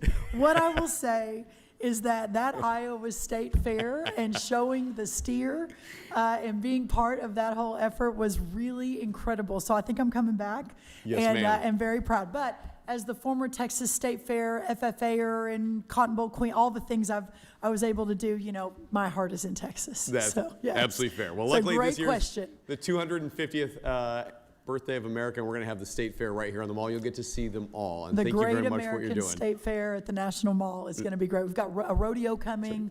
We've got FFA'ers showing their animals. It's going to be really great. That's absolutely fantastic. I've got 4 daughters showing this year. They're going to be in 4-H. We've got 2 sheep, 1 hog, and 1 Persian cat. It's a pro-American Persian cat, but we're all going to be in the fair together. Did you just say you're That's right. showing a Persian cat? Yes, we are. Yes, we are. Come to the, come back to the State Fair, man. You're going to love it. We'll You send you the learn pictures, things Madam new Secretary. every day. Who knew? The Iowa State Fair. That's right. That's right. If you were in Florida, you'd be showing gators. So this Yes, is fair. exactly. Madam Secretary, I just look at what we've been able to accomplish here in a short year with bipartisan support. We passed, $66 billion to help farmers, the largest farm safety net since 2002. Yes. We passed the farm bill that moved forward here in the House with a good bipartisan lead. That hasn't happened in nearly a decade. We've been able to, move forward with something very important to our state here in Iowa, helping with the biofuels solution for Yes. America's energy independence, year-round nationwide E15. And your leadership has helped bring to the farm country a USDA operation for the National Food Safety Center, 200 new federal jobs, not here in Washington, but right in the district. That's absolutely huge in my home community of Urbandale. Yeah. Thank you for the leadership on this. Thank you. 87,000 family farmers are making decisions right now on things like input costs, including fertilizer. I'm working with my friend Dusty Johnson here on the Fertilizer Transparency Act, helping folks make educated and informed decisions. Can you highlight for us the real here that USDA is helping to help drive down input costs and things like fertilizer? No, it's such an important question. We have talked about it a little bit, but I appreciate sort of ending on this, unless we have one more. The challenge that American agriculture faces didn't just happen yesterday. This is decades of policy of offshoring, whether it's fertilizer, seed, whether it's over government regulation, whether it is it's just one hit after another, and the input side of the equation. We're solving for the export, the market side of the equation, I think really impressively, and I'm really proud of that. But the input side is going to take a little bit of time to get the inputs back down. Even before the Iranian conflict, the cost of, as I said, interest rates up 73%, property taxes, fuel, labor, seed, fertilizer, just inflation overall, what we stepped into for me, February 13th, for the president, January 20th. It's the largest inflation since the Jimmy Carter years. That's just going to take a moment. And once we get out of this conflict, which the president is hyper-focused on doing very quickly, you'll begin to see a lot of that come back down. We'd already seen fuel decrease. Labor is on the downward trend. A lot of that's on the downward trend. Interest rates are going to come down. But it is a massive issue. And these farmers in a farm economy with a lot of headwinds, with very thin margins, if any margins at all, that's where their margins end up going. So the fertilizer piece, we can do a lot of good to onshore fertilizer back to America. We're investing a significant amount of USDA resources from Department of Energy, also from the Department of Commerce, and across the federal government to get fertilizer back to America, and in so doing, begin to bring the cost down. Madam Secretary, just God bless you for your leadership on this. I think this is really what government should be doing to help take care of people who need it most. I want to say this. Thank you for spending as much time as you have both in this committee, but equally back in our districts. For each one of us, I know that you have been out here talking, hearing from farm leaders. 70% of farms are going to transition to a new generation of Americans, and you've been hearing directly from them. I know you're a farm gal at heart. Our family's 6th generation. We want to make sure that's set up for success. You're leading the way. Madam Secretary, really appreciate it. Thank you. Keep farming. Thank you for that. Thank you, Zach. Mr. Chair, I yield back. Gentleman yields back. Before we adjourn today, I invite the ranking member to share any closing comments that she might have. Thank you, Mr. Chairman. We've heard a lot from the Secretary today. A lot of excuses, a lot of looking in the rearview mirror after 1.5 years of total Republican leadership in Washington. The lack of accountability or ownership of this administration's failures to farm country is truly stunning.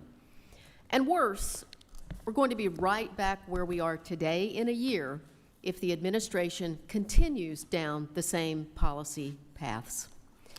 Madam Secretary, I have farmers coming to Capitol Hill who, in the privacy of our meetings, tell me that they wish we had a Secretary of Agriculture who would just be straight with them and acknowledge the reality on the ground. They see the same song and dance that everyone got here today.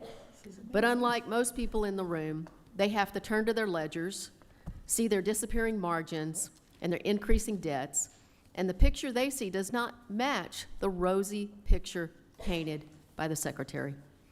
They are being crushed by tariffs and high costs. Families in Minnesota and across the country are paying more for groceries each month, and they're starting to skip meals and buy less because Trump's policies are eating away at their paychecks.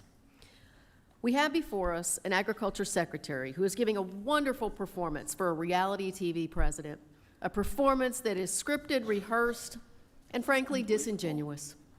A performance that falls flat because it's not based on anything real, but based on what she thinks the president wants farmers to hear. All Americans, including farmers and working families, just want the Trump administration to be straight with them and focus on policies that help alleviate their financial pain, not make it worse. With that, Mr. Chairman, I yield back. I thank the gentlelady. Let me just say, I want to bring a sense of reality to the closing comments here. Quite frankly, this administration, when they came into office, was facing record inflation and zero trade with a Democrat in the White House last administration. And I'm somebody who works in a very bipartisan way. Anybody knows me knows that. I'm just speaking truth to facts here. We had, during 2024, the stories about the bankruptcies that were out of control, the number of suicides as a result. And it was Republicans and Democrats that united with our farmers to push and to provide the $10 billion for the economic harm in December of 2024. I appreciate the fact of this administration is tackling trade. And we've heard about a significant number, it was somewhere between 15 and 19 of new trade agreements already that have been in place, reducing the trade deficit. Before the last administration, it was always a trade surplus, but reducing that, what was approximately $45 billion trade deficit, cutting that in half already. And with more to do, and trade is messy. You don't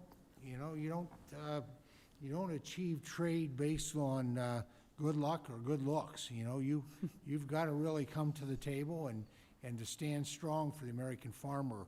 And that's what we're seeing our USTR representative, who is our ambassador, USTR is, he is just committed to the American farmer, and I appreciate the work that he is doing. It is not easy, and it's a large world with a lot of countries, but at the end of the day, we are making tremendous gains. I agree that the situation in Iran needs to come to a close here as soon as possible. I also appreciate the fact that Iran has been killing Americans for at least 47 years. My own son that was wounded with an IED in Iraq, it was very well documented that IED came from Iran. And so with Iran having nuclear capabilities, I don't think there's anybody that agrees that that's acceptable. But it's one thing to just talk about how it's not acceptable. It's another thing to show leadership and take that on. And so that does need to be resolved. I love the fact that this administration is engaging in a government of the whole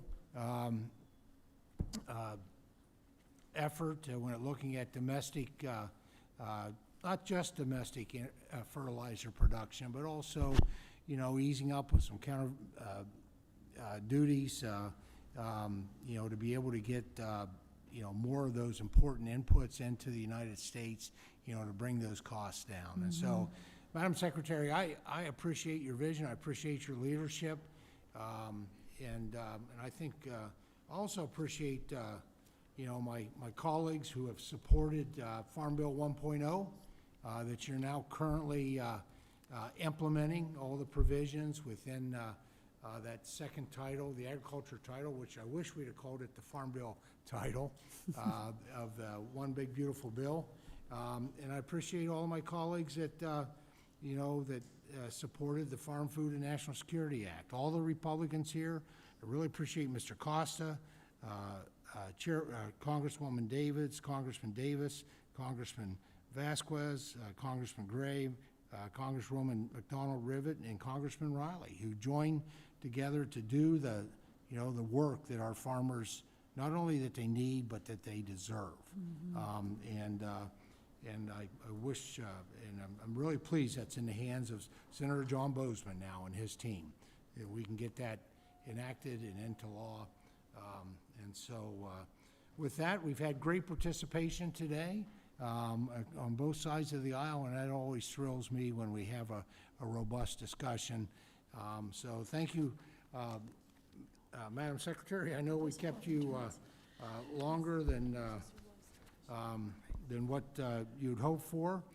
Under the rules of the committee, the record of today's hearing will remain open for 10 calendar days to receive additional material and supplementary written responses from the witnesses to any question posed by a member. This hearing of the Committee on Agriculture is adjourned. By the way, these are all the USDA interns who sat here for 4 hours behind me, so they had the really tough part of the job, so I want to welcome and thank them. Thank you so much, sir. Oh, thank you. She's like ready to stand up. Yeah. That was. No.